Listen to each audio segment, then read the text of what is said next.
The manhwa starts amid a relentless rainstorm, where a swordsman and his band of soldiers stood their ground, surrounded by the lifeless bodies of their comrades and enemies. The swordsmen grew increasingly frustrated as the ruthless assailants, clad in dark attire and masks, relentlessly chipped away at their defenses. The cold-blooded killers launched another coordinated attack, their powerful momentum and exceptional blade skills swiftly dismantling the soldiers' formation. After dealing with the vanguard, the killers wasted no time shifting their attention to the swordsman, who was the leader of their group.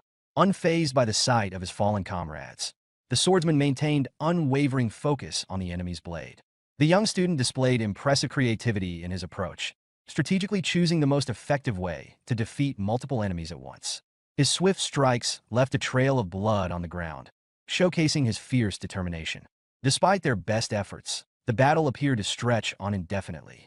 The swordsman embraced the challenge of making his last stand, undeterred by the overwhelming odds he faced. He expressed his anger towards the attackers, calling them heartless individuals.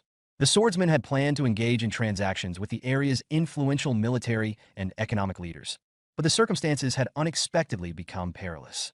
They had made an agreement, only for him to be deceived, both literally and metaphorically. Regardless, the swordsman was determined to defend his master in the carriage, no matter what, even if it meant giving up his own life.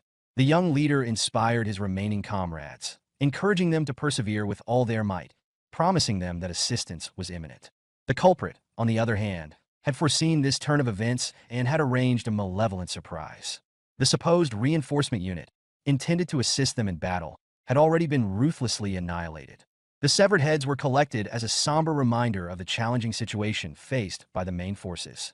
The swordsman was left questioning the state of the world after witnessing the brutal annihilation of the cavalry by an incredibly powerful man. As an approaching banner came into view, the true gravity of their predicament became increasingly evident and incredibly frightening.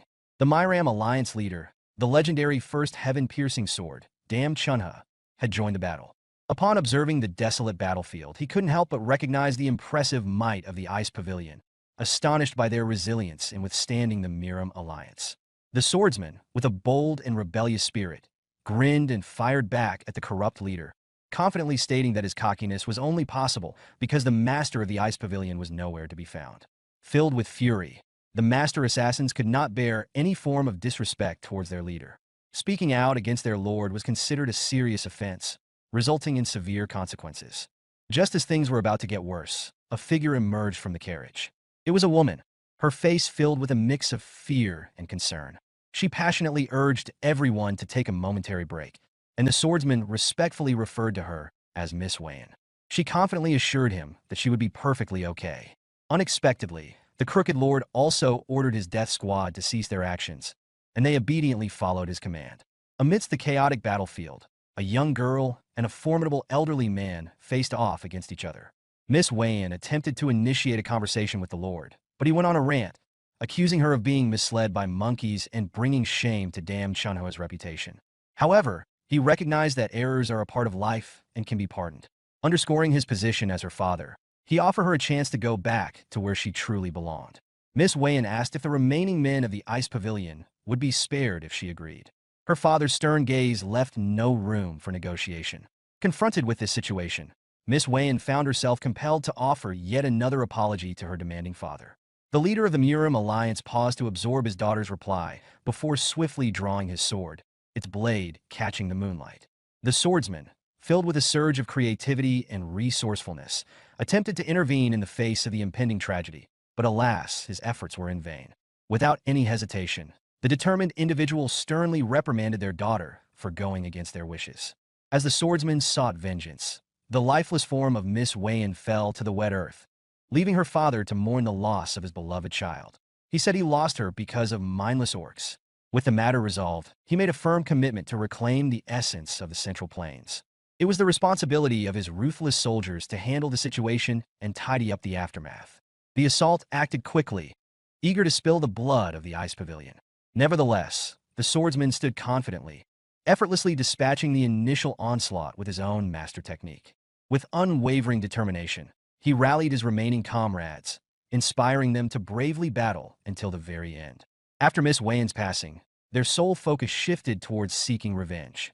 The sight of the once lively woman's distressing condition motivated them to confront the culprits with all their might. As Miss Wayan's consciousness faded, her only desire was to return. She had made a commitment to someone, but now it felt like an insurmountable challenge. Maybe in a different existence, she would have the opportunity to fulfill that pledge.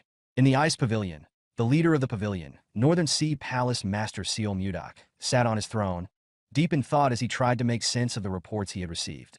The ice pavilion, along with Lord Bai Muyue, who was on a diplomatic mission to negotiate with the Martial Alliance, fell victim to a surprise attack by the Murim Alliance and suffered a devastating defeat. As the messenger repeated the report, Seal Mudok's composure finally broke. A powerful storm erupted from the throne, casting a brilliant light across the room. The messenger and his loyal aides stood in silence, witnessing their master's fury taking shape. Seal Mudok stood up from his throne, driven by a burning desire for revenge. With unwavering determination, he set his sights on the Murim Alliance, determined to eliminate every single member and ensure their complete eradication, no matter the cost. Backed by the formidable combat force of the Northern Sea Palace, the Central Plains were on the brink of witnessing an extraordinary demonstration of power. Years later, on a chill winter evening, the epic battle fought by the Northern Sea Palace reached its thrilling climax. With their relentless drive, it was only a matter of time before they pushed the formidable Alliance leader to their limits. Amidst the chilling landscape of crimson snow and fallen comrades, Lord Dam Chunha pondered the devastating defeat that had befallen them. Overwhelmed by numerous severe injuries and completely drained of his strength, he pleaded for a quick end. Master Seol Mudok looked down at the supposed powerhouse with a strong sense of resentment. Before reaching his breaking point, he passionately questioned the motives of a father who could commit such a heinous act against his own daughter. He sought to understand the unfathomable reasons behind a man taking the life of his own flesh and blood. To the astonishment of everyone, Dam Chunha couldn't help but let out a mischievous laugh instead of providing an answer. From his point of view, the leader's daughter's involvement in romantic games with someone like Seol Mudok was quite disappointing. It would have been a bigger mistake to let her keep living and further damaging his reputation. Mudok didn't waste any more words on the person. With a flick of his hand, he conjured the chilling power of ice. In his final moments, Dam Chunha couldn't resist taunting Mudok one last time, boldly stating that although the palace master had conquered Jiangnan, he would never achieve his deepest desires. He suffered a devastating injury, with ice piercing through his chest. Despite his impressive achievements, Dam Chunha's overconfidence proved to be his undoing. As he faced his last moments, a montage of memories played out before him. He remembered the joy of carrying his young daughter on his shoulders, the times when his ambition consumed him and he neglected his role as a father, and the instances when he exerted too much control over Wayan's life. He recalled the evening she reached her breaking point and escaped from her ordinary life. The final recollection that plagued him was the instance when he tragically took his daughter's life. Even in his last breath, the creature felt a burning anger and bitter resentment. That night was a turning point of great significance. With the passing of Dam Chunha, the leader of the Murim Alliance, the epic battle that had raged on for 6 years finally reached its conclusion. The legendary figure of the Northern Sea Palace Master Seol Mudok, emerged as the triumphant victor. That evening marked his rise to power as the undisputed leader of the Central Plains. Nevertheless, Seol Mudok showed no signs of happiness or excitement. He peacefully observed the moon, embracing the gentle snowfall. After the war came to an end, a new era of tranquility emerged out of solitary, withering flower rested upon the Lord's desk in his private chambers. When all was said and done, Seol Mudok was left with nothing but a wilting flower. He distinctly recalled Wayan enthusiastically summoning him to witness something remarkable. With a burst of energy, she burst into his room, proudly presenting a beautifully blossomed flower, the lotus of love. Legend has it that this flower would only reveal its vibrant petals when it sensed a deep connection between two people. Wayan couldn't help but feel emotional. Although she had always been confident in Seol Mudok's affection for her, she started to feel anxious about the lotus not blooming. However, it had flourished magnificently, providing evidence that their affection was mutual and that Mudok genuinely cared for her. He held her close, showing that she was the center of his attention. Ever since, he had felt immense gratitude towards the flower for bringing Wayan so much joy. With an unwavering devotion, Mudok planned to transform an entire garden into a breathtaking display of lotus of love flowers, a heartfelt tribute to the person who captured his heart. Despite his best efforts, she remained ingrained in his memory. Indeed, he had fought against the entire Murim alliance on her behalf. The dying lotus of love unexpectedly started to shimmer and blossom, much to Mudok's amazement. Baffled by this seemingly impossible occurrence, he called upon his loyal shadow, Myong, who promptly materialized. Mudok was desperate for someone who could unravel the mysterious events that unfolded right before his eyes. He was willing to go to great lengths, even scouring the vast central plains in search of knowledgeable experts. Myong quickly carried out the master's commands. After a few days, all the necessary preparations were finished, and a group of individuals was escorted to the Grand Palace. The Manbaksha, known for their extensive knowledge, had assembled at the Northern Sea Ice Palace, yet they were unaware of the purpose behind the new superpower's invitation. Their moment of uncertainty quickly dissipated when a powerful voice from above beckoned them to approach. A door swung open, casting a brilliant beam of light upon them. Despite their hesitations, they had no alternative but to move forward. As they stepped outside, the Manbaksha were amazed by the incredible sight that unfolded before their eyes. A vibrant garden bursting with an array of beautiful lotus of love flowers. Even the most seasoned experts among them had never seen a garden so full of these mythical flowers. Encountering one in a lifetime is a rare occurrence for most individuals. The stems were adorned with an exquisite symbol of love, as if delicately crafted by divine hands, leaving no room for doubt that they were truly the lotus of love. The Manbaksha were in awe of the impressive cultivation of an uncommon flower in such large quantities. One of the Manbaksha asked the others if they liked the flowers, and in their excitement, they almost forgot to inquire about the man's identity. Seol Mudok presented himself as the garden's proprietor, but among the ordinary people, he held the title of the supreme leader of the Central Plains, the most influential figure in the kingdom. He described how their love had brought forth these blossoms. But when she passed away, the first flower withered away as well.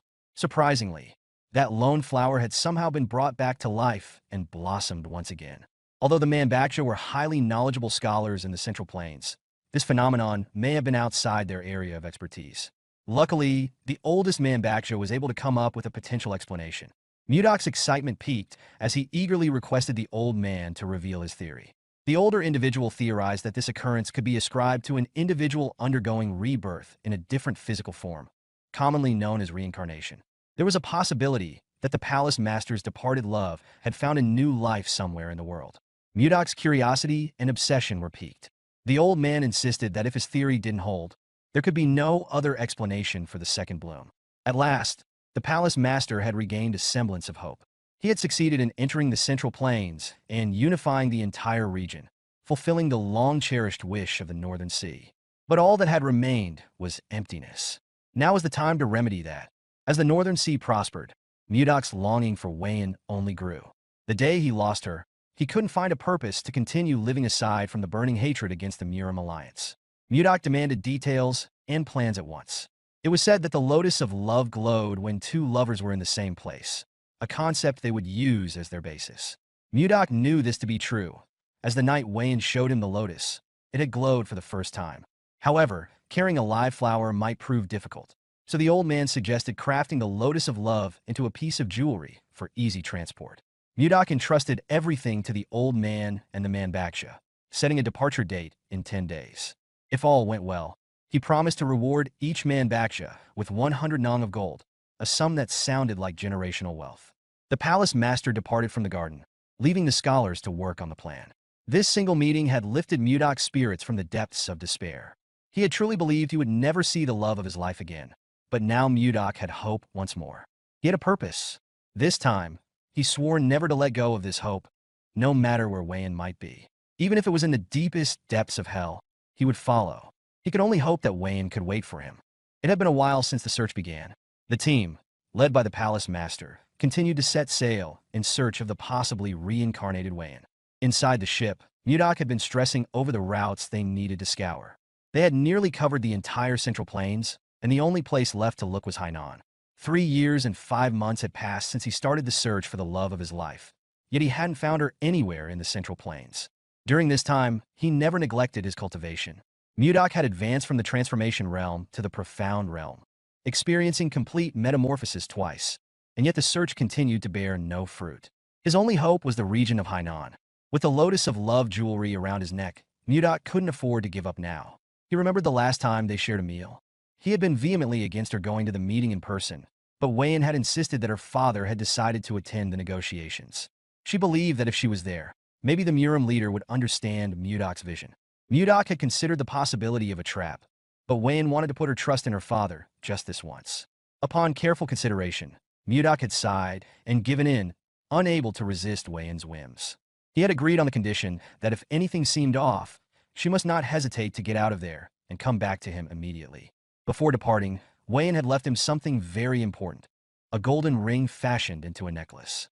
It was a keepsake from her late mother, said to have the power to return to the person who gave it. She believed that the necklace would always lead them back to each other's arms. The last thing Mudok heard her say in her sweet voice was not to worry about her, as she would never leave his side. In hindsight, Mudok regretted letting her go like that. He knew he should have stopped her at all costs back then, but dwelling on what-ifs was futile now, especially when the ship crew was clamoring about an approaching storm down on the deck. The poor shipmates held on for their dear lives as strong winds and heavy rain tested their boat. Mudok came upstairs to see what the chaos was all about. A sudden storm was not on their itinerary at all.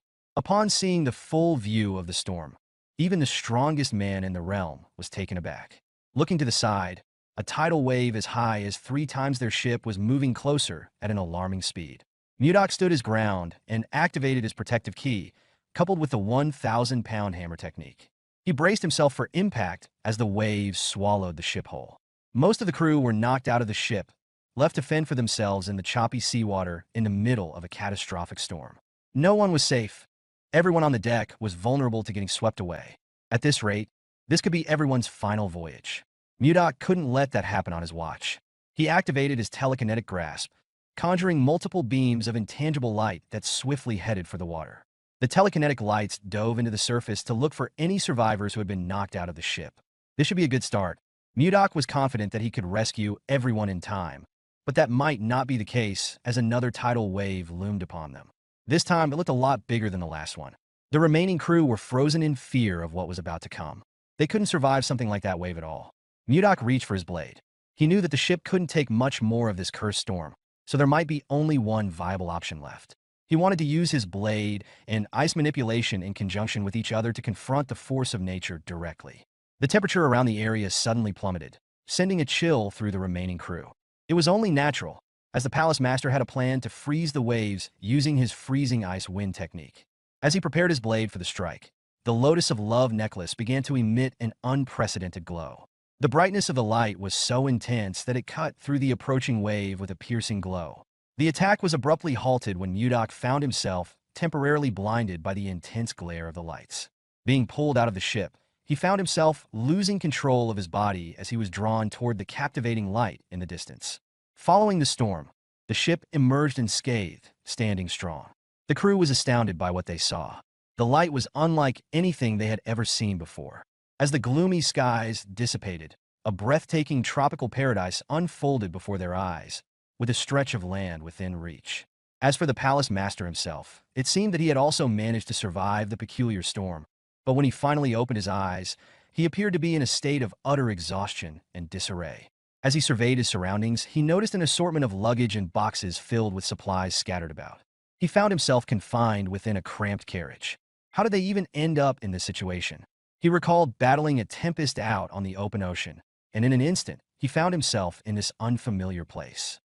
Mudok barely had time to acclimate and orient himself before a piercing scream echoed from outside in the vicinity of the carriage.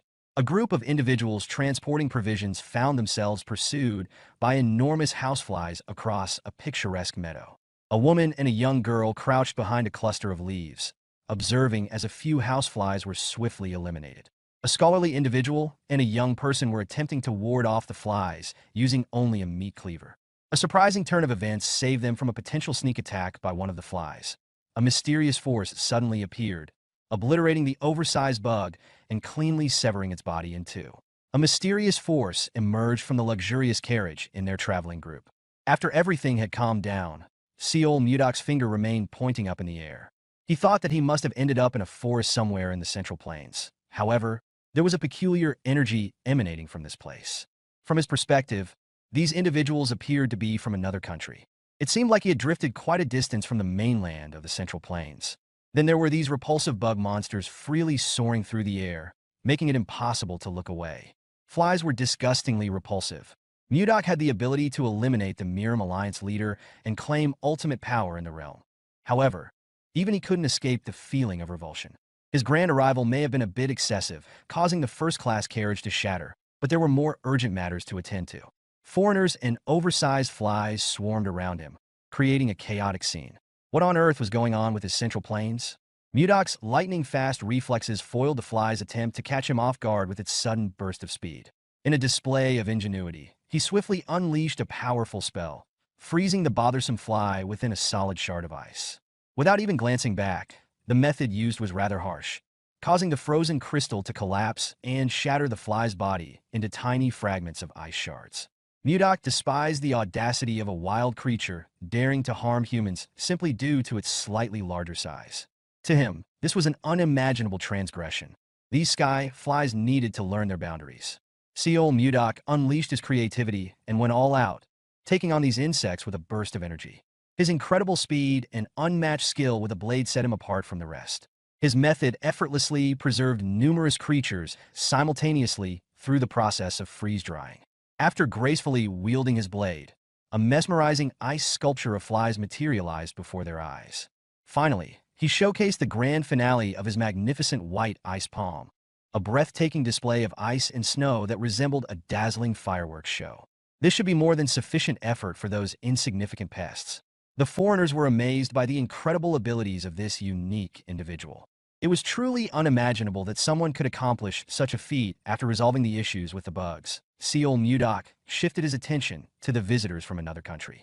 A senior gentleman approached him, appearing to introduce himself in a courteous manner, but due to the language barrier, it was challenging to comprehend his words. The elderly gentleman graciously expressed his gratitude to Seal Mudok for successfully eliminating the creatures that had assaulted the caravan. Seal Mudok couldn't comprehend the unfamiliar language that the elderly gentleman was using, yet he couldn't help but feel a deep sense of appreciation. He expressed his regret as he struggled to understand the foreigner's words. He attempted to inquire if there was anyone proficient in the language of the Central Plains, but it became evident that no one possessed that skill. To solve this, the elderly gentleman asked for something from the tall, intellectual guy. Mudok persisted in his attempts to communicate with them, but unfortunately, his efforts were met with no success. The elderly gentleman yearned to express his thoughts, yet he found himself unable to even make a single gesture. Handing Mudok the ring in his palm seemed like the most direct approach.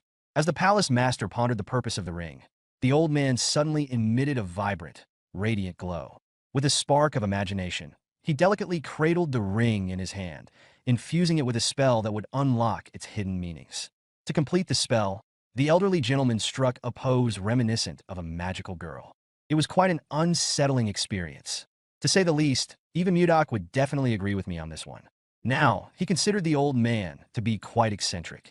The wise elder cleared his throat, and suddenly he spoke a language that Mudok could fully comprehend. I was captivated. The old man had become fluent in the language of the Central Plains thanks to the ring he possessed. Now that they were able to communicate, the elderly gentleman introduced himself again, this time as Edmund Roll, the esteemed leader of the Roll Merchant Association. He wanted to express his appreciation to Mudok for rescuing their modest merchant association. He was curious about the name of their savior and wanted to ask this incredible mystical warrior. Curious and imaginative, Mudok was intrigued by the concept of a magic swordsman and willingly shared his name. Edmund was completely taken aback by the surprising news. Can you believe this person doesn't even know what a magic swordsman is? Mudok is a true master of combining swordsmanship and magic, embodying the essence of a magic swordsman. It's pretty clear my friend Mudok was completely clueless about the concept of magic. Now, Edmund was feeling extremely overwhelmed. This mysterious individual with silver hair had just demonstrated a mesmerizing display of ice manipulation in front of a captivated audience. However, to everyone's surprise, he professed to have no knowledge of the mystical arts. It's quite intriguing, the palace master thought. He despised being left with unanswered questions. Seal Mudok was growing increasingly frustrated as Edmund struggled to articulate these fundamental ideas. If it weren't for Mudok approaching him with ice magic in hand, demanding answers, he might have stood there pondering indefinitely. Edmund was certain that the person they were dealing with was completely insane. The elderly gentleman entered the room since this Mudok individual was unaware. They would simply explain in straightforward language before becoming extremely upset and going on an intense rampage. Ultimately, Edmund had no choice but to provide an explanation for this unfamiliar notion of magic. They chatted until the sun set. Only then did Mudok feel a sense of fulfillment from the new knowledge he acquired. The palace master could never have fathomed the existence of magic in this region of the Central Plains. The world was incredibly expansive. Edmund couldn't help but notice the constant chatter about the Central Plains, even though he had no clue about its location or significance. When he inquired, Mudok felt a slight sense of offense. Why would this elderly gentleman inquire about the location of the Central Plains when we are already standing right on top of it? Mudok inquired. The elderly gentleman seemed to have misplaced his current whereabouts.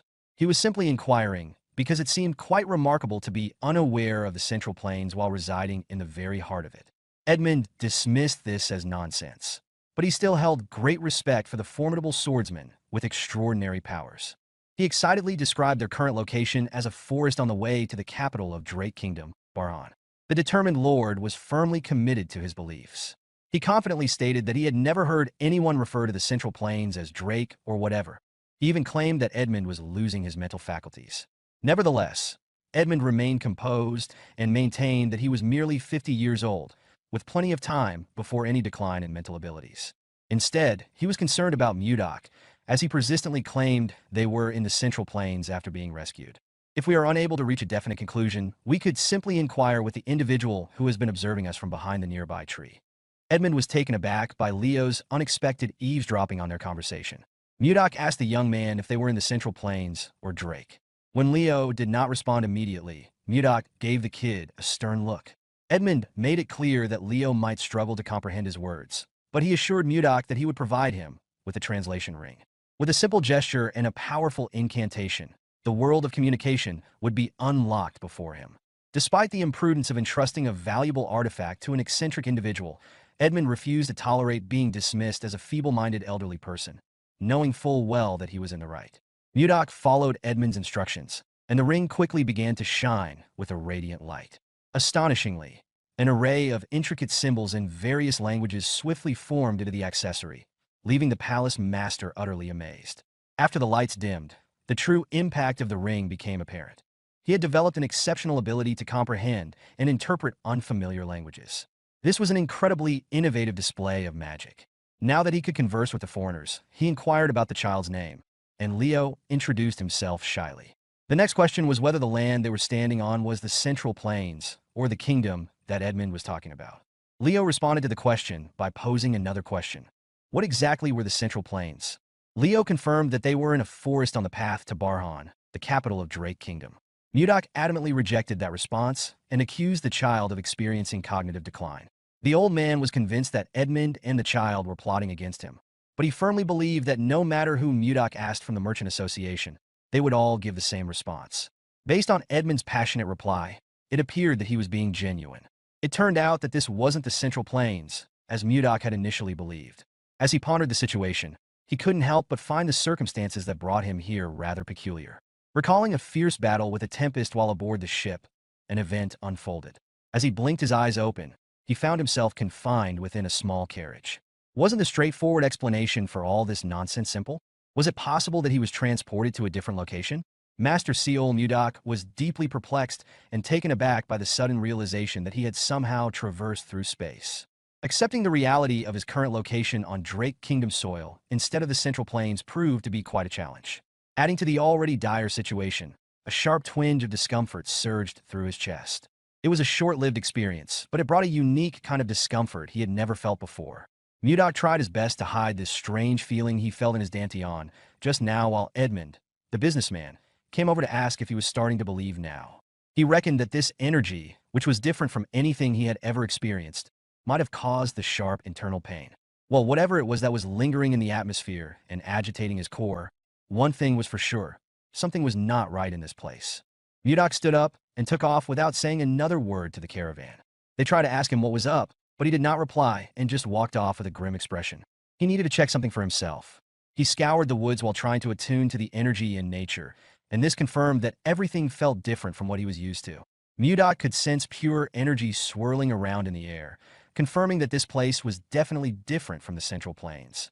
Maybe the woods were a little too restrictive, so the palace master decided to use a boulder as his launch pad into the air.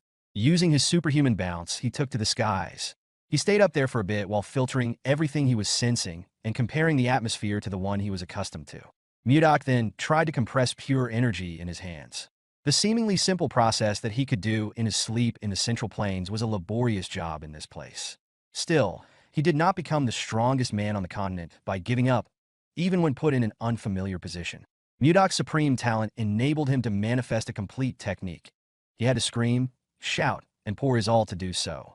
Though the strenuous task of compressing pure energy into his hands to be absorbed into his body was challenging, just one session basically doubled the amount of chi accumulated in his dantian. That was some good news at the very least. However, the problem and mystery of how he ended up in this foreign place still stood. Mudok's heart and mind were still focused on his goal, to find Wayan as soon as possible. While he was aimlessly flying through the air, he noticed the jewelry dangling around his neck. Could it be that this teleportation mumbo-jumbo was caused by the light emitted by the necklace back in the thunderstorm? Wayan had said that this special accessory had the power to return to the person who gave it. After all, maybe this was his chance. If he was sent here to these foreign lands, it must be for a reason. It must be to look for the love of his life. In the event that this idea panned out, then Wayan must be in this place. Back in the business caravan camp, Old Man Edmund was running out of patience for that strange magic swordsman who had just up and left. They couldn't really do much. That guy was utterly unpredictable, but also insanely strong, the most deviously dangerous combination there was. Seal Mudok cleared his throat and reappeared in front of everybody. He was pleased to see that every one of the crew was there, as he was going to need a lot of information. He politely apologized for leaving so suddenly, stating that he had some business that needed attending to. Also, he had a few questions. Edmund awkwardly smiled and entertained the magic swordsman's questions, but inside, he was feeling creeped out by Mudok's smile. First, the palace master wanted just one more confirmation. If what that boy Leo had said was the truth, if they really were currently inside something called the Drake Kingdom. Edmund answered affirmatively. At the moment, the caravan was aiming to go a bit further on the trail to reach the capital city of this kingdom, the city of Barhan. Now, the magic swordsman wanted to know more about Barhan. A kid laughed and butted into the conversation, commenting that Mudok seemed to be absolutely clueless about their current location, almost as if he was one of those people who spent all their time training in the mountains. The kid had heard stories about eccentric people, oddball geniuses, like this magic swordsman, but this was his first time seeing one in the flesh. Mudok just rode the wave and let them think that he was an expert training in the mountains and had only come out today to experience the world. This was certainly a convenient excuse as to why he did not know anything about what was happening or where he was. Barhan Drake, he had never heard of these places before. Perhaps he could extract some more information from the cheeky kid. Seeing that some of them had different colored eyes, Mudok assumed that this must be a land of the Western barbarians he had only heard about. Fortunately, the kid seemed enthusiastic at the thought of teaching an expert magic swordsman about the world. It seemed like he even had something special prepared to maximize this lecture. Mudok followed the kid and asked what his name was. This cheeky little one was named Luffy. Little bro might just be the king of the pirates. Edmund watched as Luffy led Mudok to the campfire to share some info and stories, with a grimace on his face. He didn't like the magic swordsman's friendly act. He wasn't a fan of unpredictable people. That night, Luffy brought out a detailed continental map, and Mudok started learning about this place and the language the people used. As unbelievable as it was, as the lecture continued, he realized that this place was not a foreign land at all, but an entirely different world instead. The lay of the land was oddly shaped, to say the least, and the writing differed from any of the systems and dialects from the Central Plains. Furthermore, in this world, not only were there other species like the graceful elves and hard-working dwarves, but there were also similar races with their own sets of customs and culture, like the beastmen. Mudok learned that of all the diverse species in this realm, there was one that was considered to be the undisputed strongest creature, known as a dragon. Luffy described them as lizards with wings, or something along those lines. Then there was something called warp magic and magic circles. These ones might be related to the reason why he was transported to a different realm in the first place. According to the kid, warp magic could only be used by fifth circle mages and above. They would draw a round magic circle on the ground and chant their spells. Then one could instantaneously travel to wherever one wished. The better the mage's ability was, the further one could warp. The inexplicable sorceries in this place might be the toughest pill for the palace master to swallow. If there were untapped powers in this world that he had never encountered before, then what other amazing things could this new world hold? In a contemplative state of mind, Mudok looked up to the skies and noticed something he had not seen before. Up in the starry night sky were not one, not two, but three whole moons lighting up the evening among the clouds. Now, Mudok was a full-on believer who had somehow warped into a different world. This realm was just way too different from any place in the Central Plains. Maybe he was right in thinking that Wei-In had something to do with these events. Perhaps she really did summon him into this world. While our boy was lost in thought, the people of the caravan were in chaos. The scholarly man was yelling at someone named Savina to stop what she was trying to do. Mudok turned his gaze towards the commotion, maintaining a high sense of vigilance. He couldn't see what was happening, but from the emotionally charged noise alone, he could tell that something serious was happening at the campfire. The blonde young lady looked like she was enraged by something. She was yelling at everyone while thick and unnatural discolored veins popped up along her neck. Blondie was holding a little girl hostage with a knife in her right hand. She warned everyone to maintain their distance and not get any closer, swearing that she would kill everyone in sight. The scholarly man tried to plead with Savina to calm down and promised that when they reached the capital, they would be able to heal her sickness, as there were many capable magicians in the capital. Emma would even call in a few favors too. Savina just needed to let go of the scared little girl Annie. Savina didn't buy a word that the scholarly Charles was saying. She wasn't a fool. Even if they reached the capital on time, healers were rare. If they managed to find one, the astronomical cost of their services would be impossible to afford. There was an assassin bug's egg lodged deep in her heart, and it could hatch into a larvae at any moment, killing her. No one could deal with this problem. Charles wanted to refute what she was saying, but Savina was right. It was highly likely that she would helplessly die soon when the egg hatched into a larvae. It wouldn't just tear her apart. The same would also happen to Annie, who was exposed to the eggs at the same time. She was in the fight earlier. Savina thought that the only humane way to go was to die before the disgusting hatching began, while they were still in one piece and lucid. But the mysterious magic swordsman might have a few words to say to the young lady. Now that Mudok had a rough idea of the overarching situation, he reached his hand out while it emanated the essence of frost. No one saw him move. They just heard his voice, and suddenly Savina's dagger aimed at the child's neck was now in his hand. Mudok offered to treat her. In exchange, Savina was scared, confused, and paralyzed. Mudok just instructed her to come and sit down for a minute, as the treatment must be done soon. Edmund interjected, asking if Sir Magic Swordsman was also well-versed in the art of healing magic. Mudok admitted that he was wholly unfamiliar with the concept of magic, as he only knew a few healing techniques passed down from where he was originally from. When Mudok told Edmund and Charles to calm down for now, they felt a huge weight lifted from their shoulders. The old man came up to him and started begging for the children to be saved. He didn't have much to give as payment, but he would gladly repay the magic swordsman with all his heart. That just creeped Mudok out. He was already going to heal the kids without all the weird offerings old man Edmund proposed. He announced that he would begin the treatment, so everyone should step back a little bit. Edmund led his people to follow the magic swordsman's instructions to back off while Mudok walked closer to his patients. He assured Savina and Annie that there was no need to be so tense, as the treatment wouldn't take long to finish. All the girls had to do was close their eyes, relax, and believe in the expert's technique. Mudok started manipulating their internal energy, which seemed to cause minimal discomfort. The bug's eggs should be near their hearts, so the focus of this operation was quite sensitive. Using just his palm and his ability to sense inner energy, Mudok tried to locate the bug eggs diligently. Upon sensing some suspicious foreign material inside the girls' hearts, he stopped and his eyes widened. He had finally found it, the root cause of what made Savina act all crazy. Their hearts were under a lot of stress while the bug eggs rapidly maturing. In a tense atmosphere, everyone watches as Mudok prepares to treat Savina and Annie, who are suffering from the effects of bug eggs lodged in their hearts. Fortunately, the eggs have not yet hatched. Mudok contemplates whether he can control his energy to burn the eggs without harming the girls' hearts. As he concentrates, his hand begins to shine, and he channels his powers into their bodies. When his energy reaches inside their hearts, both girls start to glow and pant heavily from the strain of the treatment. After a moment, Mudok stands up and confidently declares that the procedure is complete. The girls are astonished, questioning if he is serious. Mudok explains that he has destroyed all the bug eggs, allowing them to rest easy now. Edmund and the others express their amazement at Mudok's abilities. Edmund approaches Mudok to confirm that both Annie and Savina are indeed fine.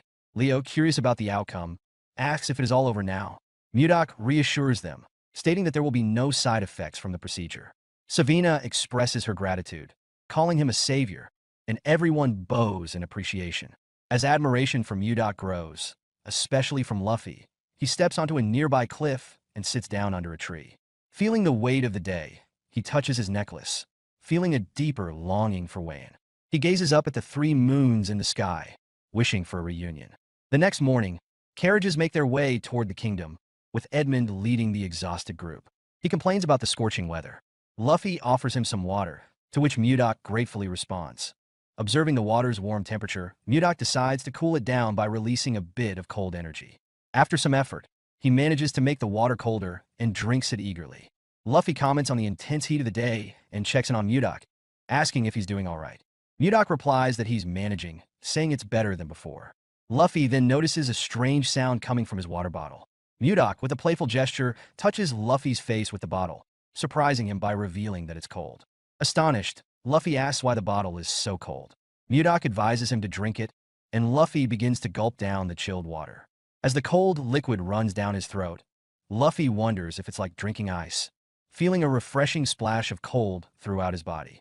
Mudok, smiling, asks if the water is refreshing. Luffy, delighted by the experience, asks if Mudok could also freeze his own water bottle, his eyes sparkling with excitement. Mudok, having appreciated Luffy's help earlier, agrees to his request. He uses his powers to chill Luffy's bottle and, after a short while, announces that it's done. Luffy becomes overjoyed, while Mudok, still smiling, gazes at his reaction. However, Mudok's expression changes abruptly as he notices everyone else around them holding out their water bottles. Realizing that they too want their water bottles frozen, they begin pleading with him to do the same. Mudok, though slightly amused by the situation, decides to grant their wish. After using his powers again, everyone is seen joyfully sipping cold water from their bottles, all with sparkles in their eyes. Mudok smirks, thinking to himself that while it wasn't difficult to grant their requests, this might open the door to further demands. At this point, Edmund taps Charles on the shoulder, asking what's going on. Charles turns around to find Edmund behind him, who is also confused and asks someone to explain the situation. Luffy informs Edmund that the magic swordsman Mudok made him some ice water, and the others saw it too. Surprised, Edmund asks what ice water Luffy is referring to. Sweating profusely from the heat, Edmund hurries over to Mudok, who notices his condition and asks what's wrong. Without hesitation, Edmund sits in front of him, takes out his own water bottle, and requests some ice water as well. Mudok, a bit puzzled, agrees and tells Edmund to pass him the bottle. As Mudok cools the water, he reflects that staying with the caravan to learn more about this place could be beneficial, especially now that he has solved the language barrier. Offering ice water seems like a simple enough task. After a moment, Edmund starts gulping the chilled water, thanking Mudok. But soon, Edmund begins to feel something strange and questions Mudok on how he created the ice. Mudok, confused by the inquiry, asks if something is wrong. Edmund, with a serious face and sparkles in his eyes, responds with enthusiasm, stating that the ice is absolutely perfect. He explains that he has tried all the ice available on the continent, but none compare to the quality of this ice, which he finds truly extraordinary. Mudok is perplexed, asking how the ice could taste different, as he simply froze the water. Edmund clarifies that when mages create ice using the cold attribute of mana, impurities from the mana often get mixed into the ice, affecting its taste. Each mage has a unique mana signature, so creating pure ice is rare and difficult. However, the ice Mudok created was exceptionally pure, which is why it tasted so good. Realizing this, Mudok now understands why everyone reacted so enthusiastically to something as simple as ice. He almost feels pity for them, but, in a good mood, decides to make more ice for the group. As he prepares to activate his powers again, Edmund interrupts him, raising his hand toward the sky. Curious, Mudok asks what's going on. Edmund then tells him that he has a proposal for him. A few days later, Charles directs the others to hold something tightly and bring it to the back of the store. Mudok, using his power, freezes water in buckets, turning it into ice, much to the applause of everyone around. They commend him for his ability, calling him Sir Magic Swordsman. As he hears someone shouting to move faster, Mudok becomes curious and asks Edmund what's going on. Edmund reveals that he plans to revive his merchant association by selling the ice Mudok creates. Mudok reflects on this, realizing that Edmund's praise for the ice and his insistence on him being a mage were all part of a hidden agenda. He recalls Edmund mentioning that the arrogant Fourth Circle mages produce poor-quality ice, which opens a niche market for high-quality ice like Mudok's. Mudok, understanding that Edmund just wants to revive his struggling business without any ill intentions, considers negotiating terms for this new partnership, as he doesn't want to work for free. Mudok proposes a 70 to 30 profit split, with 70% going to him for making the ice and 30% to Edmund for selling it. Edmund is surprised and asks for clarification. Mudok explains that since he's the one creating the ice, he should get the larger share. Edmund thinks about it and, recognizing that the ice will sell well, doesn't find the offer bad. However, he tries to negotiate further, pointing out that selling the ice will require wagons, workers to transport it, and mages to prevent it from melting, which adds to the upfront costs. Mudok, smiling, agrees to adjust the profit split to 60 to 40. Edmund, taken aback by Mudok's quick agreement, accepts the offer and suggests drafting a contract. Mudok reflects that he agreed to the negotiation because it seems like a good opportunity to learn more about the world, but the business quickly booms beyond expectations. Suddenly, Charles bursts into the room, panting and urgently calling for Sir Edmund. He tells him that he needs to come outside immediately. Domak and Edmund become curious after seeing Charles, wondering what is going on outside the store. They notice a large crowd gathered, shouting and demanding some ice, claiming they know the ice candy is from the store. One of the men introduces himself as Arnold from Narrow City, stating he came to do business with the Roll Merchant Association. Edmund tries to calm the crowd, instructing everyone to form a line, but they don't seem to listen. Suddenly, a voice echoes, calling for silence, and everyone quiets down. A girl wonders if the voice is in her head. Edmund looks back and remarks, "Sir Magic Swordsman." Mudok arrives and requests that everyone remain quiet in the store. His eyes glow, and he warns that if it gets noisy again, everyone will be put out without exception. The crowd, startled, flinches and responds, "Yes." Edmund explains to the crowd that their merchant association only sells in bulk. If they came to purchase a small amount, he apologizes, but they will have to leave. They might sell smaller quantities in the future, but it's not possible right now. The crowd becomes worried, with one girl questioning if they came all this way for nothing. A man pleads for just a small amount, but Mudok stares at them, terrifying the crowd into leaving, muttering about their wasted trip. Mudok smiles and remarks, "Off they go." Edmund then addresses the remaining people, asking them to line up. A man introduces himself as being from the Meiji Merchant Association. Another introduces himself as Benjamin Butler of the Count Slade family, and another from the Arista family. Edmund is pleased, reflecting on their good fortune. The Meiji Merchant Association is one of the top 10 on the continent, and they now have the kingdom's prestigious Count Slade family and other noble families involved. Edmund knew they could make a lot of money, but he hadn't expected to be this lucky. He realizes that all this success is thanks to Sir Magic Swordsman. Without him, the Merchant Association wouldn't have had this opportunity to revive itself. Edmund notices Mudok yawning and suggests that he take a break now that the busiest part of the day is over. Mudok asks if everything is under control, and Edmund confirms that he can handle the rest. Waving his hand, Mudok acknowledges this and wishes Edmund good luck as he leaves. Edmund watches him leave and reflects. Although he feels sorry for Sir Magic Swordsman, he has his reasons for reviving this merchant association, to avenge his parents and siblings who died unjustly, to fully revive the Merchant Association and use the role of the Merchant Association to take revenge on Duke Icarus, who ruined them using the Akasa Merchant Association. He will never give up. So please cooperate with him until then, Sir Magic Swordsman.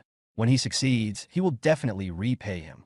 Once alone, Mudok prepares for bed, feeling grateful for the hard work he has put in and the financial success he's experienced, which has been steady. He considers gathering information about Wayan and is interrupted by a knock at the door. When he opens it, he finds Savina, a girl he recently met, who has come to bring him snacks. Excited about the arrival of his favorite treat, ice cream, Mudok invites Savina in. He remembers how she accidentally invented this delightful snack made from a mix of ice and fruit, and he expresses his gratitude for her bringing it again. As Savina encourages him to enjoy it, Mudok takes a bite and revels in its cold, sweet, and luscious flavor, reminiscent of something one might find in the North Sea. He reflects on the success of the Merchant Association and understands why it is thriving, attributing much of that success to the popularity of the ice cream. However, after quickly finishing one serving, Mudok realizes it isn't enough. He contemplates the hassle of going to get more himself, knowing that everyone else is busy. As he prepares to leave the room, he hears commotion outside. Peering out, he sees Savina trying to manage a group of people who are causing a disturbance. She urges them to line up properly, but one man challenges her, questioning her authority, while others mockingly snicker at her. Mudok watches the scene unfold, puzzled about the identity of these individuals causing the ruckus. In the evening, a group of men approaches Savina, with one of them rudely addressing her, demanding she bring out the ice cream. Another man claims they heard rumors about the treat and decided to drop by, threatening her that she'd better be ready if it doesn't taste good. Savina, frightened, tries to inform them that the Roll Merchant Association doesn't sell ice cream to individuals who skip the queue. She pleads for their understanding. The lead man becomes furious at her response, angrily questioning why she expects nobles to line up like commoners. He expresses his disdain for being in the same vicinity as the mere peasants and accuses her of having a death wish. Meanwhile, Mudak arrives on the scene, silently listening to the escalating confrontation. Savina, despite her fear, stands her ground and asserts that she won't serve the ice cream to nobles just because of their status. The angry man interprets her response as defiance and threatens her, suggesting she might regret her stance. Savina remains confident, thinking that even if things go awry, Mudak will come to her aid. As the tension heightens, the man draws his sword, threatening Savina. She stands firm, but the man warns her that she's provoking danger. Just as the situation seems dire, another man intervenes, calling the lead man by name and advising him against acting rashly, questioning if he really wants to lower his dignity. The lead man, named Samuel, seems surprised and apologizes, while Savina is startled by the sudden shift in the confrontation. The intervening man approaches Savina and expresses his eagerness to try the ice cream, but his piercing golden gaze sends a chill through her, causing her to tremble. As he presses her to hurry and bring out the ice cream, she feels increasingly scared and requests that he wait, hoping for a resolution to the conflict. As the tension escalates, Edmund steps into the scene, asserting that the Roll Merchant Association does not sell ice cream to those who cut in line. He questions Savina, reminding her of the rules, to which she apologizes. Mudak observes the situation and believes it seems like there is something between them for him to have such a strong reaction. Edmund then firmly instructs the nobles to leave, expressing that he cannot tolerate any further disregard for the merchant rules. Samuel, one of the nobles, becomes enraged at this perceived insult, declaring it outrageous for Edmund to challenge a noble's authority. Edmund clarifies that the refusal to sell ice cream isn't solely due to their cutting in line. He implies there's a deeper issue at play. When a noble in the crowd asks for clarification, Edmund suggests they inquire about Duke Icarus directly. This mention confuses the crowd, who are uncertain about the Duke's involvement. Suddenly, a noble steps forward, demanding to know how Edmund knows his father, Duke Icarus. Edmund is momentarily speechless, and the noble recognizes him, exclaiming that he must be one of the survivors from the Roll Merchant Association. As the noble smirks, the other nobles visibly flinch, recalling the dangerous demeanor that mirrors Justin. Justin then draws his sword, declaring that for the crime of insulting a noble, Edmund will pay with his life. He raises the sword, preparing to attack. In this moment of impending doom, Edmund, frustrated by his inability to avenge his family, closes his eyes, mentally preparing himself for death, feeling helpless in the face of such hostility. Suddenly, Mudak intervenes just as Justin is about to strike Edmund, shocking everyone present. He blocks Justin's attack effortlessly with his hand, prompting Justin to step back in disbelief.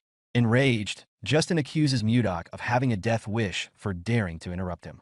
Meanwhile, Mudak sighs, reflecting on the absurdity of the situation. He had simply come to get more ice cream when he encountered the nobles, who had become hostile over a line-cutting incident. Mudak addresses Justin, pointing out that the young nobles lack manners and takes this as an opportunity to teach him a lesson. Confused, Justin questions Mudak's comment, to which Mudak responds that he will correct Justin's behavior today. In response, Justin, furious and insulted, activates his magical sword and charges at Mudak, vowing to kill him. As he swings his sword with destructive force, Mudak remains calm and effortlessly dodges all of Justin's attacks. He remarks on Justin's talent, suggesting it is impressive for someone so young. However, Mudak emphasizes that no matter how many times Justin strikes, he will not land a hit. Mudak explains that righteousness should be accompanied by reason and harmony, asserting that Justin's actions reflect poorly on nobles as a whole. Despite Justin's aggression, Mudak decides to be magnanimous, choosing to adjust Justin's manners rather than retaliate with violence. Justin's anger escalates as he calls Mudak a bastard, questioning how he dares to speak to a noble in such a manner. Mudak appears behind him and explains that discipline is what Justin truly needs to learn respect. This statement takes Justin aback, and Mudak reflects on his actions and remind himself of the teachings from the Central Plains. His attachment to Wayan has made him forget the realities of the world, and he realizes that all truths ultimately come down to him. Determined to assert his dominance, Justin decides to use his skill called Survival of the Fittest, Formless Chi. He launches an attack, but Mudak easily counters it. In his attempt to dodge Mudak's blow, Justin fails and finds a hole in his wrist, causing him to scream in pain as he collapses to the ground, frightened and vulnerable. As Mudok looks at Justin, Edmund appears behind him, astonished and asking what had just transpired. The other nobles watch in terror as Mudok approaches, warning him to stop, claiming they will cut him down if he comes any closer. Undeterred, Mudok continues toward them and asks Justin why he insists on getting up when he could have remained down. The sight of Justin standing up surprises everyone, and Mudok finds it amusing that Justin is putting on such a show of bravery. Mudok activates his powers, stating that if this is how Justin wants to play, he will demonstrate how long Justin can endure. The fight turns brutal, and Justin suffers severe beatings, leaving the other nobles in terror as they witness his deteriorating state. One of the nobles rushes to Justin's side, asking if he is okay and urging him to snap out of it. As he looks around at the rest of the Justin body, he becomes shocked and confused, believes this is impossible. Charles watches the confrontation with a look of confusion, sensing the escalating tension between Mudok and Justin. Mudok contemplates that although he is only using the strength of a first-rate martial artist, Justin seems weaker than he anticipated. He debates whether to stop, realizing he doesn't have a complete understanding of this place and should avoid killing indiscriminately. He begins to walk toward Justin, who, filled with anger, demands to know who Mudok thinks he is, insisting he knows his identity as Justin Von Icarus, and how dare Mudok treat him with such disrespect. As Justin screams in fury, Mudok recognizing Justin's tenacity, but questioning whether he should simply kill Justin. He reflects that doing so would make him no better than those he despises. Meanwhile, other nobles rally around Justin, angrily shouting at Mudok, warning him that he cannot get away with disrespecting nobility. They demand answers, their voices laced with outrage. Instead of responding, Mudok notices a stick lying on the ground. He decides to use his telekinesis skill to grab it. This action leaves the nobles bewildered as they exchange confused glances. One noble, realizing what has just happened, asks about Mudok's abilities, while another mentions that he is a magic swordsman. Mudok then used his sword energy skill, exuding confidence as he steps closer to Justin.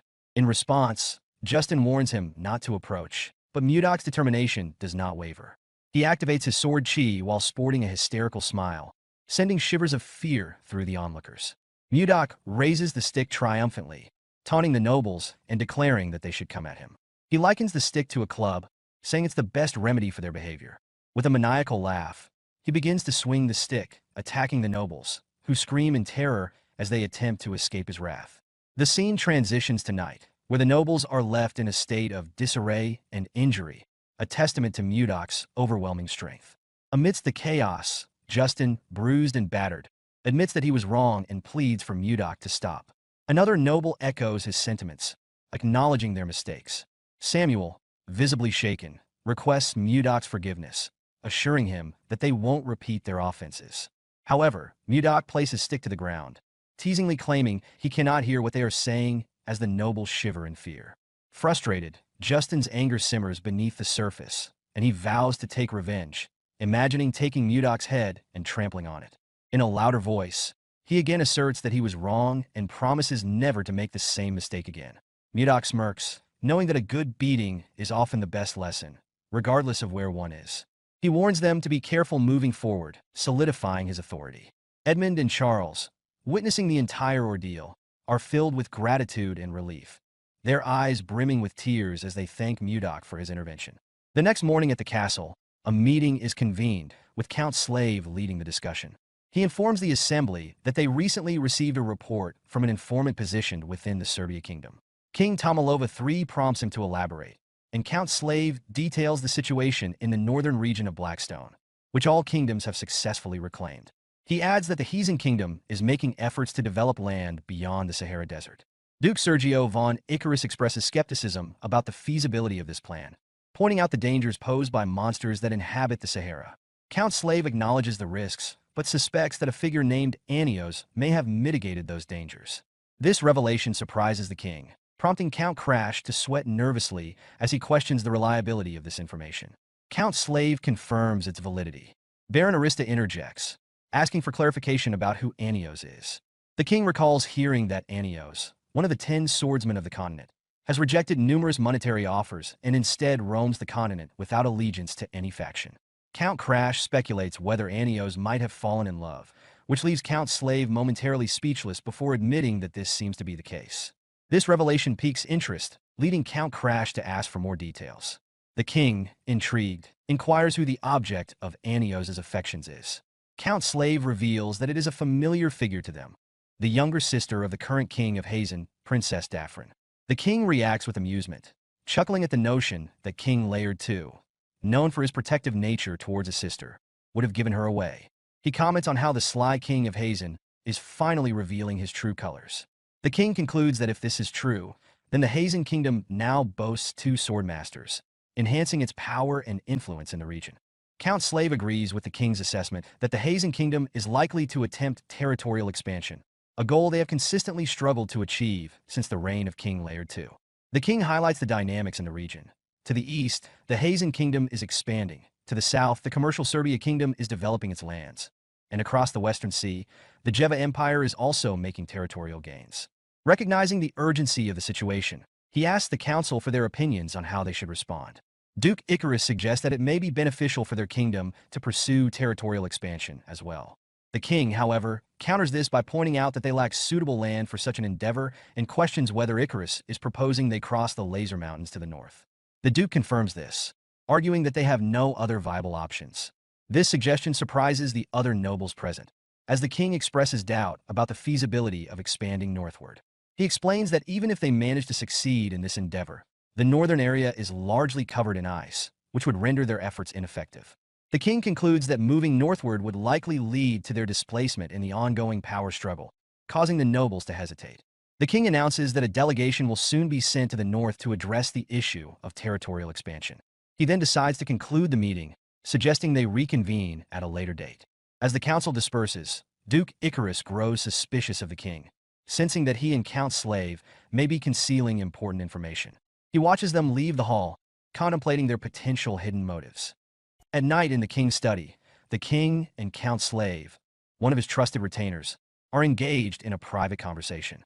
The king begins by asking if Count Slave has made any mistakes lately, which the count denies. The king, seemingly aware of the politics surrounding his court, suggests that the Duke Icarus, which has a reputation for treachery, may be behind recent issues, as he has a history of banishing his opponents to the north over the past decade. Despite Count Slave taking the blame for these problems, the king reassures him by emphasizing that he is the only retainer the king can truly trust. Then Count Slave humbly accepting the king's praise. The conversation then shifts to a lighter topic as the king mentions rumors of ice being sold in the capital and asks Count Slave about it. Count Slave explains that the king must be referring to ice candy sold by the Roll Trading Company, which is distinct from ordinary ice due to its sweetness, a new or unusual delicacy gaining popularity in the kingdom. In this scene, the king continues his conversation with Count Slave, asking how late the Roll Trading Company remains open. Count Slave informs the king that the company operates until quite late, and he begins to think that the king is interested in trying the ice candy. Understanding the king's desire, Count Slave suggests they could visit the company during a secret outing.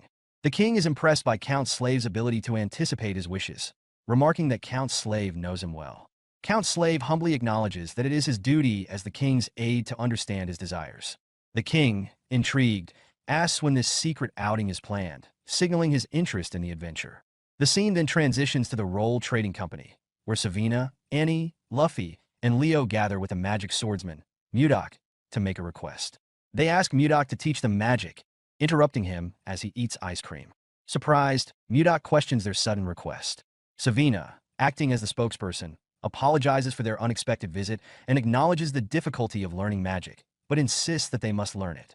Annie supports Savina's plea, explaining that if the trading company were to face danger again, like it did in the past, it could lead to disaster. Annie promises to train hard, demonstrating their desperation to acquire magical skills to protect the company. Mudak, however, clarifies that while their determination is admirable, he is not a magician and does not know magic.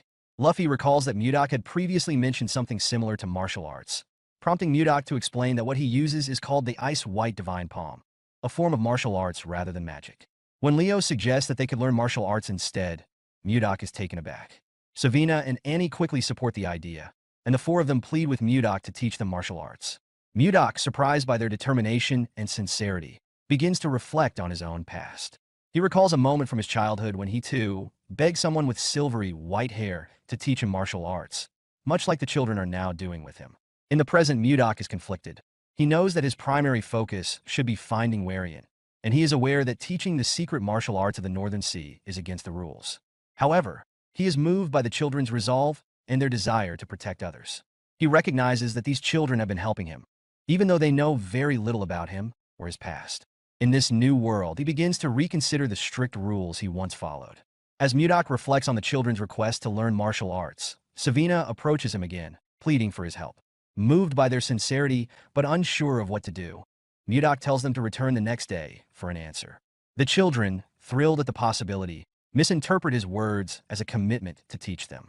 Luffy excitedly asks if Mudok is really going to train them, while Leo expresses deep gratitude, even vowing to remember Mudok's kindness in death. Mudok tries to clarify, but the kids are already too excited and leave the room, eagerly talking about their future martial arts abilities. As they close the door and bid him goodnight, Mudok is left to contemplate how the situation spiraled so quickly. He humorously wonders if he had been as eager and persistent at their age, reflecting on how difficult it must have been for his own master. Suddenly, his thoughts are interrupted by the sound of metal clashing in the distance, indicating trouble nearby. He realizes there is no time for rest. Meanwhile, in a nearby forest, Count Slave is embroiled in a deadly ambush. After killing one of his attackers, who was in hoodie, he struggles to catch his breath. As he contemplates whether he can survive until reinforcements arrive, he bitterly thinks about how the ambush occurred just when they were on their way to eat ice candy. His thoughts are interrupted by the sensation of hot wind behind him. Turning around, he sees a mage preparing several fireballs, which are launched towards him. Then a massive explosion happened as the fire hits him. King, filled with worry, rushes to Count Slave's side after witnessing the aftermath of a violent ambush. Concerned, the king asks if Count Slave is all right, noticing that his arm is bleeding. Count Slave reassures the king that he's fine, but apologizes for any perceived rudeness, as the situation demands swift action. The king, understanding the urgency, tells him not to worry about formalities. In the midst of the chaos, Count Slave assesses the situation, realizing that he had overlooked the presence of a mage among the attackers due to their similar attire. Quickly regaining control, he rallies his soldiers, shouting for them to stay composed and reorganize their formation to protect the king. The soldiers respond, forming a defensive line around the king. Meanwhile, the leader of the attackers, Morian, orders his men to press the assault with the intent to kill everyone, sparing no lives. The attackers respond with bloodthirsty determination, eager to claim the heads of the nobles. As they charge toward Count Slave and his soldiers, two attackers argue over who will claim the prize of killing the nobleman. But before they can strike, Count Slave demonstrates his deadly prowess in combat. With a swift, precise movement, he kills one of the attackers instantly, showcasing his exceptional skill and decisiveness in battle. Enraged by their fallen comrade, two more attackers charge at him, but he blocks their strikes effortlessly. Determined to uncover the truth, Count Slave asks one of the attackers who sent them. The attacker, dismissive and confident in their impending victory, taunts him, saying it doesn't matter since Count Slave is about to die anyway. As Count Slave surveys the battlefield, he realizes the gravity of the situation. The earlier magic attack had already decimated many of his soldiers, and the attackers clearly have no intention of leaving any survivors. In that moment, he reflects that if they lose this battle, the consequences for the kingdom will be dire. His foremost concern is protecting the king, and he steels himself for what's to come. Suddenly, his attention shifts to the mage in the distance, who is preparing another fireball attack. Reacting quickly, Count Slave shouts to his soldiers, ordering them to gather around and protect the king from the impending magic strike. The attacker mage, confident in his timing, taunts them, claiming it's too late for them. Just as the mage is about to launch the devastating fireballs, he is unexpectedly struck down by an ice attack. The force of the hit kills the mage instantly, leaving Count Slave, the king, and the attackers in shock. Morian, the leader of the attackers, furious at the sudden turn of events, demands to know who is responsible for the unexpected ice strike. The attacker's question is soon answered as Mudok reveals himself, standing atop a tree branch nearby. With a playful laugh, Mudok casually remarks, "He has been caught?" In a swift and dramatic turn of events, Mudok vanishes from the tree branch and reappears behind Morian, the leader of the attackers, knocking out one of Morian's subordinates with ease. Mudok then casually addresses Morian, saying it's been a while since he wished to see the moon, but it was so loud here that he had to come. Morian, taken aback, quickly turns to face Mudok. As he processes the situation, he He realizes that Mudok's ability to appear behind him without detection indicates he is no ordinary opponent. Morian's thoughts reveal his urgency. Despite their numerical superiority, they were caught off guard by Mudok's skill. He understands the stakes. They must assassinate the king and retreat swiftly to avoid any further complications. Mudok, meanwhile, observes the weapons of his enemies and smiles. Morian, undeterred, swings his blade at Mudok while instructing his subordinates to focus on killing the king, asserting that he will handle Mudok himself. With remarkable ease, Mudok blocks Morian's attack with his own sword, demonstrating his superior skill. He then remarks on the variety of swords he has encountered. Mudok alludes to the Sullen, a weapon associated with the Northern Sea Ice Palace. He invites Morian to engage him with more power. Hearing that, Morian, filled with rage, snarls, "This bastard," and lunges at Mudok with the intent to kill, vowing that Mudok won't escape alive. Mudok, unfazed and seemingly enjoying the confrontation, smiles and encourages Morian to unleash all his fury, saying how exhilarating. "Yes, let everything out." Despite Morian's aggression, Mudok easily blocks his attacks, demonstrating his superior skill and composure. However, Morian quickly adapts by retracting his left-hand weapon and attempting a series of stabbing attacks. Yet, Mudok dodges each one with ease, further frustrating Morian. Morian becomes increasingly agitated and tries a wide, furious swing with both weapons, but Mudok effortlessly sidesteps this as well. Seeing an opening, Mudok retaliates with a swift punch to his stomach, catching Morian off guard and sending him to his knees, gasping for breath. With Morian momentarily vulnerable, Mudok assumes a fighting stance and launches into a series of attacks with his sword. The first two strikes are barely deflected by Morian, leaving him exposed for Mudok's next move. Seizing the opportunity, Mudok grabs Morian's face and forcefully smashes it into the ground, laughing in a mix of triumph and mockery. As the fight reaches this fever pitch, rain begins to pour from the sky, adding a dramatic effect to the already intense atmosphere. The scene shifts to the king, who watches the confrontation with concern and confusion. He turns to Count Slave, asking, "Just what is this?" Count Slave, recognizing the need for caution in the midst of the chaos, urges the king to step back for his safety. In a tense confrontation, King expresses his belief in a Mudok potential to save the kingdom. Count Slave, seemingly bewildered, seeks clarification on the king's cryptic statement. Meanwhile, attackers, who had previously ambushed, begin to worry about Captain Morian and the skill of Mudok, speculating whether he might be a master swordsman. As the atmosphere grows more charged, Mudok approaches the attackers, visibly angry and filled with indignation. His rage stems from a trivial yet personal grievance. His ice cream melted due to the rain, which he attributes to the attackers' interference. His outburst confuses the attackers, who struggle to understand how his melted ice cream relates to their confrontation. Mudok, still fuming, threatens the attackers, asserting that he will demonstrate the power of his anger, especially one ignited by something as trivial as ice cream. He declares that he will count to 3, implying that significant consequences will follow for those who remain after his countdown. Unfazed, the attackers respond dismissively, convinced they can easily overwhelm Mudok. They prepare to strike, eager to silence him and assert their dominance. As Mudok begins his countdown, they charge at him, determined to prevent any further complaints from him. As the attacker's strikes poised to land, he reached the climax of his countdown. In a swift and unexpected maneuver, Mudok activated his protective chi, conjuring a shimmering barrier that enveloped him, effectively blocking the incoming attacks with ease. Seizing the moment, Mudok channeled his chi into his sword, channeling it into his weapon. With a fierce determination, he took a fighting stance and unleashed a brutal counterattack, proclaiming, "Don't say that his sword is a merciless one." In an instant, a multitude of sharp ice structures erupted from the blade, piercing through the attackers with overwhelming force. Both Count Slave and the king watched in astonishment as Mudok demonstrated his formidable skills. The raw power of Mudok's attack left them stunned, as they realized the depth of his abilities. After delivering his vengeance, Mudok making a graceful leap away from the scene at an incredible speed, leaving the attackers' bodies lying on the ground. Count Slave, recovering from his shock, remarked on Mudok's sudden departure. Meanwhile, the king's expression shifted to one of urgency as he acknowledged the necessity of securing Mudok's allegiance to him. Count Slave respectfully affirmed his loyalty by saying, "Your wish is my command, Your Majesty." Edmund learns that a group of children is studying magic. Initially surprised, he questions whether they are truly studying magic and whether the enigmatic swordsman, known for his magical prowess, is the one teaching them. The person he is speaking with confirms that it is indeed the swordsman instructing a select group of 4 children. Edmund finds this situation amusing, reflecting on the nature of magic and the challenges associated with learning it. He considers the rarity of those who successfully learn magic and contemplates the children's good fortune in being chosen by the swordsman.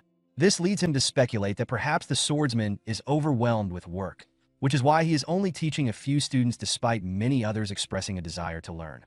Feeling a sense of curiosity and excitement about the potential of these children, Edmund stands up and asks to be led to where the children are studying magic. He is optimistic that their collective progress could lead to greater achievements, suggesting that the day when they all rise to prominence may be closer than he had anticipated. Edmund approaches Mudok and initiates a conversation, thanking him for teaching magic to the children. Mudok, confused by Edmund's words, asks for clarification. Edmund cheerfully reveals that he knows about Sir Magic Swordsman teaching magic to their children and expresses deep gratitude, asking how he could possibly repay the favor. Mudok, suspecting that this was the matter the higher-ups had been discussing, remains silent. At that moment, Charles interrupts the conversation, informing Edmund that there is a guest for Sir Magic Swordsman.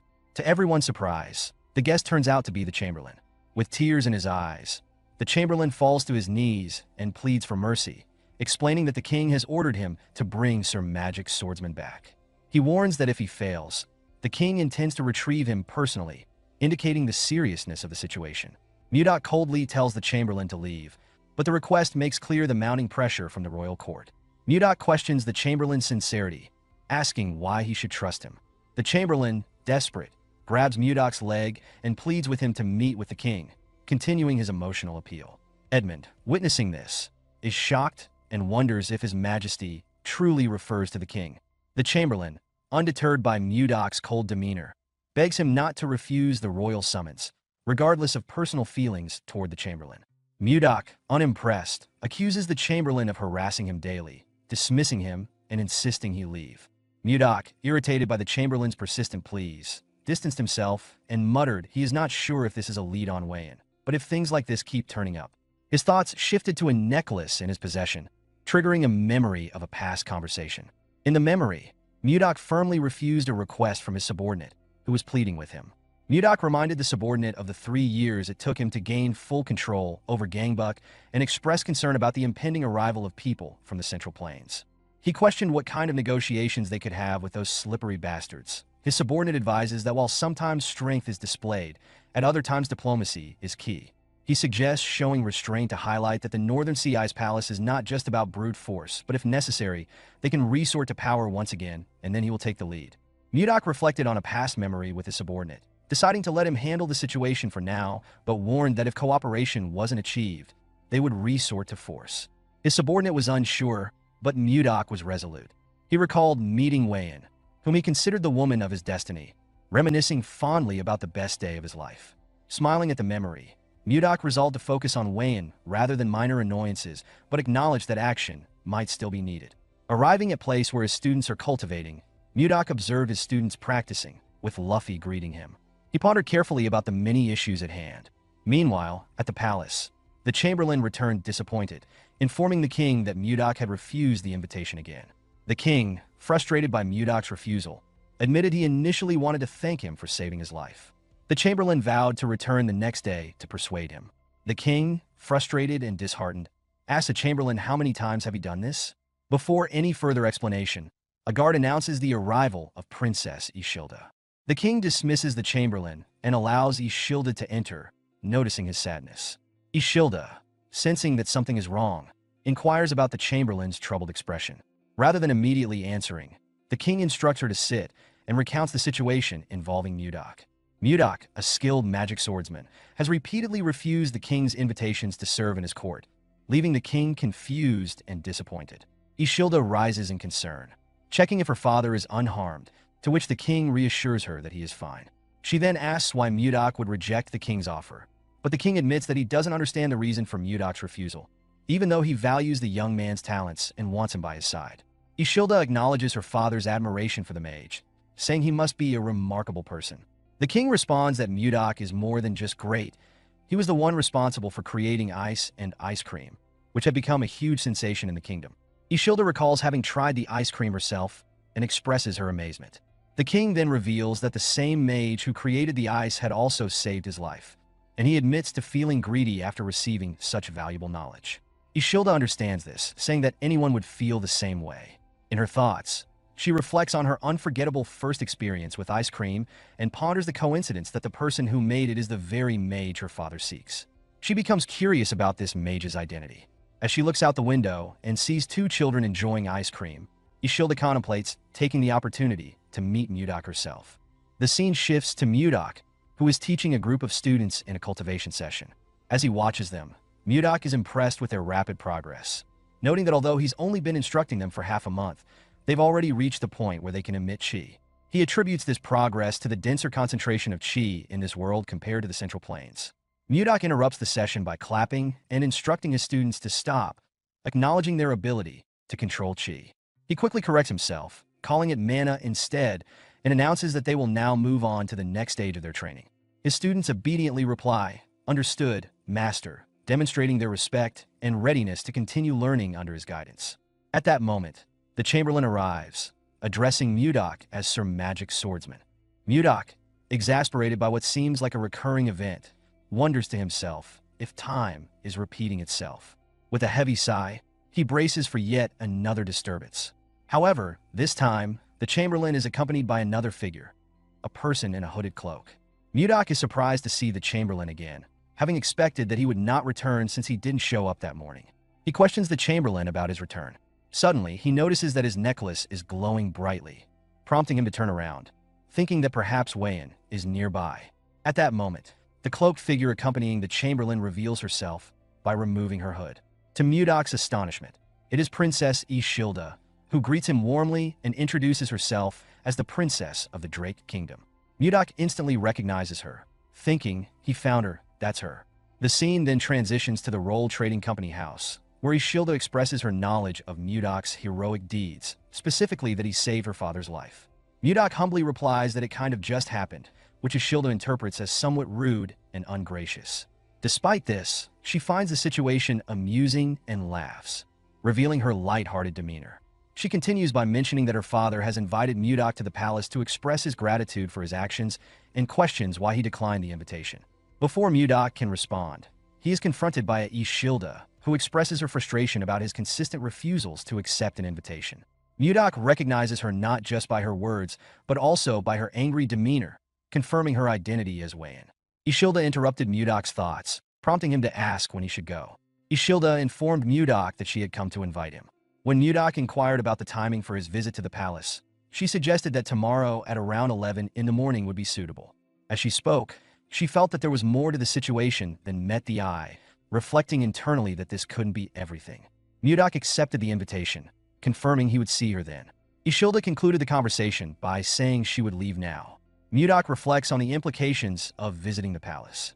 He is excited about the opportunity to see Ishilda again, but is also acutely aware of the social gap between them.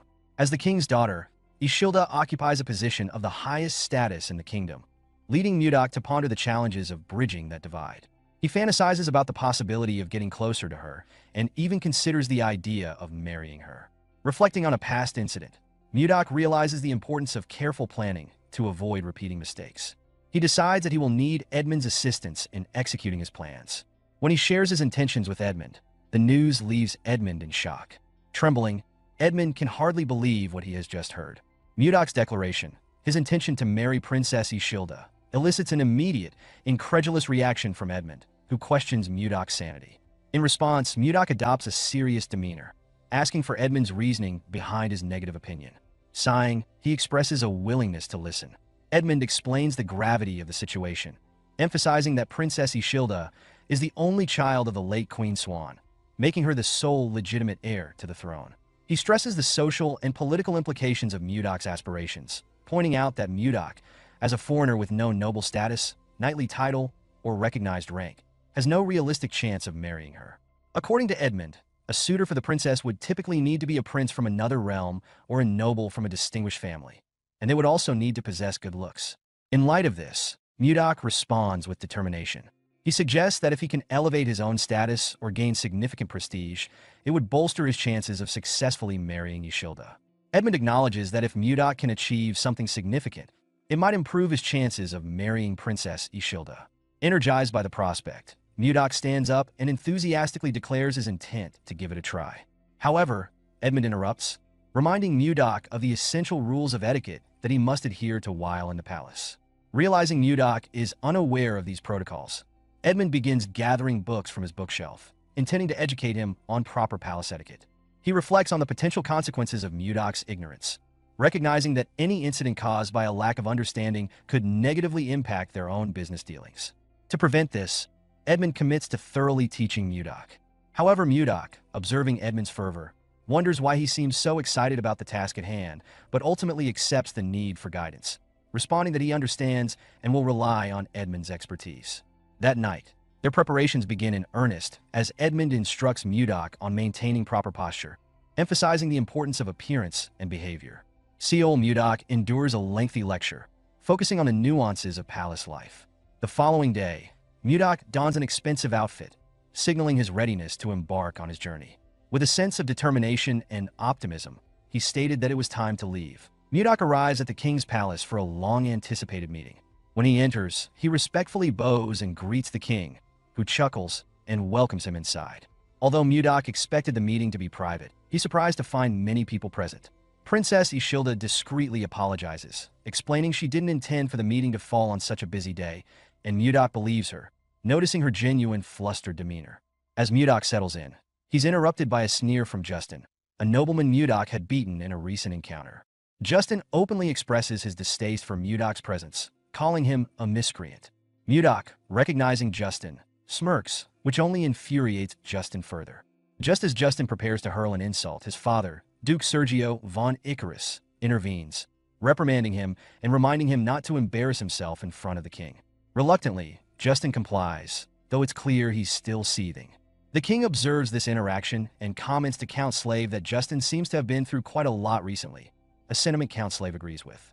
The king then turns his attention to Mudoc, asking why he finally accepted the royal invitation after so many refusals, expressing his disappointment at Mudoc's previous delays.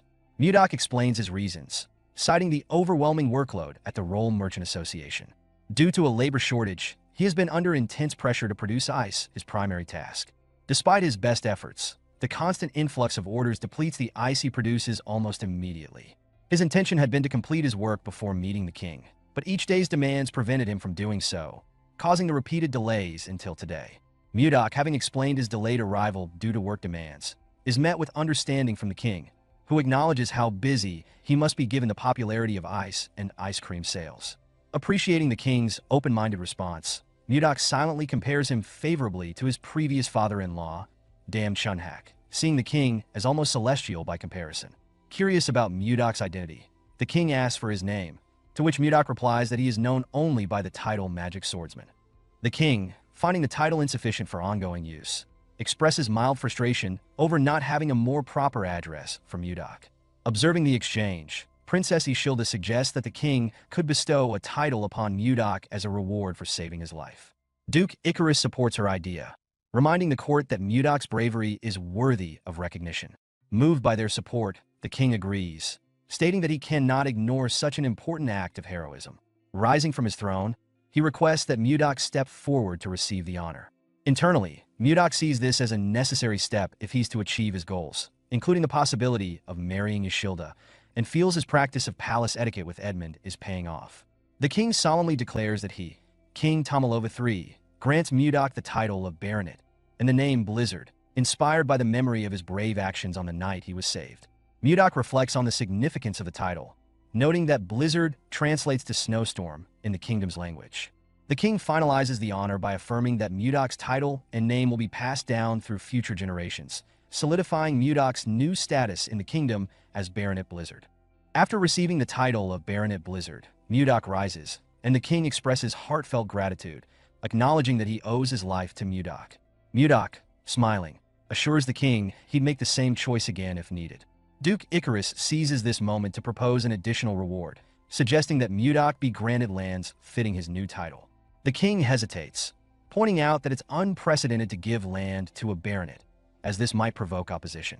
But Duke Icarus insists no one would challenge the king's authority and implies he'd personally address any resistance. The king looks to his other advisors, Baron Arista and Count Crash, who, intimidated by Duke Icarus's stern gaze, reluctantly agree. Reassured, the king asks if there are any lands suitable for Mudak, to which Duke Icarus proposes the northern icy region previously discussed in council meetings. The king grows uneasy at this suggestion, sensing the challenging conditions of the remote northern territories. Duke Icarus continues, remarking on the alignment of Mudok's tidal blizzard with the frigid northern lands, painting it as a good omen. Mudok begins to understand the Duke's intentions, to send him away to a harsh region as retribution for an earlier conflict with Duke Icarus's son. Yet Mudok sees an opportunity in this. Despite the difficult location, he realizes that if he can govern the northern lands well and build his reputation, it may elevate his status enough to narrow the social gap between himself and Princess Ishilda. After returning to the Roll Trading Company, Mudok shares the events of his meeting at the King's Palace with Edmund, including his unexpected appointment to lead the northern lands.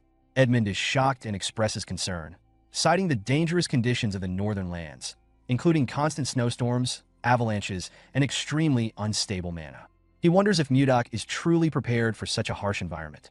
Mudok, however, remains unfazed, casually sipping his tea and assuring Edmund that the cold doesn't affect him, and he finds the unstable mana intriguing.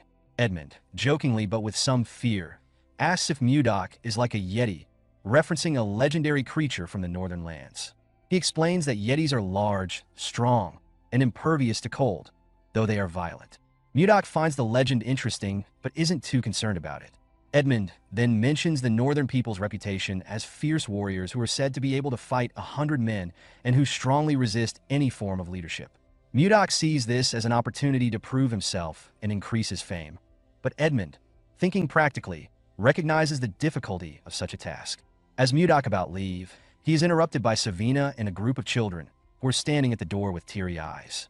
A little later, when they express their desire to accompany him to the northern lands, Mudok becomes flustered and refuses, explaining that it's far too dangerous for them, especially since they've only just begun their martial arts training. Mudok is confronted by Savina and other kids, who are upset that he's leaving, as they still have much to learn from him. They beg him to stay, but Mudok laughs off their concerns. Just as the kids are pleading with him, Ishilda arrives and greets Mudok with some hesitation. Mudok notices her discomfort and asks if something is wrong. Ishilda suggested that they speak after the children leave. Mudok dismisses the kids, urging them to go so the adults can talk. Savina and Leo are puzzled by his abruptness, but excitedly leave after Mudok agrees to grant their request. As they leave, Savina bows in gratitude, and Mudok urges them to go quickly so the adults can converse. Once alone with Mudok, Ishilda humorously comments on how lively his disciples are, but Mudok points out their rebellious spirit, which Ishilda agrees with. She then apologizes to Mudok, explaining that her request for the king to grant him a title inadvertently led to Mudok being sent to the northern lands. Mudok, noting her resemblance to Wayan in this way, remarks that if he hadn't received the title, he wouldn't have been sent to such a dangerous location. Ishilda accepts responsibility for the situation, apologizing once more. Mudok pretended to cough, thinking, how adorable, before saying, apologies won't change anything. In the end, he still has to leave. Ishilda, wanting to ease his mind, offers to help, asking what she could do. Mudok humorously suggests that a lucky charm might help, implying that it's a kiss filled with genuine concern.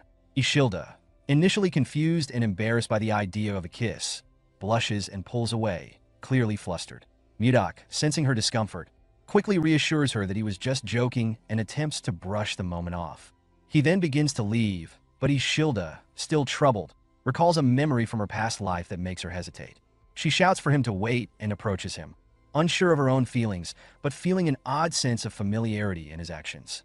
After a brief moment of silent contemplation, Ishilda surprises both herself and Mudok by agreeing to the suggestion, saying, all right, fine, I'll do it. Mudok, somewhat caught off guard, tries to backtrack, saying he doesn't want to pressure her, but Ishilda disregards this and pulls him into a kiss. The kiss is quick, and once it's over, Ishilda, blushing and covering her face with her cloak, asks if it's done before walking away. Mudok, stunned by the turn of events, is left in shock, and we see him, resembling a Cinderella 2.0, who lost his shoe along the way. As he processes what just happened, he realizes that he now has a greater motivation to succeed and return. Rumors began circulating in the northern lands about a new lord arriving, rumored to be the one who saved the king's life and was rewarded with land and a title. In a tavern, a conversation broke out about his feats, with one person claiming he single-handedly defeated 100 enemies. The second person was impressed, asking if it was true.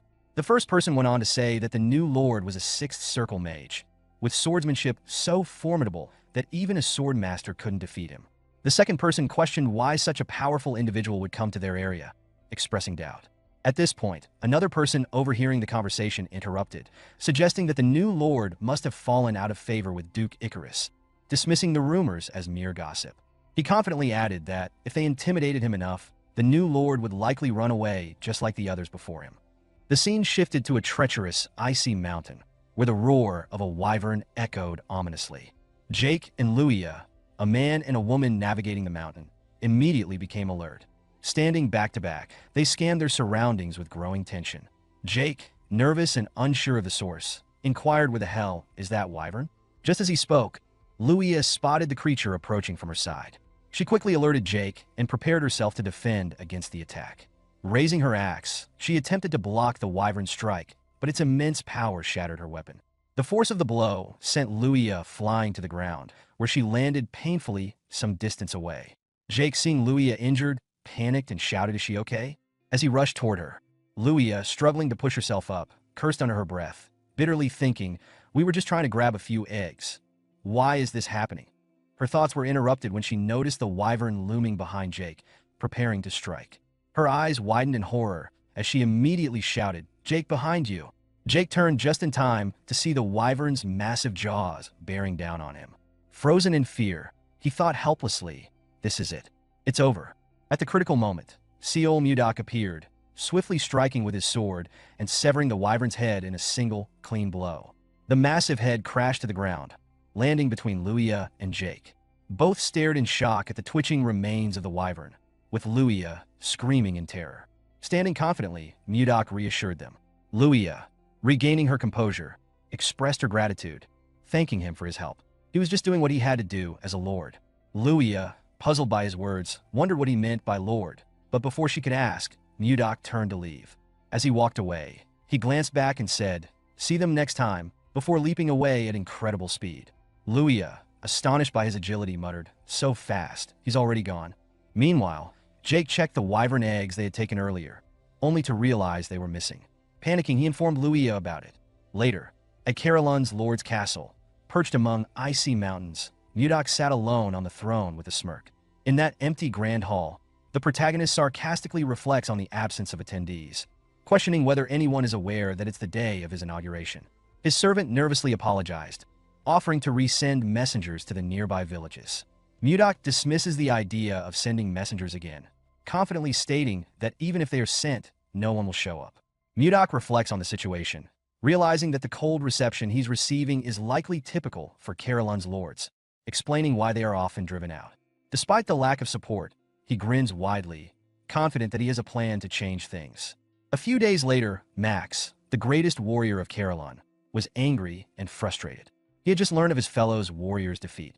In the midst of his frustration, Max questioned who could have possibly defeated them, the strongest warrior. Injured warriors around him, who had faced Mudak, spoke of his overwhelming skill. One admitted defeat reluctantly, acknowledging the Lord's impressive abilities, while another described the Lord's speed and the intense pain he caused with his powerful hand techniques, leaving them completely immobilized. Max, deep in thought and trying to process what he had just heard, considered the magnitude of the situation. His contemplation was interrupted when a warrior burst into the room, shouting that Mudak was in the village square. Max, realizing that the Lord had already made his move, decided to confront him. His fellow warriors, eager for Max to step up, encouraged him, urging him to take charge and defeat the new Lord. They called out to him, expressing their trust and reliance on him, saying they were counting on him. Meanwhile, in the village square, Mudak stood calmly amidst the crowd, observing his surroundings and noting the large number of people gathered. Just then, Luia spotted him and waved enthusiastically. Mudak was about to respond when Luia's father, Max, appeared behind her. Max tapped Luia on the shoulder, and she turned to face him. Max, seeing his daughter Luia talking to Mudak, grew concerned and asked, "What is she doing here?" Luia, unfazed, casually explained that the village square was crowded with people, and she had simply been curious about what was happening. Max explained to Luia that the reason for the crowd was the arrival of the Lord. This reminded Luia of a past incident when Mudok had saved her from the ice wyvern. She realized that Mudox was the new pointed lord. When she mentioned this, Max grew concerned and wondered if Mudok had indeed been the one to save her. He also considered the gravity of the situation. Mudok had taken down an ice wyvern with a single blow, something even the greatest warrior of Carolon would struggle to do. Max, processing this, acknowledged the strength and skill of Mudok, but felt conflicted, knowing he couldn't back out now. Determined to confront the situation, he approached Mudok and introduced himself as Max, the greatest warrior of Carolon. Mudok, however, did not shake his hand and introduced himself as Blizzard, the newly appointed baronet of Carolon. Max then brought up the rumors he had heard about Mudok, specifically about him mercilessly tying people up in villages, questioning if it was true. Mudok calmly explained that he had only been teaching a lesson to those who tried to rebel, not acting out of malice. When Max asked if he was planning to rebel, Mudok's expression grew serious.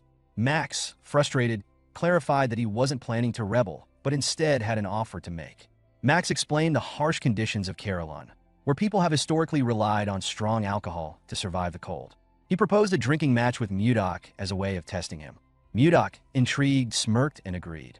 Max warned him about the potency of the drink, which could burn one's body, but Mudok confidently accepted the challenge, stating that if he won, Max would have to recognize him as Lord and follow him unconditionally.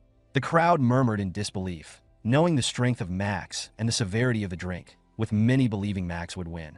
Max accepted the terms and told Mudok not to regret his decision. Later, in the tavern, the two sat at a table surrounded by a crowd, the glasses filled with alcohol. Max asked Mudok if he was sure about the bet, offering him one last chance to back down. Mudok, smirking, declared that he could never back down as a lord, and the match was set to begin. Max, smiling, warned Mudok not to regret it. As the drinking match progressed, Max began to feel the effects of the alcohol, his vision blurring after several rounds. He paused and set his glass down, prompting a fellow warrior to ask if he was okay, noticing that Max had briefly passed out. Luia, concerned, pleaded with her father to stop the match. Max, stunned by the thought of himself passing out, couldn't believe it. As the greatest drinker in Carolon, he was determined not to lose. He refused to accept his condition, extended his glass, and insisted on another round, declaring that he wasn't drunk yet.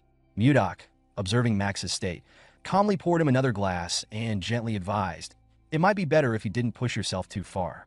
Max, still trying to maintain control, attempted to pour for Mudok, but fumbled due to his blurred vision, spilling alcohol on the table. He glanced at Mudok, who appeared completely unaffected by the alcohol, and thought in frustration, "Damn it. He's drinking like there's no tomorrow." Noticing Max's clumsiness, Mudok smirked and teased, "Hey, how about you pour it into the glass?" Max, frustrated and feeling the weight of the challenge, held his head and thought, how is he still fine?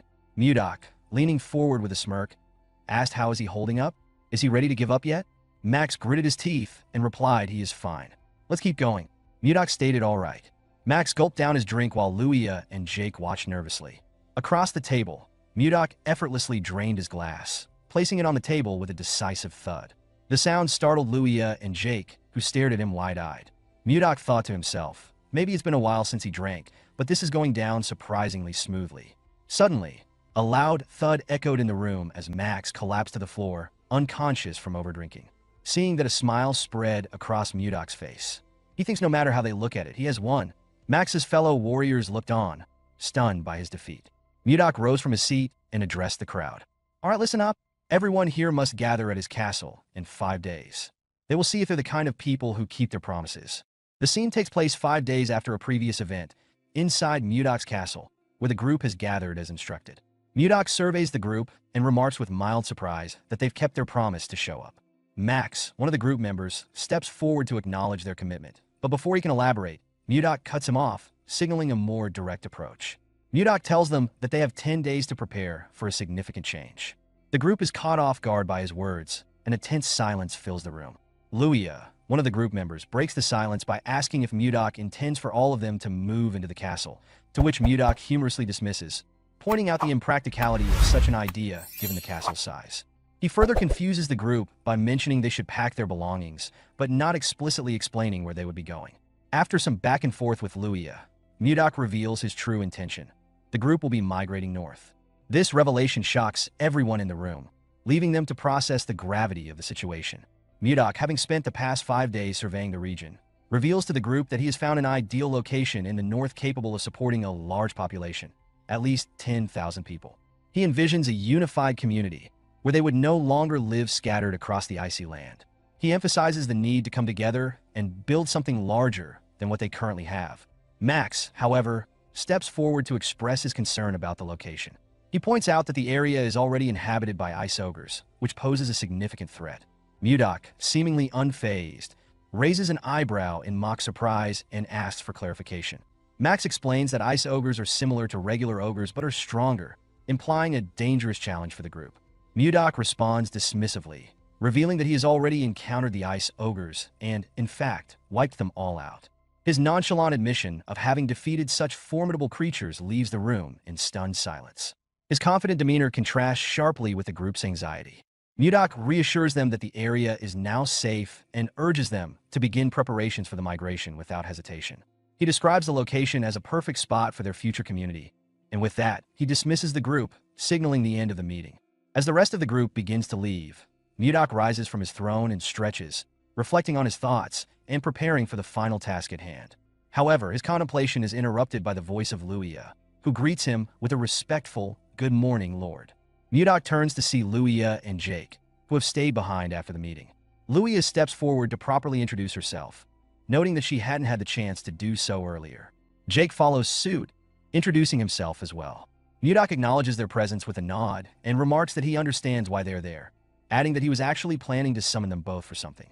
Jake, clearly puzzled, asks what he's being summoned for. Mudok, maintaining an air of calm, reassures them with a faint smile, telling them it's nothing too serious and urging them not to be nervous.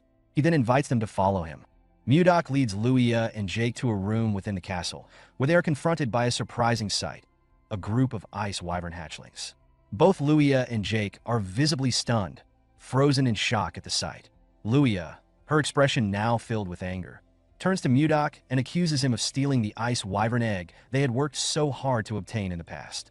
She confronts him, demanding an explanation for his actions. Mudok responds with a chuckle, dismissing her anger by asking her to remember who saved them during that earlier incident. Luia's frustration grows, and Jake nervously avoids Mudok's gaze, clearly uncomfortable with the situation.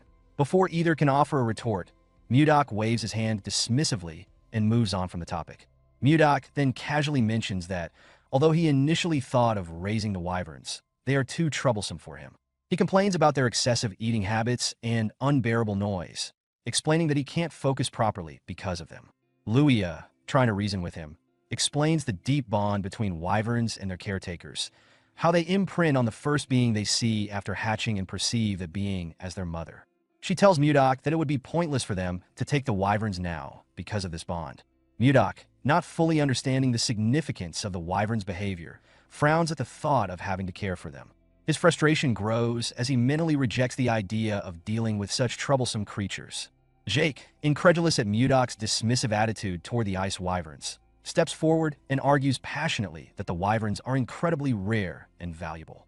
He points out that Mudok's perspective is misguided, emphasizing that ice wyverns are far superior to regular wyverns in size, strength, and overall power. Luia, agreeing with Jake, urges Mudok not to squander the opportunity to raise such a formidable creature. Jake further fuels the argument by enthusiastically suggesting that, if he were in Mudok's position, he would properly train the wyverns and use them for practical purposes, such as flying comfortably to Texten, the second capital of the Gaia Kingdom. Mudok, curious, asks what Texten is, prompting Jake to explain that it is located about 1,000 kilometers west of Carolyn and is a place where anything can be found. Mudok raises an eyebrow, surprised by the claim that the wyverns could fly such a distance. Jake eagerly confirms that the wyverns could indeed make the journey to Texten and back in just an hour or two, which leaves Mudok momentarily stunned by the possibilities this opens up. After a pause, Mudok, now intrigued by the potential of the wyverns, asks how he can go about taming them. Luia smirks, sensing that Mudok has changed his stance, while Mudok grins in response, admitting that he has come up with a brilliant idea. A few days after Mudok's command to begin the migration, the people of Carolyn continue their arduous journey. Despite Mudok's leadership, the people are clearly struggling with exhaustion after days of trekking. Savina, noticing their weariness, approaches Mudok to inform him that the people are fatigued. Mudok frowns as he surveys the tired crowd, understanding the difficulty of the journey after 3 days and nights of travel. He recognizes that some of the people still don't fully trust him, but he holds on to the belief that once they reach their destination, they will understand his intentions. Turning back to address the crowd, Mudok encourages them to keep going, assuring them that they are almost there. He urges them to trust him and push through their exhaustion, though the warriors among the group are clearly skeptical. Their murmurs reveal their doubts. Some question Mudok's leadership and direction, while others worry about the ice ogres still potentially inhabiting the area they are heading to. In response, Mudok's patience runs thin. He drives his sword into the icy ground with a loud thud and fiercely asserts that he has already defeated all of the ice ogres, chastising the warriors for doubting him. His angry outburst calls into question their bravery, challenging their commitment to Caroline's cause. Without waiting for any response, Mudok resumes walking, leaving the crowd to reflect on his words. Savina, sensing the tension, hesitates and calls out to him, but Mudok dismissively waves her off, confident that the people will come to understand his leadership soon enough. Later that day, Mudok and his group arrive at a massive cave, which they stare at in awe. The cave is a sight to behold, and the group can hardly believe they've finally reached it. Leo, one of his students and also one of the group members, turns to Mudok, expressing that this must be the location Mudok had mentioned before. Mudok confirms with a nod, acknowledging that it took considerable effort to find this spot, but that he is pleased with it. As he surveys the group, he notices expressions of relief and satisfaction among the people. Mudok then raises his voice to address the group, informing them that the cave once served as the stronghold of the ice ogres, but now it belongs to them. This marks the beginning of their new lives, and Mudok declares that from this moment on, the cave will be their new home.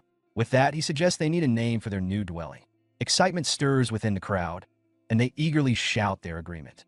Mudok takes a moment to think, recalling the name of his previous location, the North Sea Ice Palace, and considering something similar yet fitting for this new place. Suddenly, an idea strikes him, and he announces that from now on, the cave will be known as White Castle. The group erupts in cheers, embracing the new name enthusiastically. Mudok, smirking to himself, watches the celebration with satisfaction. He reflects on the final task ahead, the return of the baby wyverns. His eyes scan the cave, mentally planning where their nest will be, settling on an empty space to accommodate them. A little later, as the group settles into their new home, a sudden, piercing scream echoes through the cave. Mudok immediately spins around. Just then a spell was cast. A lightning bolt struck the last baby wyvern, knocking it unconscious to the ground. The mage who cast the spell wondered to himself, "Why are wyverns here?" At that moment, Mudok appeared on the scene, his eyes burning with intensity. He demanded, "Why is there a mage here?" The mage, startled by Mudok's sudden arrival, quickly turned to face him, readying another lightning bolt spell. Without hesitation, Mudok springs into action, moving with lightning speed. In a flash, he disables the mage by blocking his pressure points and seizing his neck. With a single, forceful motion, he slams the mage against the cave wall, pinning him there. The mage gasps in pain, and Mudok growls with authority, his voice cold and menacing. "That you won't get a second chance. Who is he?" His tone makes it clear that he demands answers and that any further threats will be met with swift retribution. Mudok asked the man to tell him why he attacked his wyverns. The mage noticed that he couldn't move his body. He wondered if he was paralyzed. With a scary look on his face, Mudok told him that his mouth is not paralyzed. He asked him to start talking. The man was scared to see the look on his face. He said that he will talk. He introduced himself as Count Jerome von Kerwin. Mudok did not expect the man to be a count. He revealed to him that he is a baronet. The moment he heard this, Jerome realized that our boy is the man known as Blizzard, the person who saved the king's life and received a title and a land. Mudok did not expect him to know him. Our boy realized that something was off. He asked Jerome if he is the former lord who was appointed here and got kicked out by the people. The count told him that he has his circumstances. Mudok told him that it is none of his business. He pulled Jerome closer and told him that he has been talking to him freely for a while. The mage told him that he is now aware of his identity, and he knows that they are on the same side. Mudok did not respond to him. Jerome asked him if he said something wrong. Our boy grabbed his head and told him that he is wrong. The man screamed out in pain. Mudok told him that he does not care about equality. He reminded him that he failed to fulfill his responsibility. He told him that he should have turned down the title. Mudok told him that equality doesn't matter to him. The count begged our boy to spare him. Mudok told him that he would give him special treatment for once. He advised him not to think about fighting him again. The moment he said this, Mudok released the pressure on his acupoints. He told Jerome that he can now move his body. The man quickly went on his knees. He was breathing heavily with a terrifying look on his face. Mudok told him that he will seriously kill him if he says anything stupid. Jerome assured him that he won't do anything like that. Our boy pointed at his wyverns and asked Jerome to heal them. He told him that he can come out after healing them. Jerome was surprised to hear that he had to heal them. Mudok told him that he is excellent in judging people. He told Jerome that he has a lot of guts to use magic in front of the Lord. He asked him to do his best. The moment he said this, he turned around. Jerome tried to stop him, but our boy simply left him there. The Count fell to the ground. He realized that something was seriously wrong. In the next scene, we see Mudok and Jerome in a tent. Our boy told the man that he wants him to send a letter to the king. Jerome was surprised to hear this. Mudok asked him about why he is so surprised. He asked him if it is really difficult to send a letter to the king. Jerome told him that the letter isn't the problem. He reminded Mudok that he asked him to send a letter asking for tax exemption. Our boy explained to him that he needs it because the people are doing their best to make a living and they don't have a lot to spare. Jerome revealed to Mudok that the other nobles will be against it. Our boy asked him about why they will be against it. Jerome said that it will seem unfair from the nobles' perspective. If this bill is passed, the nobles will threaten the king by telling him that they won't pay tax either, because their circumstances are also as bad as Mudok's own. Jerome told our boy that the king will refuse his request, no matter how much he favors him. Upon hearing this, Mudok became more certain that the nobles are the problem of the kingdom, and Duke Icarus is the one controlling them. He asked Jerome to suspend the idea. The Count was relieved to hear this. Mudok moved close to him and shared another idea with him. Jerome was surprised to hear his idea.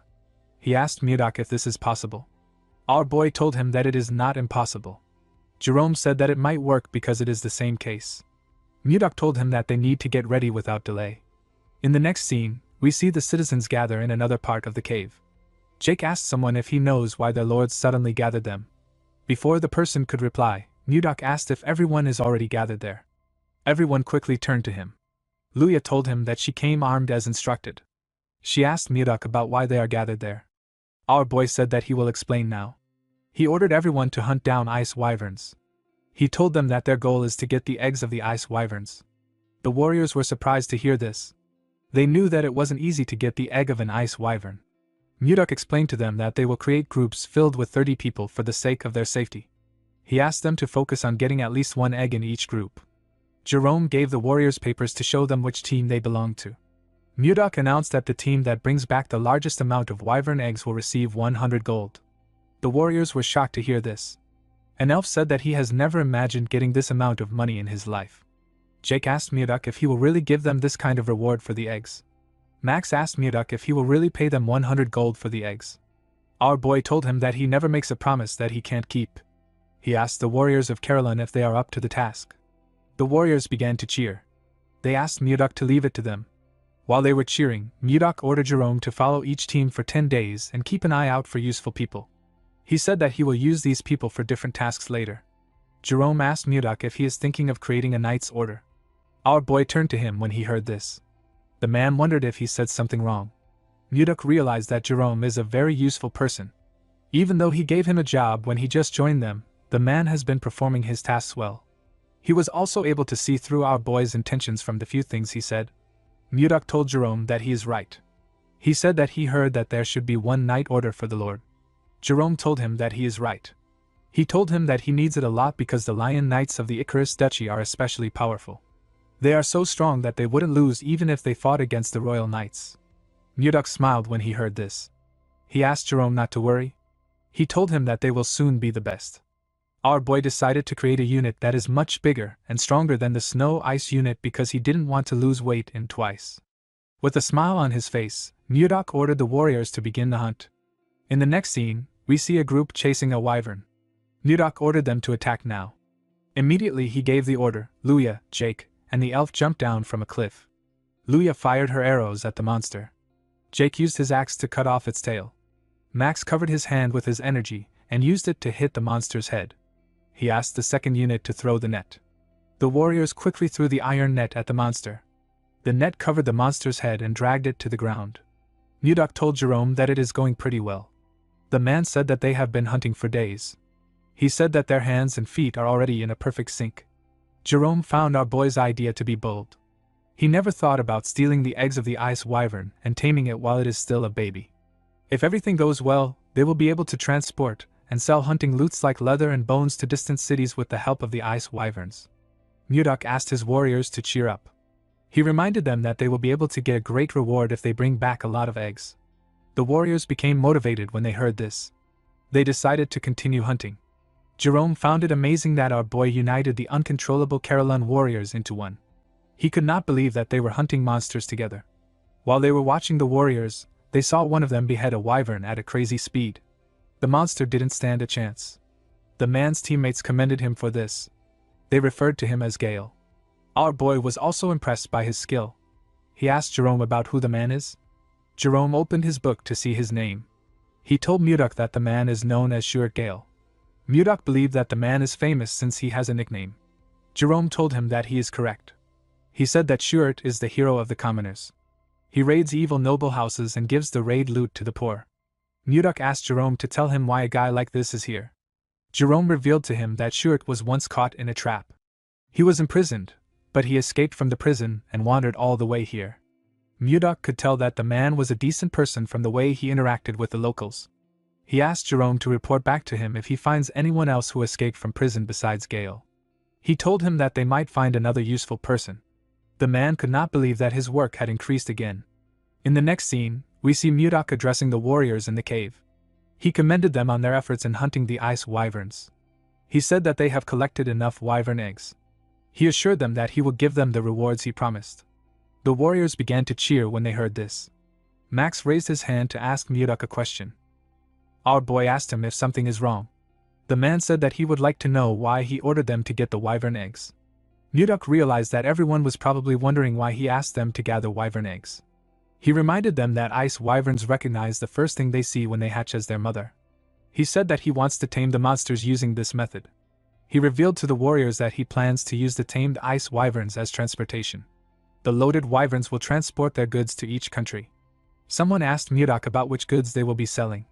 Our boy said that the first thing he can think of is leather. With a smile on his face, Mudok told them that their main product will be the Ice Ogre tribe. Max and the other warriors were shocked to hear this. Max asked his lord if he is planning to kill them. Luya said that she is not yet ready to die. Mudok ordered his warriors to calm themselves. They quickly closed their mouths. Our boy asked them to tell him the person who wiped out the ice ogre that had been lurking around this white castle not too long ago. The men told him that it was him. Mudok told them that they are correct. He asked them if they really believe that he is going to allow them to become an ogre's food. The warriors realized that things are different from before. They believe that things will work out with their current lord. Mudok asked them if they are interested. The warriors shouted that they are. Our boy told them that he would give them the rewards like he promised. Before he could say anything else, one of his disciples ran to him. The boy called out to him. Mudok told Leo that he is still talking. He asked him about what is happening. Leo apologized to his master. He told him that it is something urgent. While breathing heavily, the boy revealed to Mudok that Savina is dying. Our boy was shocked to hear this. The scene shifts, and we see the other two disciples with Savina. The girl was shivering on the ground. Luffy covered her with a jacket. Savina thanked him for the jacket. Annie was sad to see that Savina was still shaking. Luffy asked her to hang on. He told her that their master will soon arrive. The moment he said this, Mudok asked them about what is going on. The children quickly turned around when they heard their master's voice. Mudok quickly checked the girl's body. He was shocked to see that her body was in such a terrible condition. Savina told her master that everywhere is so cold. Mudok asked his students to tell him how she became sick. He asked them to tell him in detail. The students explained to him that they were helping Mr. Osborne find a place to build a nest for the ice wyvern eggs. While they were looking around, they discovered a huge flower field full of glacial flowers that they had only seen in books. Savina wanted to show their master the flowers, so she took some from the ground. When they returned with the glacial flowers, Savina fell to the ground and began to tremble. The kids were shocked to see this. Leo asked their master about what they should do. He said that Savina might not wake up. Mudok patted him on the head and asked him to calm down. He told him that this won't happen. Our boy decided to take a look at the glacial flower. He was surprised to see the flower. He was certain that this was the snow ice flower. He could not believe that this was what they were calling the glacial flower. This flower is the one and only elixir of the North Sea and the Central Plains. Mudok wondered about how it was in this world. His students asked him to save Savina. Our boy decided to think about the flower later. He asked Leo to carry Savina and follow him. He said that they are going to the training ground. Leo quickly carried Savina to the training ground. Our boy asked him to put her down on a bed. The boy gently placed her down. Mudok commended him for this. He told his disciples that he is going to start treating her now. He asked them not to enter the room until he gives them the permission to step in. The students stepped out of the room. Before closing the door, Luffy begged his master to save Savina. Our boy assured him that he will. He looked at the snow-ice flower in his hand. The glacial flower is known as a mysterious flower that endlessly emits cold air. However, in the Northern Sea Palace where Mudok lived, the fruit of this flower was a priceless elixir. The extreme cold of the flower makes it difficult to obtain the fruit. However, it is a different story for someone like Mudok who has mastered ice chi. Our boy blew some cold air on the fruit to refine it. Savina collapsed because her ice chi wasn't strong enough to withstand the cold. Mudok put the fruit into the girl's mouth. He poured his energy into her and called out to her. He asked her to open her eyes. The moment she heard this, Savina opened her eyes and raised her head. She was surprised to see her master in front of her. As our boy poured his energy into his student, he spoke to her through telepathy. He asked her to sit up straight and try to circulate her chi. Savina accepted his order. She quickly began to circulate her energy. The cold energy went round her body. Mudok noticed that the cold chi in her body has completely stabilized, thanks to the circulation of her internal energy. While she was circulating her energy, Savina suddenly fell on the bed with her eyes open. Mudok realized that she has fallen asleep. He believed that she should have closed her eyes. He noticed that her internal energy has significantly increased compared to before. The fruit worked better than he expected. Mudok realized that he can increase the intensity of her training if her energy continues to increase. Before starting the training again, our boy wanted the girl to take him to the flower field where she found the snow-ice flower when she woke up. He realized that he might be able to achieve his goal much sooner than expected. Later in the day, Savina woke up after sleeping for a while. After harvesting the ice wyvern eggs, the White Castle underwent a major reorganization. Mudok checked the list Jerome gave him and organized his own elite Knight Order, known as the Blizzard Knight Order. He promised to raise the warriors as powerful men that belonged to the Blizzard Knight Order. Schuart was appointed as the captain of the order. Mudok created a school and a hospital in this new place. He also created restaurants, bars, and clothing stores. Everything was going according to our boy's plan. The training facility was adjusted according to people's abilities. In the next scene, we see Mudok and Jerome talking. Our boy told the mage that he has to align people with the organization if he wants to improve it. The mage told him that he is right. Osborne was placed in the White Castle security forces, and Jerome was appointed as our boy's assistant. Jerome reminded Mudok that he still has to teach people magic. Our boy asked him if he doesn't want the position. The man said that he doesn't. Mudok called him a bastard and asked him to repeat his answer. He threw some paper at him. Jerome could not say anything. He felt like he should be given 1,000,000 gold for his work. Mudok said that he wants to create a patrol unit. The patrol unit will be in charge of guarding the exterior of the White Castle. It is also responsible for scouting Carolyn and bringing in scattered residents. Mudok said that he will be the captain of this unit. He decided to create another armed group called the Wyvern Knights. Jake begged Mudok to allow him to join this group. Our boy did not know if he was making the right decision.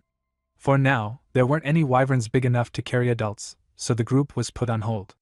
Once the number of Wyvern Knights is finalized, the remaining eggs will be used by the Carolyn merchants. Mudok told Luya that it is a secret that he is the chief of the merchants. He told the girl that she will act as his proxy. Luya accepted his offer. A few days later, we see Jerome running somewhere. He was carrying a briefcase. He remembered that Mudok told him that he will reduce his workload. He wondered about how troublesome things will be today. While thinking, he stepped into a room. He apologized for being late. Max asked him not to worry. He said that the meeting just started. When Jerome looked around, he noticed something odd. Savina was also in the room. He remembered that the girl was unwell recently. He wondered why she was there. Mudok asked him to sit down. He asked Osborne to continue his report. Osborne said that the security unit hasn't been around for a long time, and yet they have already locked up 20 people in prison. The problem is that more than half of these people are fugitives who came from outside. Max stood up and told his lord that these people are criminals.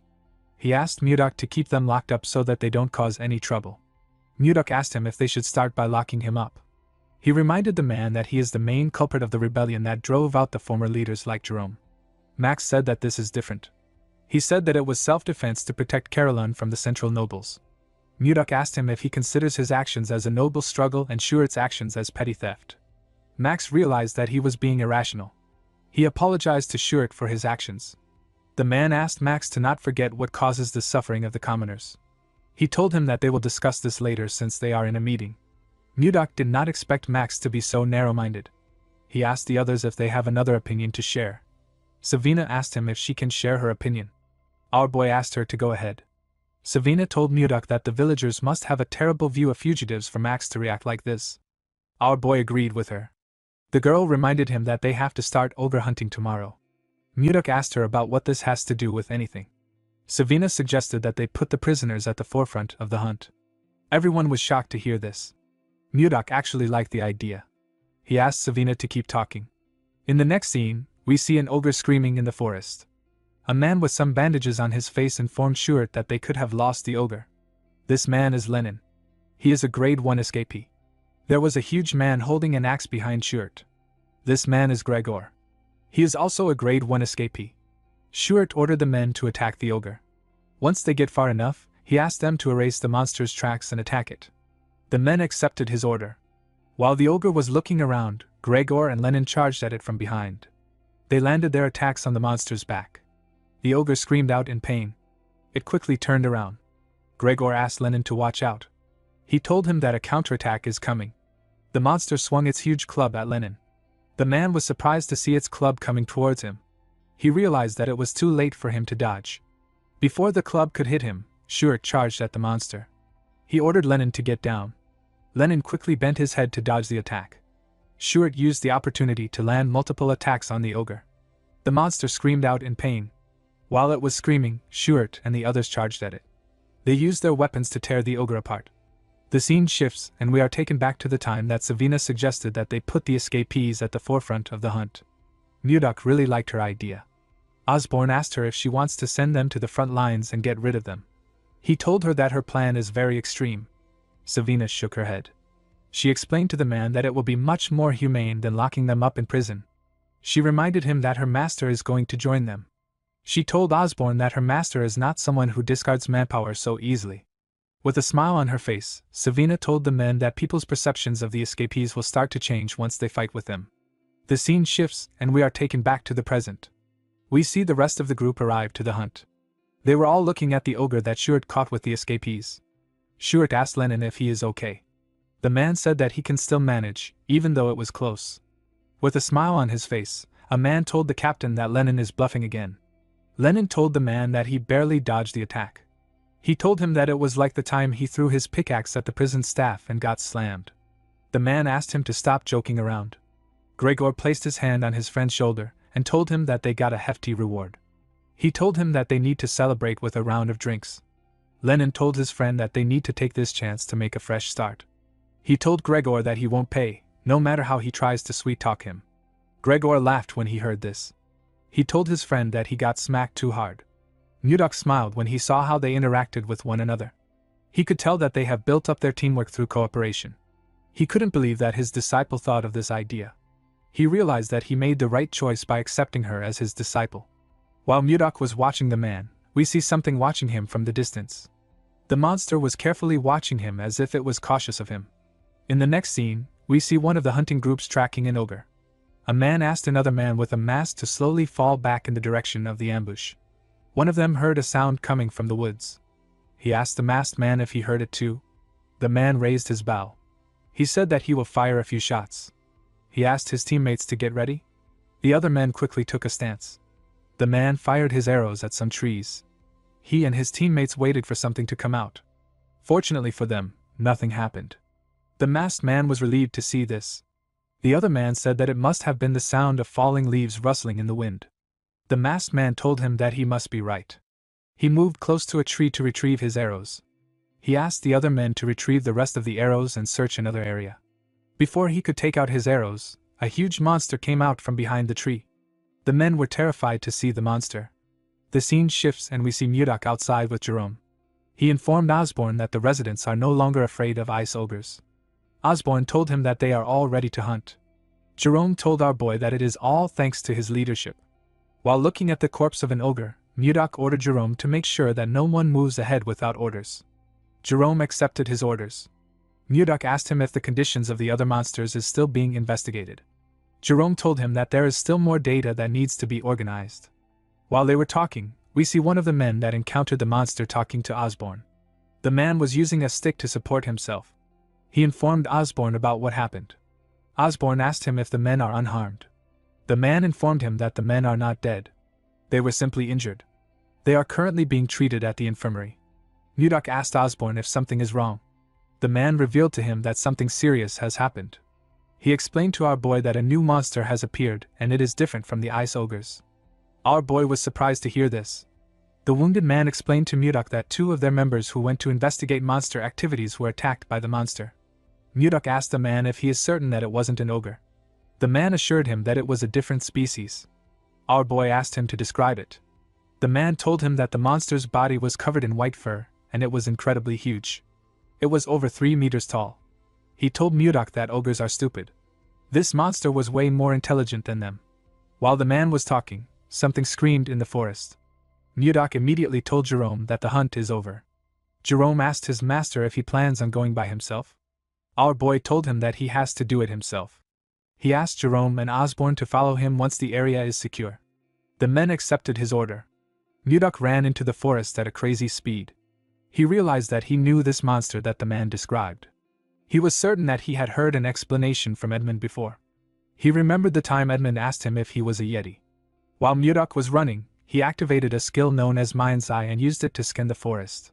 He quickly found the monster he was looking for. Our boy landed on a tree. He took out his sword and charged at the monster. The monster became terrified when it sensed someone coming towards him. He quickly raised his hand to block our boy's attack. He was able to block it with his thick fur. Murdoch was barely able to cut him. He noticed that his attack bounced right off the monster. He could tell that his body was very tough. Now that our boy was looking at it, he became certain that this monster is a yeti. Murdoch noticed that the yeti that was roaring earlier was now frozen stiff like a scared wild cat. Due to the way the monster reacted, our boy realized that it could sense the weight of his martial power. The look in his eyes shows that he is scared. Murdoch considered sparing the yeti out of curiosity, but he couldn't keep someone who harmed his people alive. Our boy raised his sword and asked the monster to be born as a human in his next life. He jumped and charged at the yeti. The monster was scared to see him coming towards him. He covered his hand with an unknown energy before Murdoch could strike him. When Murdoch's sword got close to the monster, it destroyed everything around him and cleared the area. Our boy believed that he had won the fight, but he was wrong. When he looked at the ground, he didn't see anything there. He recalled that the yeti suddenly emitted a light and vanished along with his energy just before it was struck down. Our boy wondered about the kind of magic the yeti used. He recalled that the light was green. He remembered that he heard something about this from Luffy when he first came to this world.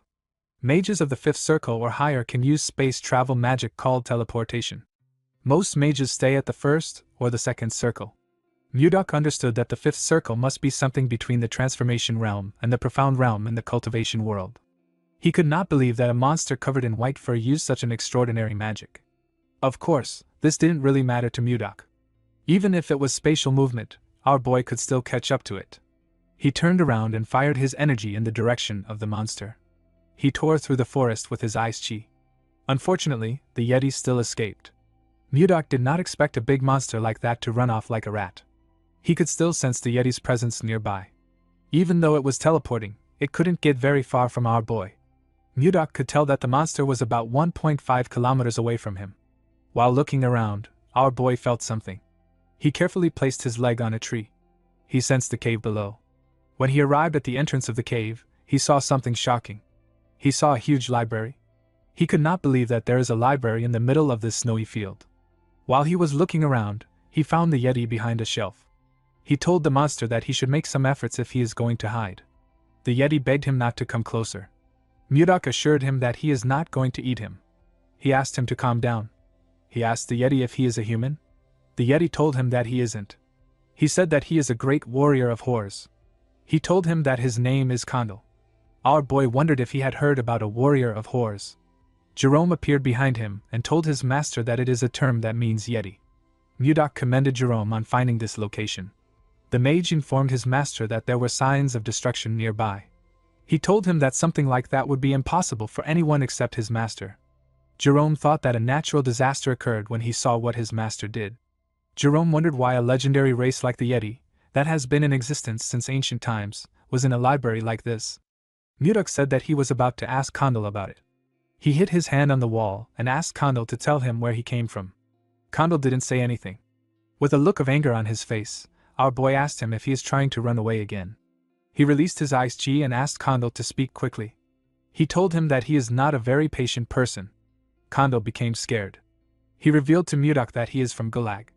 Our boy asked him if Gulag is his village. Kondal nodded his head. Mudok asked him if a lot of Yetis live there. Kondal told him that he is right.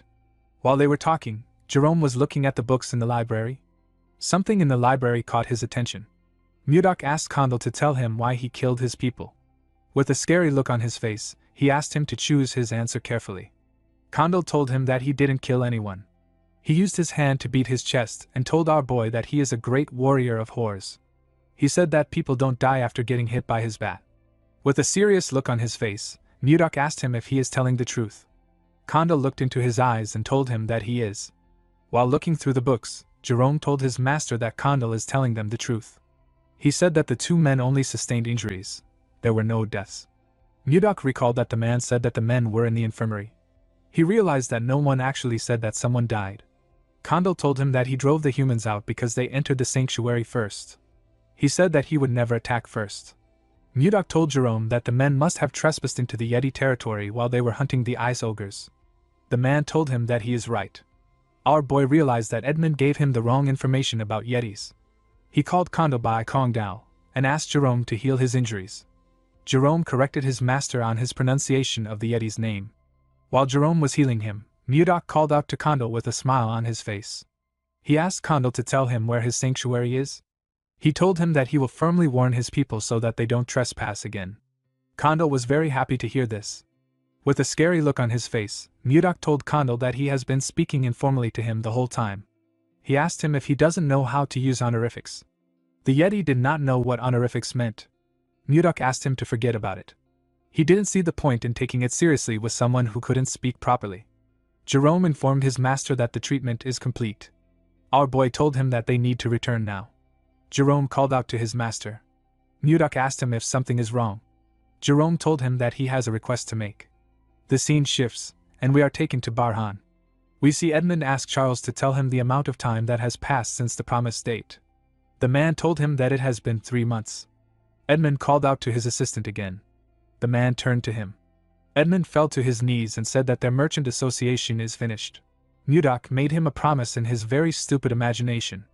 Mudok held his beard and asked him to hold on for 3 months. He told him that he would send someone.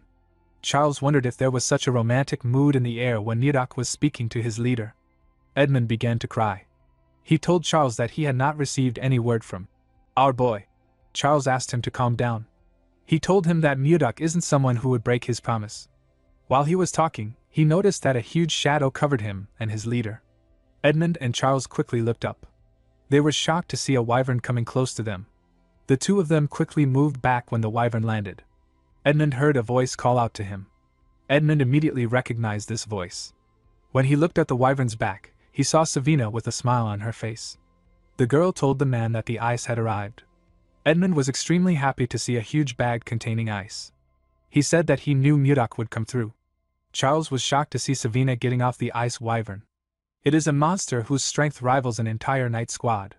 He couldn't believe that they were using this powerful monster for ice delivery. He wondered about what our boy was doing in the north to be able to control an ice wyvern. While looking around, Savina remembered something. She stretched out her hand to give Edmund a letter. She told him that her master asked her to give the letter to a certain person. Edmund smiled when he heard this. He knew who Mudok was talking about. The scene shifts and we are taken to the palace. We see Princess Ishilda drinking tea outside. She was drinking it with someone. The boy thanked her for accepting his invitation. He told her that she grows more beautiful with each passing day. Ishilda thanked Justin for his compliment. He took a sip of his wine. He realized that the princess was still as cold as ever. She wasn't even giving him a fake smile for formalities. Justin believed that it wouldn't be fun if the princess gave in too easily. He was certain that he could change her indifferent behavior. While he was thinking, a maid rushed to meet the princess. She told her about something. Ishilda screamed out when she heard that she received a letter from Mudak. Justin stood up and spat out his drink when he heard this. The maid informed Ishilda that the letter was in the study. Ishilda quickly stood up and asked the maid to follow her. Justin asked the princess if she was already leaving. He reminded her that he had rushed there in the morning to see her. With a cold look on her face, Ishilda told him that she heard he trained so much that even a day isn't enough. She asked him not to waste his time. She asked him to head back to his house. She turned around and asked the maid, whose name is Lenshia, to follow her. Justin grit his teeth when he saw this. When he saw how beautifully Ishilda's hair flowed, he became enraged. He slammed his hand on the table and called Mudak a bastard. The scene shifts and we are taken to Ishilda's study. We see her reading the letter. Our boy asked her about how she has been. He told her that he had been doing well thanks to her lucky charm. Ishilda blushed when she remembered the kiss. Mudak told her that the northern lands are a nice place to live in. He said that there are sparkling crystal caves and warm hot springs. He revealed to her that they built a city called the White Castle inside a warm cave. He told Ishilda that it is a very beautiful place, but it has one big flaw. The flaw is that she is not there with him. He said that this makes the place feel really empty. Mudak told her that he wants to give her a small gift to show her how he is feeling. When Ishilda looked down, she saw something shocking. She saw a flower made from ice. She held the flower close to her chest. She wondered why she was always thinking about our boy. She took a look at the flower again and made a decision. She decided to meet Mudak directly. The scene shifts and we are taken to the White Castle. We see Mudak making an ice flower. He was wearing a white fur coat. The flower broke in his hand. He found it odd that he was good at smashing things, but it was difficult for him to make delicate items like this. While he was thinking, Jerome ran to him. He called out to his master. Mudak asked the mage to tell him why he was making such a fuss. He asked him to tell him what happened. Jerome told his master that he needed to come to the office right now. He said that he had made a huge discovery. He told Mudak that it was a once-in-a-lifetime event. Mudak asked him to calm down. He told him that he would follow him. He poured the broken ice shards onto the numerous other shards next to him. Those were from the previous ice flowers he had tried to make. At the office, Jerome revealed to our boy that the library he found belonged to an ancient mage. Mudak acted surprised. He asked Jerome to tell him what the big deal was. The mage told his master that his reaction was too poor.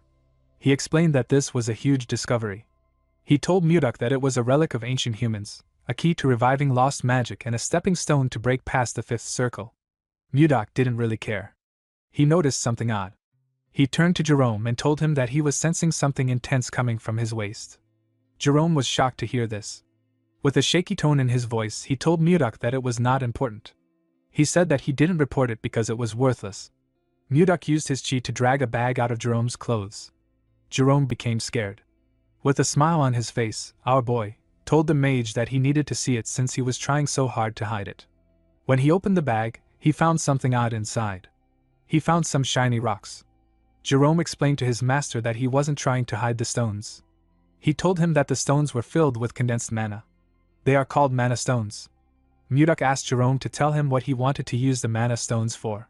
Jerome gathered his mana and revealed to Mudak that he is currently a fourth circle mage. He has nearly reached the fifth circle, but he hit a wall that has been holding him back for a while. He told Mudak that he believes a mana stone might help him overcome it. Our boy understood that it wasn't easy for him to surpass his current level. He told Jerome that he understands how he feels. The mage thanked him for this. Mudak revealed to him that he would not allow him to use the mana stones. Jerome was annoyed to hear this. He explained to Mudak that increasing his power would benefit the White Castle. He begged our boy to allow him to use it. Mudak denied his request. He explained to him that he might be able to break through his wall with the mana stones now, but he asked him what he would do after that. He asked him if he would start searching for another mana stone again. Our boy told Jerome that this isn't important. When stepping into a new realm, the important thing is the effort one makes to gain true understanding. Mudak explained to him that growth comes from time and effort. It has no shortcuts. Jerome clenched his fist and released it. He realized that his master was right. He recalled that he reached the fourth circle with his own efforts. Jerome remembered someone telling him that magic isn't something he can learn in a hurry. The man told him that he would be able to understand what magic is as he slowly progresses. Jerome told Mudok that he had started forgetting his grandfather's words, without realizing it. Mudok was relieved to see that Jerome understood him. He was already ready to beat his intentions into him. He asked Jerome to tell him what they can use the stones for, apart from increasing his ability. The mage revealed to him that it can be used in almost every magic. It is extremely versatile. It can be used in mana amplification, barrier shields, and even communication spells. Mudok was shocked to hear this. He asked Jerome if a person can communicate without a mage with the mana stones. Jerome told him that he is correct.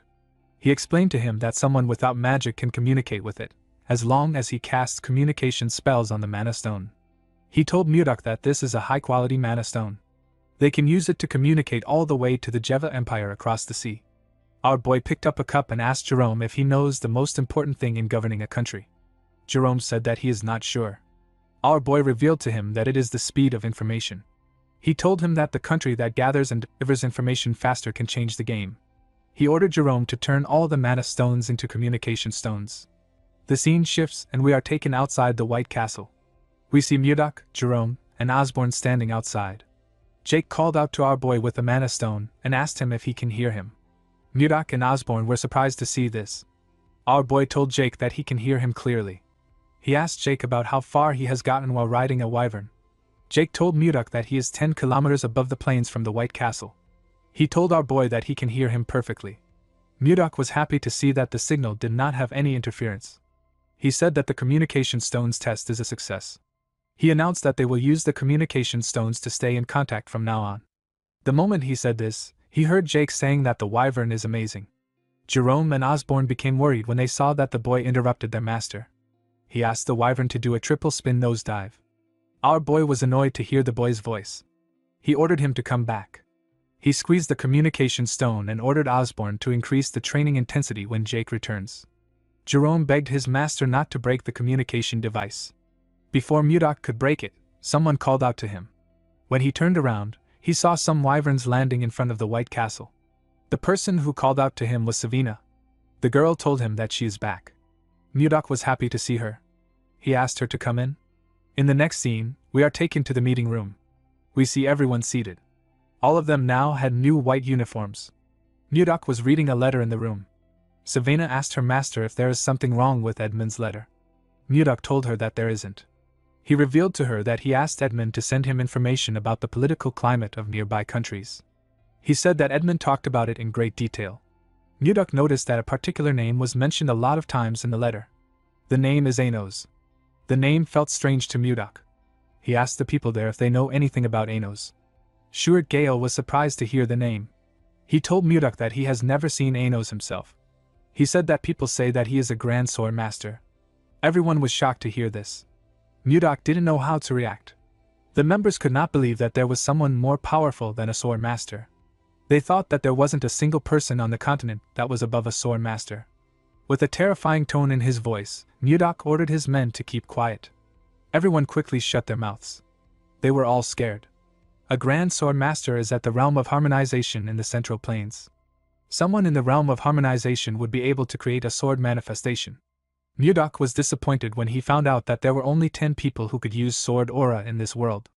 To a warrior like him, a life without worthy opponents is very dull. He could not believe that a master of the harmonization realm has shown up. Even though the person wouldn't be a match for him, our boy was still excited. He wanted to meet the strongest person in this world. Stuart Gale told Mudok that he heard something unusual about Anos. He revealed to his master that people say that when he uses his swordsmanship, a plum blossom scent follows. Mudok was shocked to hear this. He knew about a swordsmanship that releases the scent of plum blossom. He knew that only people of the Manhwa sect are capable of using such techniques. A realization dawned upon Mudok. He realized that someone else from the Central Plains might have crossed into this world. The scene shifts and we are taken to the time when Mudok unified the Central Plains. We see him trying to touch a plum blossom with his hand. He told someone that the Manhwa sect uses a sword technique that gives off the scent of plum blossom. Mudok told the man, who he held up with his eyes, that his swordsmanship is impressive. He told him that he simply chose the wrong opponent.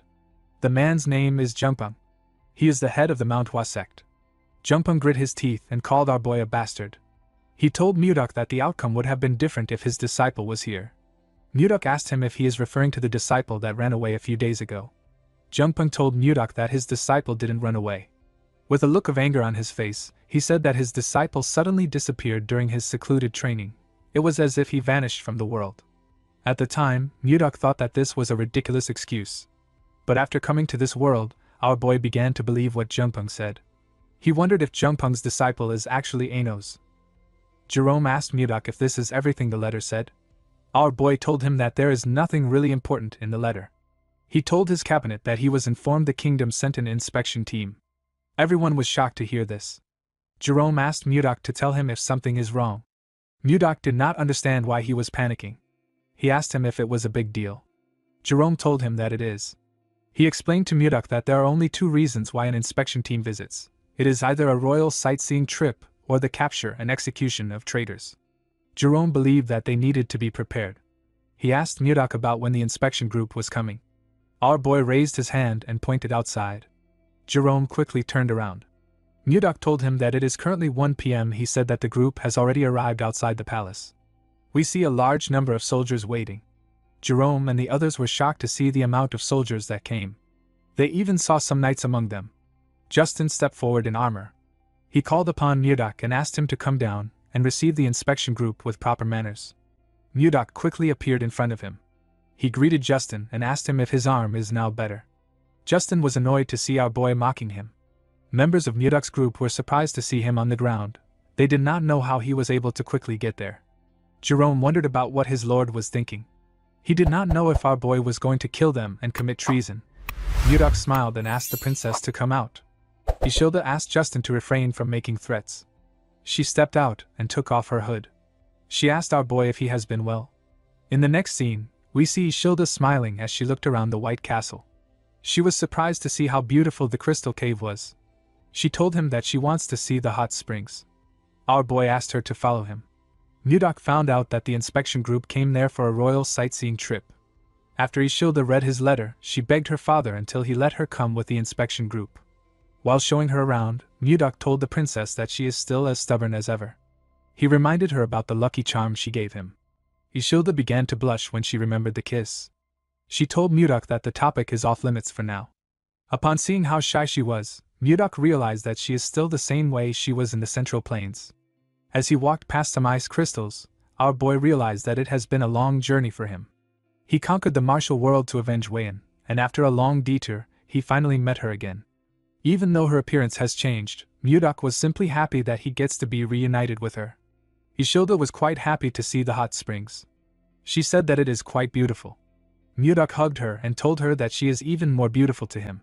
Ishilda was surprised to hear this. Our boy told her that he really missed her. He then called her Wayan. Ishilda's expression became grim when she heard this. She let go of him. Mudok immediately realized that he messed up. Ishilda asked him about who Wayan is. Mudok told her that the name accidentally slipped out. Ishilda explained to him that she likes the way he looks at her. She could feel affection from the gaze in his eyes. She said that she just realized something today. She asked our boy if his affection is directed toward her or the woman known as Wayan. Mudok was shocked to hear this. Seeing that he could not give her a response, Ishilda turned around. Before she could walk away, Mudok called out to her. Ishilda covered his mouth with her hand before he could say anything. She told him that he does not need to say anything. As tears slowly dropped from her eyes, she turned around. She told Mudok that she has already gotten her answer. Mudok wanted to stop her. He clenched his fist out of anger because he didn't know what to say. At night, we see Mudok walking in the forest. He thought about Wayan and Ishilda. He knew that Ishilda won't understand the emotions he has built up, even if he explains his transmigration to her. While Mudok was thinking, we see someone watching him from a tree. The person took out a blade and charged at Mudok from behind. A large amount of blood splashed in the forest. In the next scene, we see Justin call out to someone known as Aruvan. Aruvan came out of his shadow and greeted him. Justin asked him about how the ambush went. Aruvan told him that it was a success. Justin smiled when he heard this. At the forest, we see Mudok's pendant on the ground.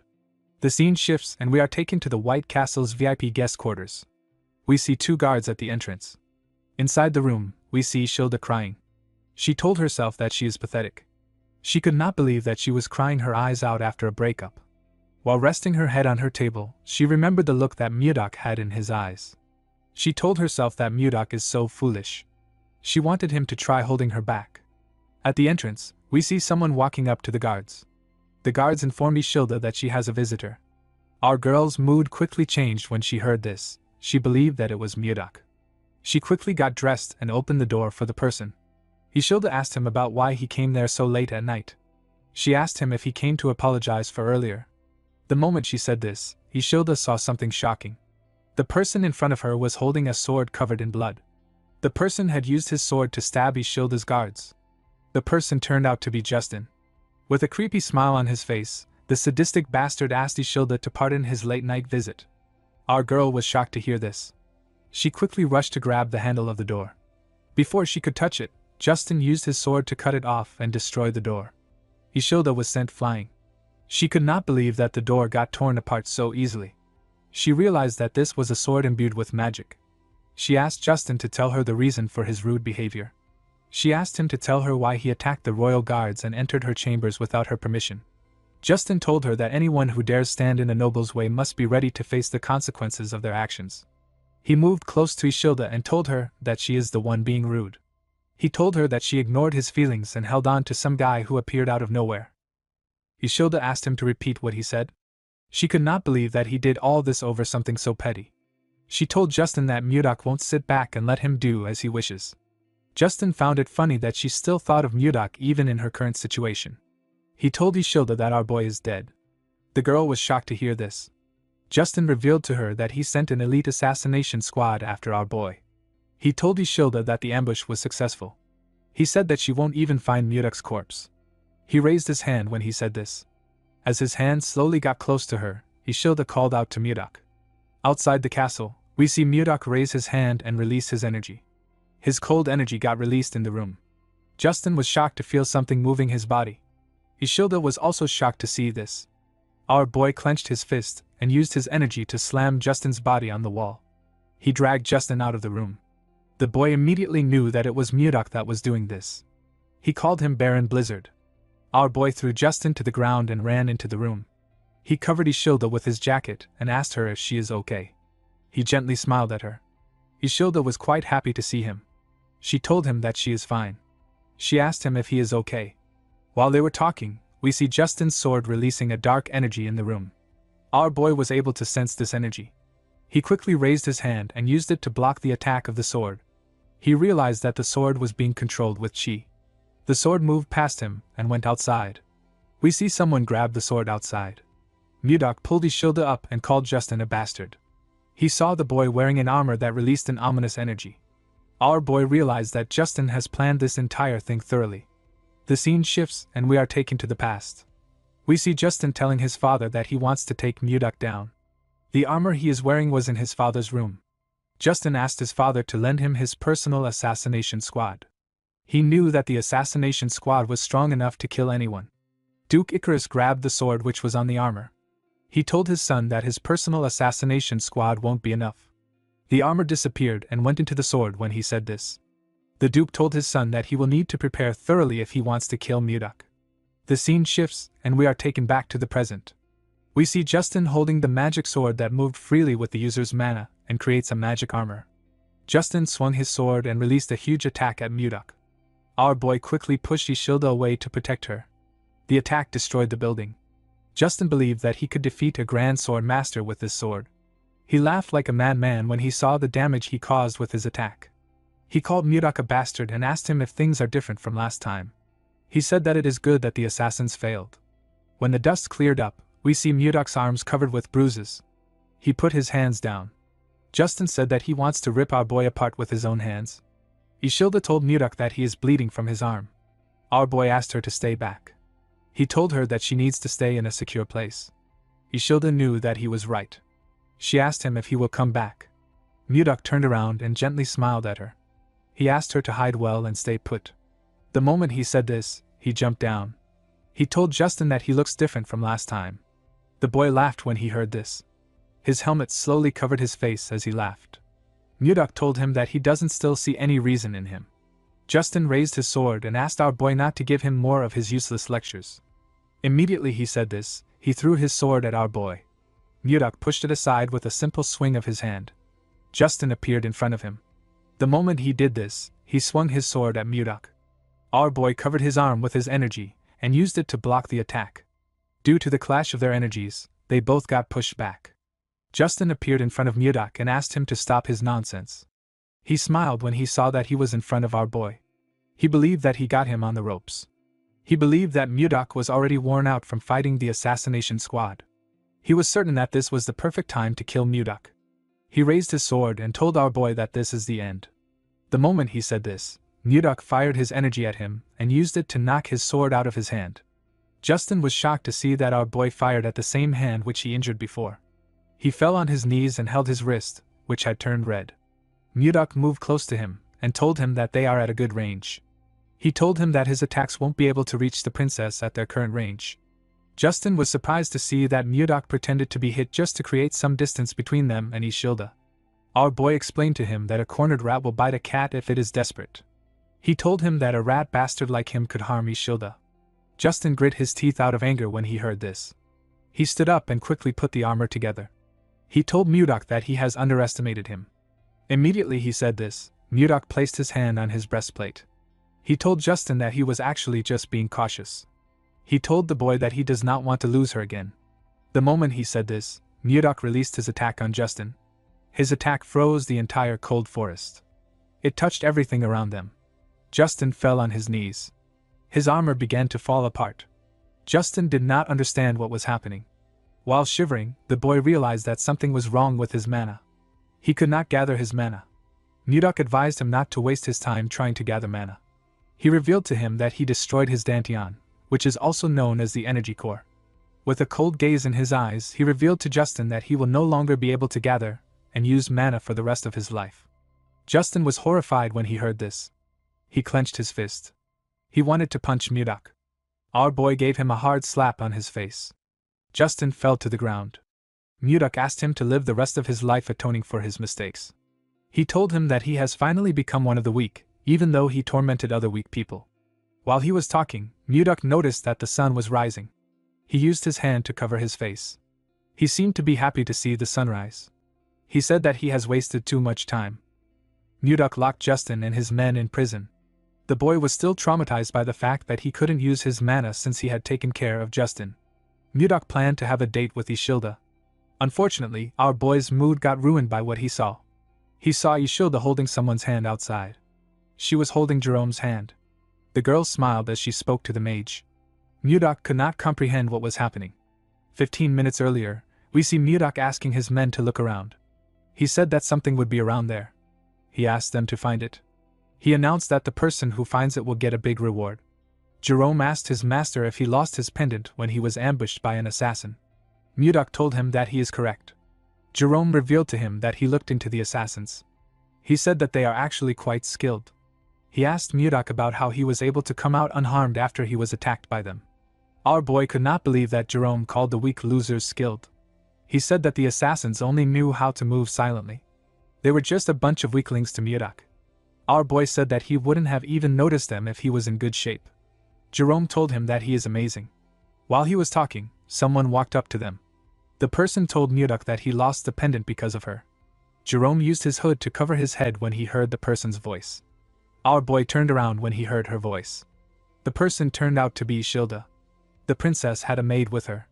Jerome seemed to be quite nervous to see the princess. With tears in her eyes, Ishilda told Mudok that he could have found the pendant if he searched for it when he lost it. Mudok told the princess that this is not true. He pointed to Jerome and told him that they should blame Justin for this. Ishilda was surprised to see Jerome. She moved close to him and grabbed his hand. She asked him if he is Count Jerome Karyuin. Ishilda did not know why the Count was there. She told him that she heard he was missing. Jerome simply smiled nervously when he heard this. Mudok was annoyed to see Ishilda holding Jerome's hand. The mage quickly let go of Ishilda. He told her that this kind of enthusiastic welcome is a bit troubling for him. The moment he said this, Mudok placed his hand on his shoulder. The mage became scared. With a creepy smile on his face, our boy told Jerome that he seems pretty close to the princess. Jerome told him that this is not true. Mudok said that they looked quite close. Ishilda's maid told her that she needs to clear up this misunderstanding. Ishilda did not really know why anyone would misunderstand her. While Mudok was choking the count, Ishilda revealed to him that Jerome was the person she respected most. She said that the count is an amazing person.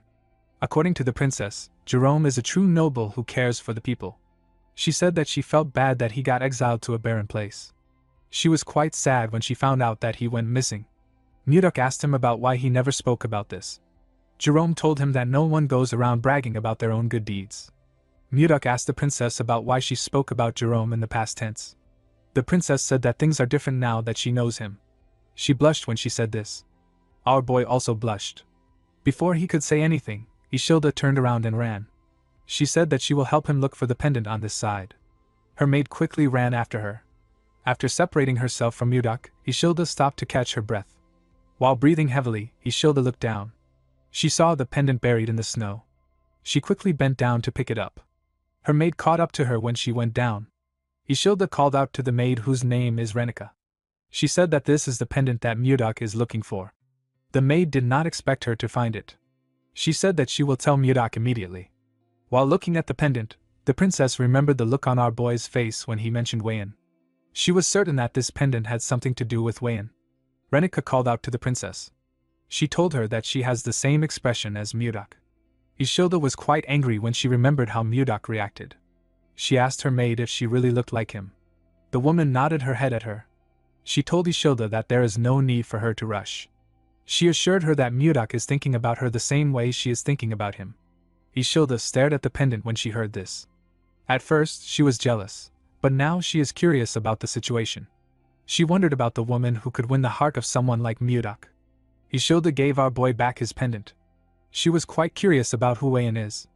The scene shifts, and we see someone break a glass containing the lotus of love. The person turned out to be Wayan's father. Chunha asked his daughter to move the trash away. He could not believe that she was telling him about a lotus that blooms for true love. He told Wayan that she is spouting nonsense. He reminded her that she already has a fiancé. He advised her to stop getting distracted by such stupid things. He asked Wayan to get ready for the marriage he arranged. Wayan stood up and told her father that he needs to open his eyes. She said that lovers who make the twin lotus flower bloom are blessed by everyone as soulmates. The girl was sad that her father only spoke about a political marriage even after witnessing such a miracle. She told her father that the martial alliance must matter to him more than his daughter. Chunha was hurt by her words. He clenched his fist out of anger. Wayan reminded him that he abandoned her mother for the martial alliance. Before she could say anything, Chunha ordered his guards to lock her up. He ordered them not to allow her to go to the ice palace until the wedding is over. He asked them to keep her under strict surveillance. With tears in her eyes, Wayan called out to her father. She begged him to not do this. The girl told herself that she should have never returned there. In the next scene, we see Ishilda open her eyes. She wondered why she had such a weird dream. The scene shifts, and we see Ishilda and her maid looking at a hot spring. Ishilda was still thinking about the woman she saw in her dreams. She wondered about who she was. While she was thinking, Mudok walked up to her. He asked her if something is wrong. The girl turned around and told him that she is fine. With a sad look on her face, she told Mudok that there is nothing to worry about. Our boy noticed that she was sad. He turned around and asked the princess to join him on a trip to clear her mind. Ishilda did not expect to hear about a trip. When they went outside, they saw a screaming wyvern slowly coming close to them. Renika went down and put her hands on her head.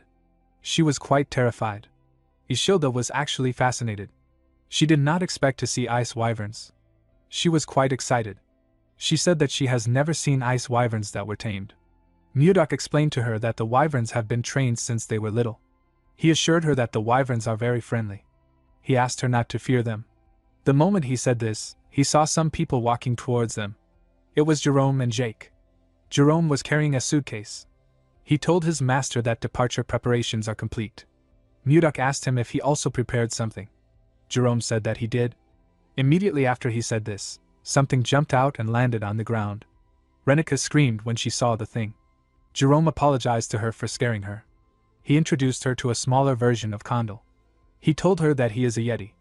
Ishilda was shocked to hear that she was looking at a Yeti. She recalled that the Yetis are a legendary tribe said to live in the snowy fields. The princess quickly picked the Yeti up.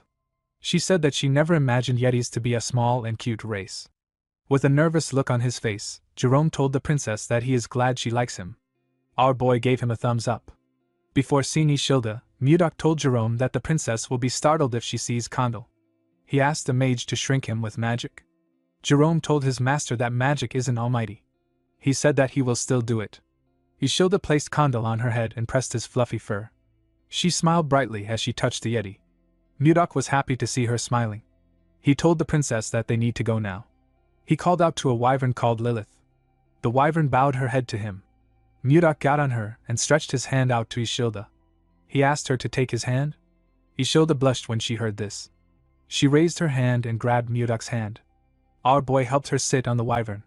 After the princess sat down comfortably, Mudok tapped Lilith's rope. The wyvern began to flap its wings when this happened. Everyone and their wyverns went into the air. Jerome and Jake flew behind our boy and Ishilda. The princess was quite scared to be in the sky. She closed her eyes and held on to the saddle. This was her first time coming up in the sky.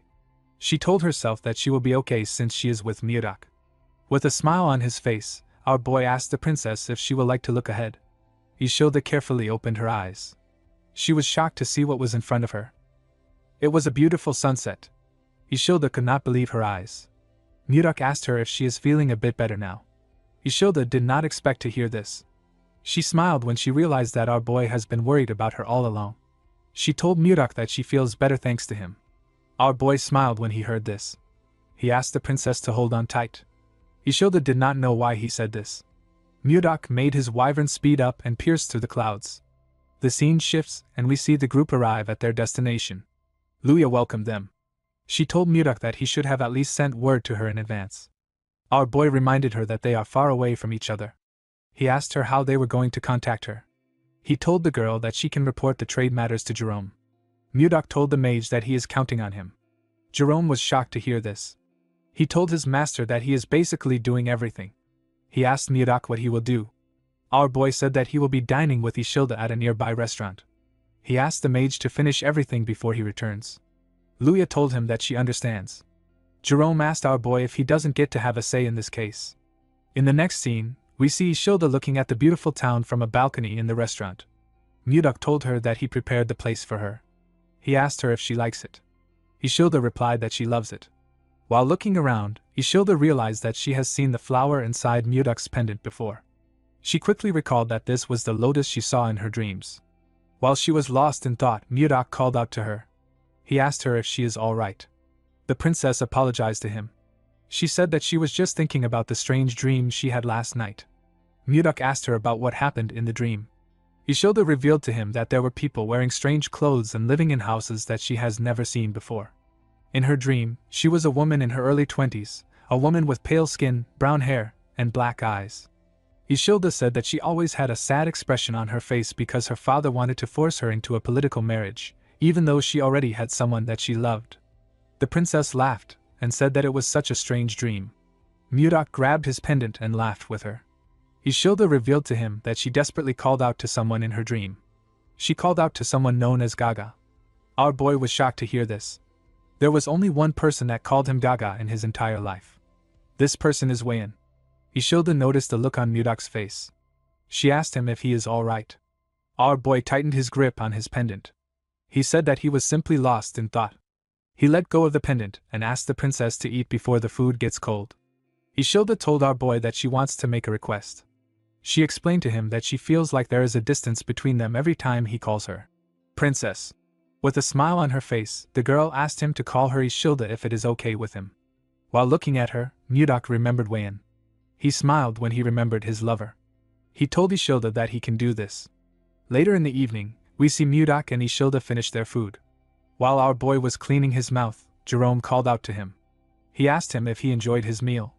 He revealed to him that he has finished the work with the 10's10 firm. Ishilda was surprised to hear the name of the firm. She asked Jerome if there is a place in the Drake Kingdom called 10's10. Mudok realized that he messed up. He revealed to her that 10's10 is not in the Drake Kingdom. It is actually in the Gaia Kingdom.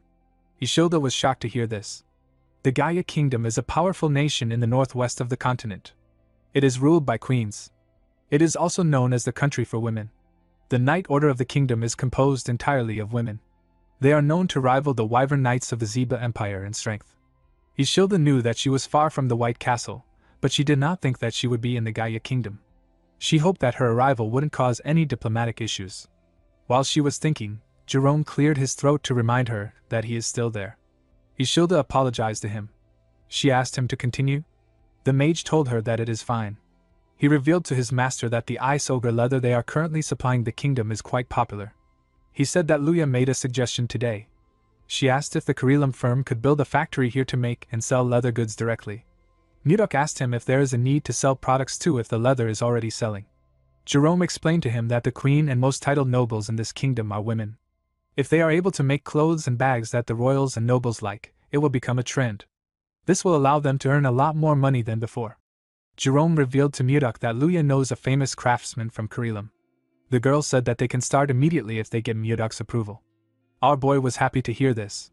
He realized that he made the right decision by making Luya in charge of the firm. He told Jerome that he will provide all the leather they need. He asked him to start production. The man bowed his head and accepted the order.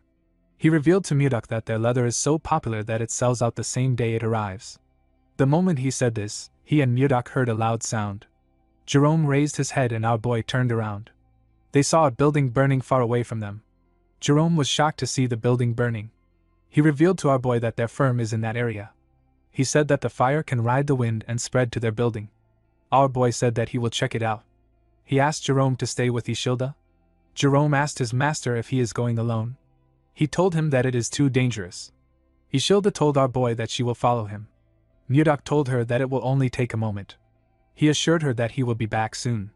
Immediately after he said this, he jumped down from the balcony. After Mudok left, Ishilda told Jerome that they need to go. The mage was surprised to hear this. Ishilda said that they can't just sit around like this. She said that they need to follow Mudok. Jerome could not believe what he was hearing. Outside the burning building, we see a woman crying about her shop. She could not believe that the shop she devoted her life to was on fire. Other vendors were also crying. When our boy arrived there, he was surprised to see the scale of the fire. It was much bigger than he thought. While he was looking at the building, someone called out to him. When Mudok turned around, he saw Ishilda and Jerome. The girl apologized to him for following him. She said that she couldn't just sit around and wait. She said that she was very worried. Mudok couldn't scold her for this because he would also make the same choice if the roles were reversed. While he was looking at the princess, he heard someone call for help. He quickly turned to the burning building. Ishilda did not know why Mudok was looking at the building. She called out to him. Mudok jumped before she could say anything. He found a window at the top floor. He broke into the building through the window. The moment he landed inside, he used his ice-white divine palm to freeze the ground and reduce the heat. The ice clashed with fire and released a large amount of cold air. Mudok used his hand to cover his head. When he looked down, he saw something shocking. He saw a woman lying on the ground. He quickly checked her pulse to see if she was still alive. Fortunately, she was still breathing. Mudok picked her up and placed her on his shoulder. He believed that the woman was exceptionally lucky to survive in a massive fire like this. Before he could leave the building, the wood holding the ceiling collapsed. Before the wood could touch our boy, he released his energy and froze everything around him. He didn't just freeze the top floor, he froze the entire building with his chi. Jerome was shocked to see the precise control and scale of his master's power.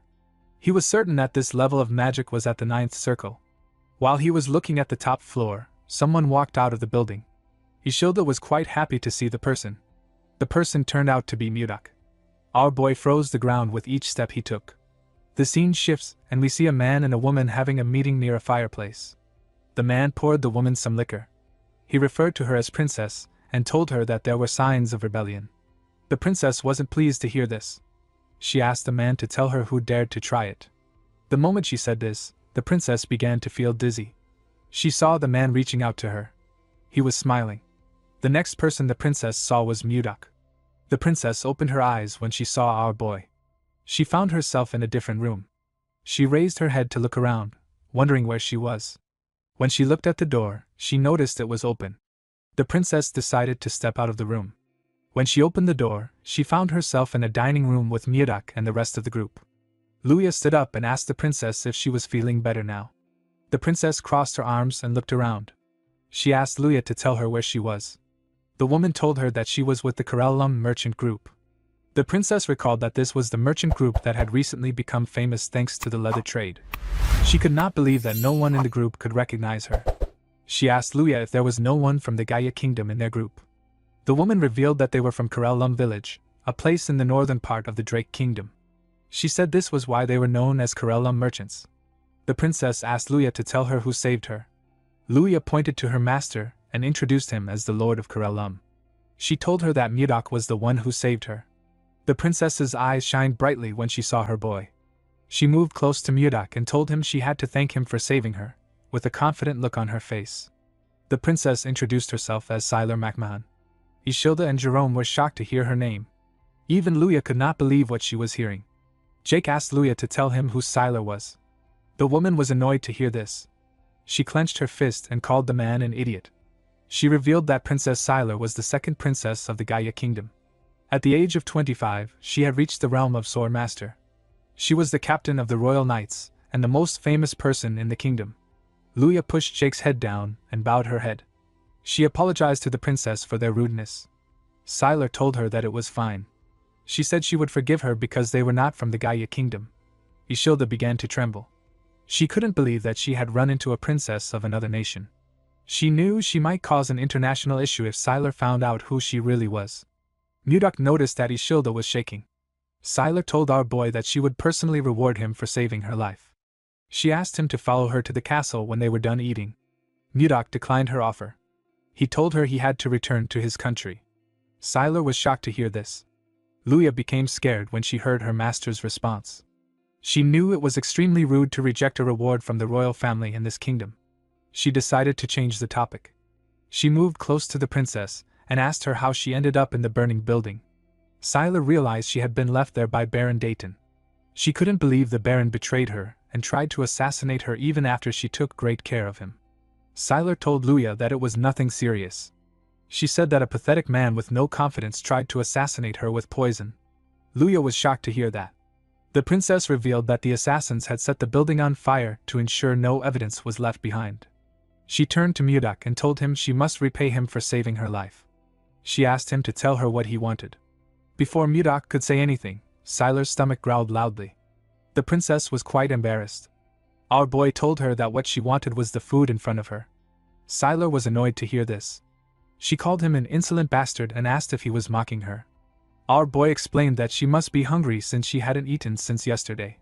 He asked her to sit down and eat. The princess ate the steak in front of her in anger. She was annoyed that our boy had rejected her offer. She told herself she would have sent him to prison if he wasn't her benefactor. While eating, she saw a sword in the room. She asked who owned the sword. Mudok revealed that he was the owner. Sylar wondered if our boy was a noble who used to be a knight. As the captain of the Royal Knights, she was curious about Mudok's swordsmanship skills. She referred to our boy as Baron and asked him to spar with her after the meal. Everyone was shocked to hear this. Mudok declined her request. He told her that he does not spar with those weaker than him. Sylar MacMahon was annoyed to hear this. She couldn't believe that Mudok was saying such things to her face. She released her energy and gripped her cutlery tightly. She wondered why Mudok was acting like he didn't know she was a sword master.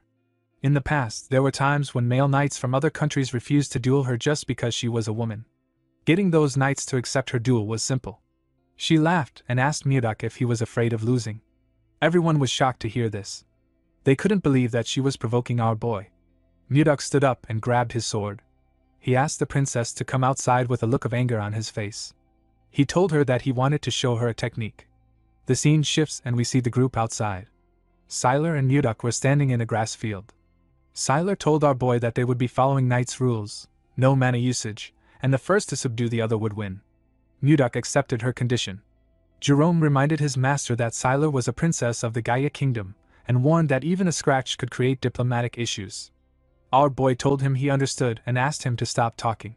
Sylar asked Mudok if he was ready. The woman believed she had met plenty of men like him before. She told herself that every single one of them ended up kneeling before her. She smiled like a lunatic, imagining our boy kneeling. She turned her blade and made the sun reflect off it, directing the glare into Mudok's eyes.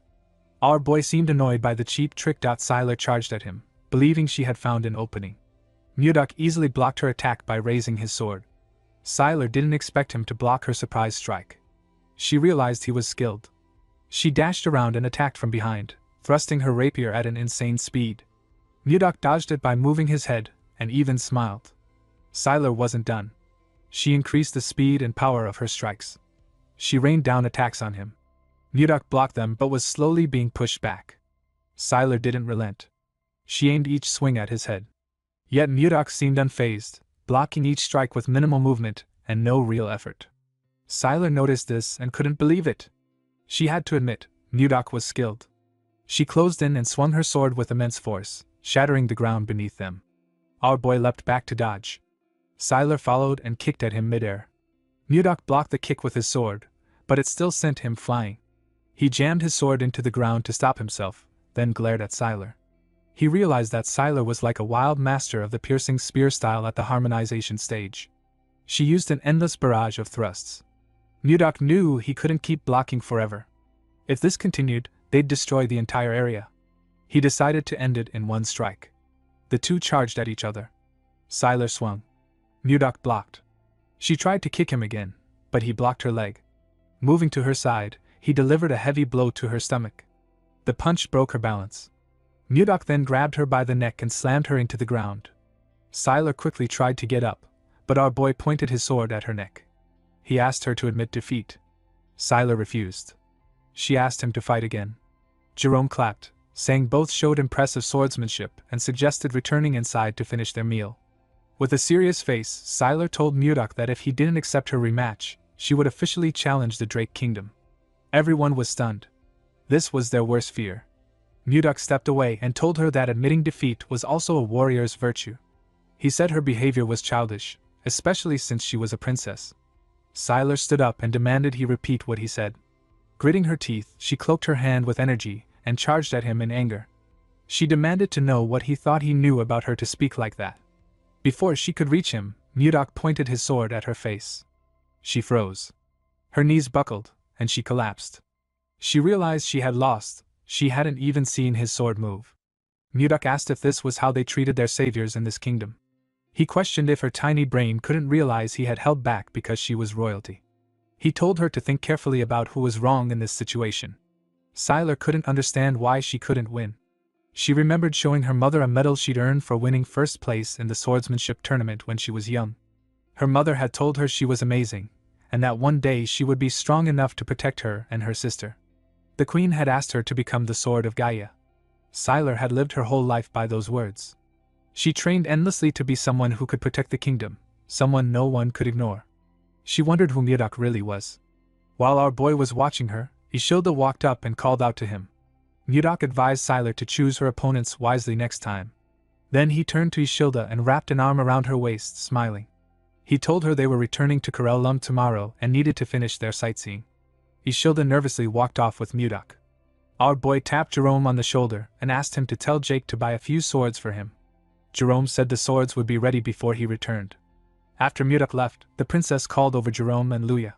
Both became nervous. She moved close and asked if Ishilda was Mudok's wife.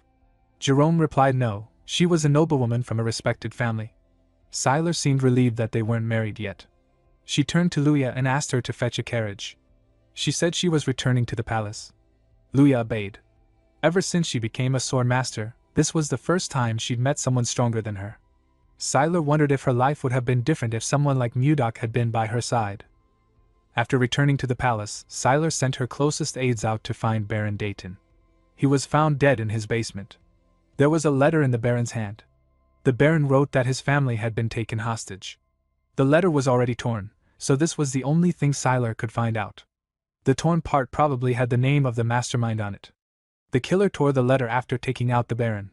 Sylar continued searching for the person who attempted to kill her. She couldn't find any clear evidence or information. There was only one person that Sylar strongly suspected. At the castle, we see a maid announce to someone that Sylar has arrived. The person asked the maid to let Sylar in.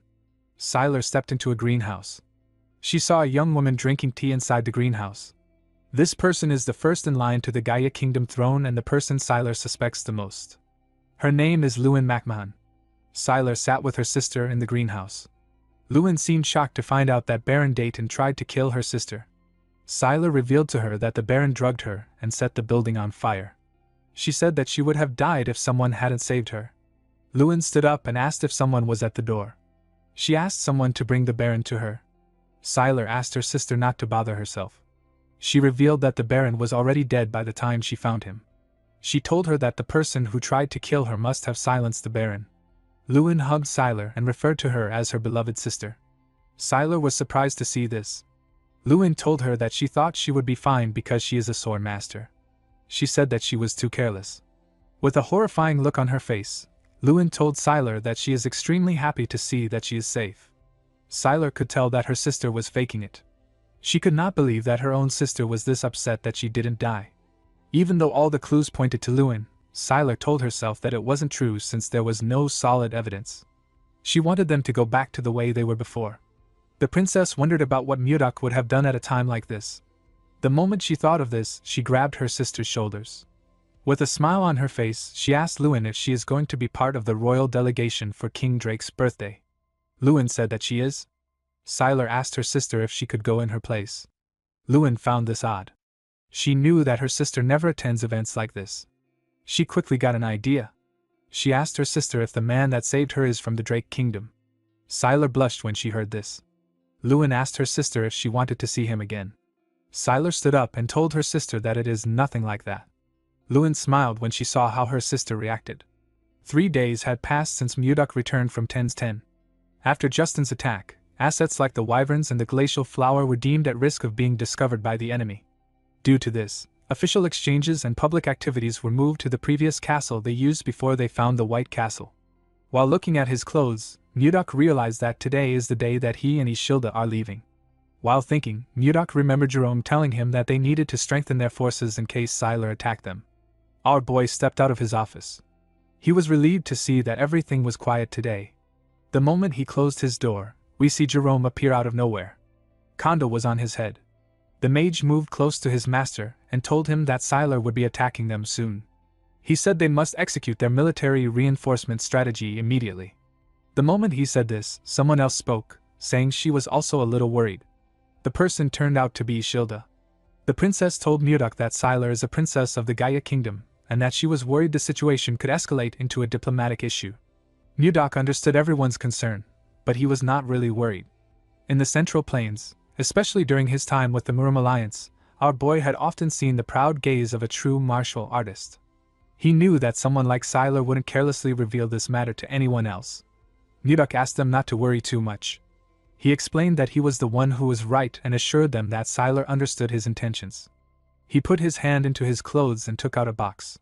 He asked Ishilda to contact him if anything happened to her. He opened the box and showed her what was inside. The princess was shocked.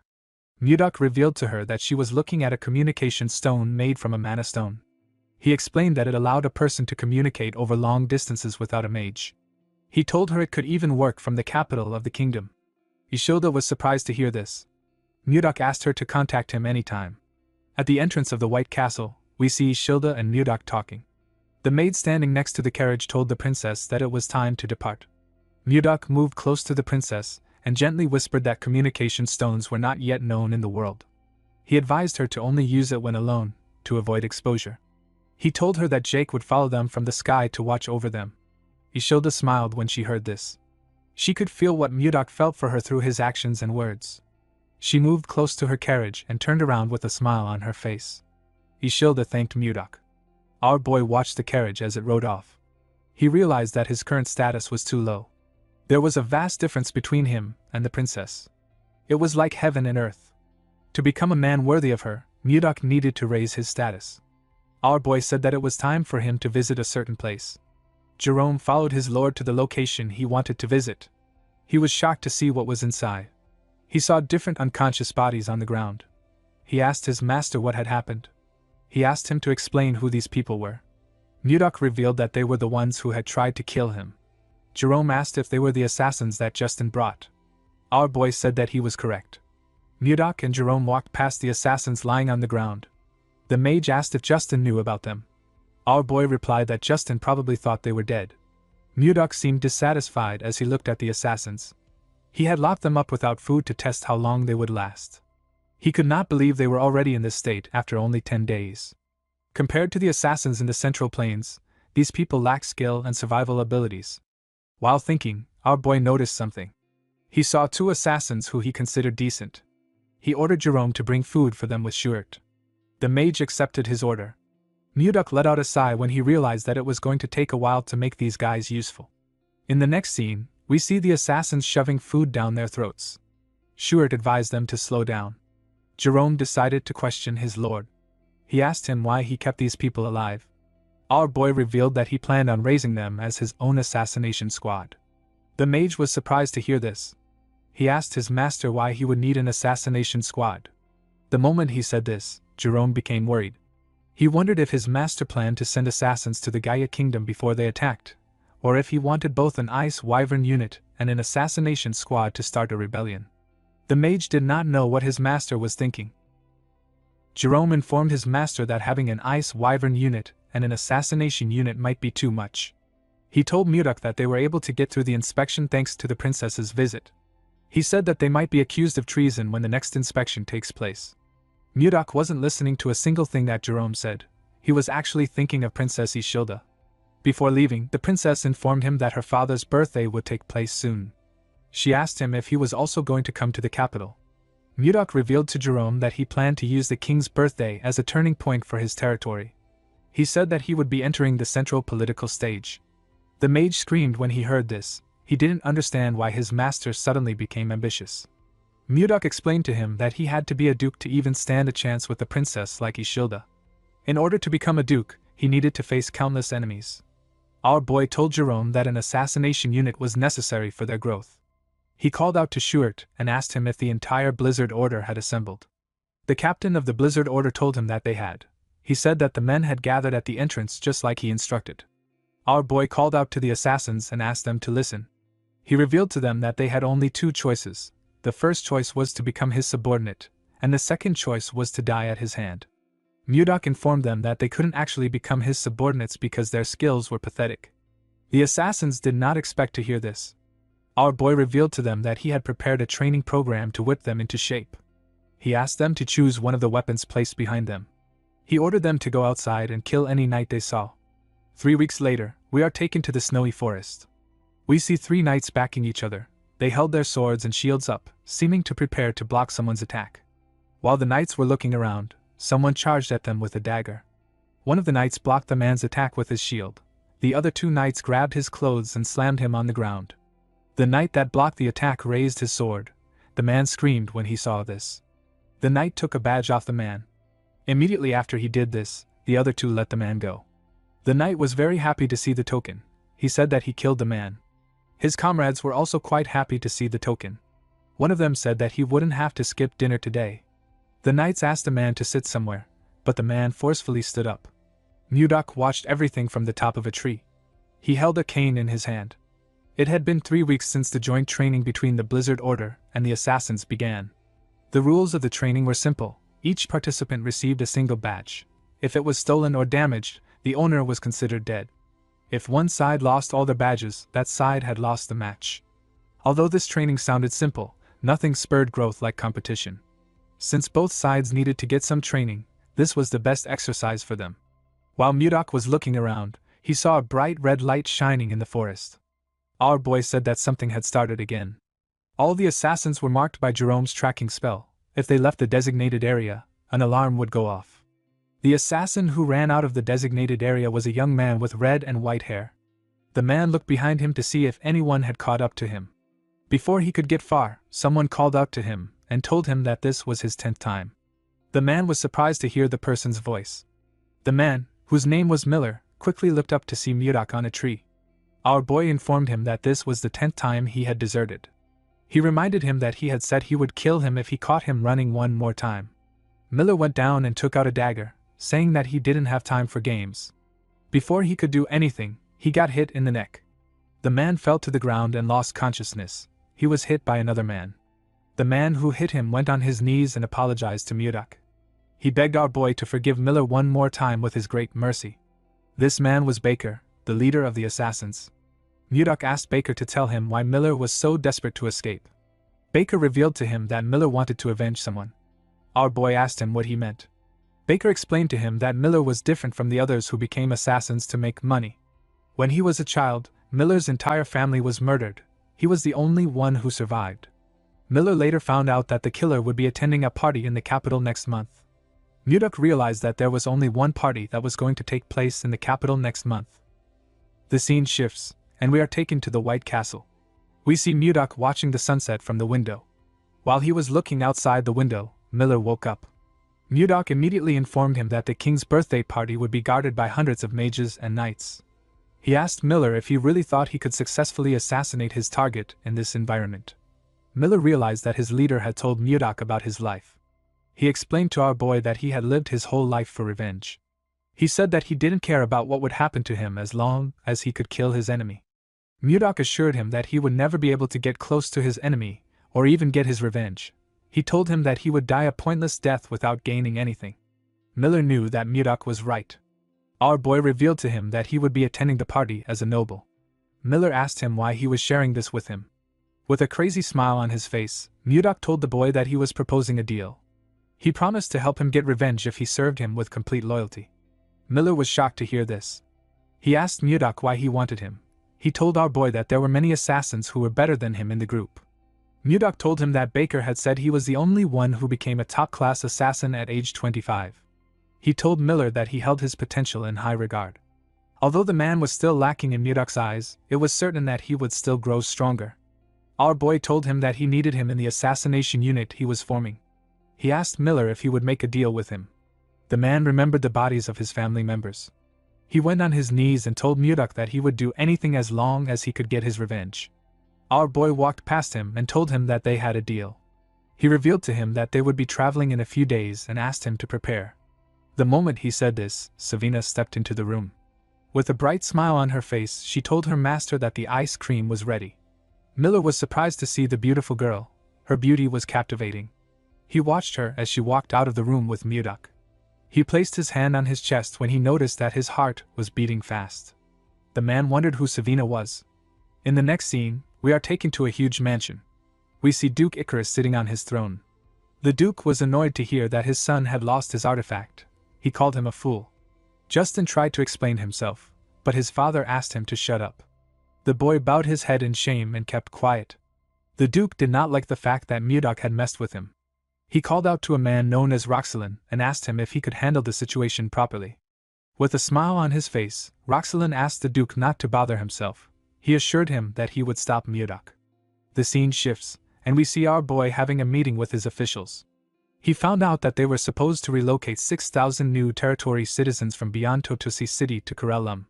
He also found out that they had harvested 6 ice wyvern eggs. The captain of the White Castle Guards told him that this was all they had to report. The captain turned out to be Max. Max asked his lord if he knew when the citizens would be relocated. Our boy told him that he would handle it later with Jerome. With a serious look on his face, he said that they had a more important issue to discuss. The officials were shocked to hear this. Mudok revealed to them that he didn't know what to give Tomalova III for his birthday. The men were shocked to hear this. Our boy asked them why they were reacting like this. He said that he needed to get a gift that was better than that of Duke Icarus. He asked the men to provide some suggestions. Max suggested that they give the king an ice ogre leather.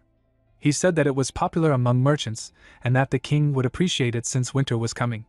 Our boy said that the leather was too common. He asked the others if they had any other ideas. Osborne suggested that he gift the king flowers. Mudok was annoyed to hear this. He asked the man if he looked like he was joking around. Osborne became scared. He explained to his lord that he was talking about the glacial flowers. They only bloomed in Karelum, so they were quite rare. Jerome reminded the man that glacial flowers could only grow under extreme cold. They couldn't be cultivated in the capital. Schuart told his master that they had no choice but to go with something. Mudok and Jerome asked him what he meant.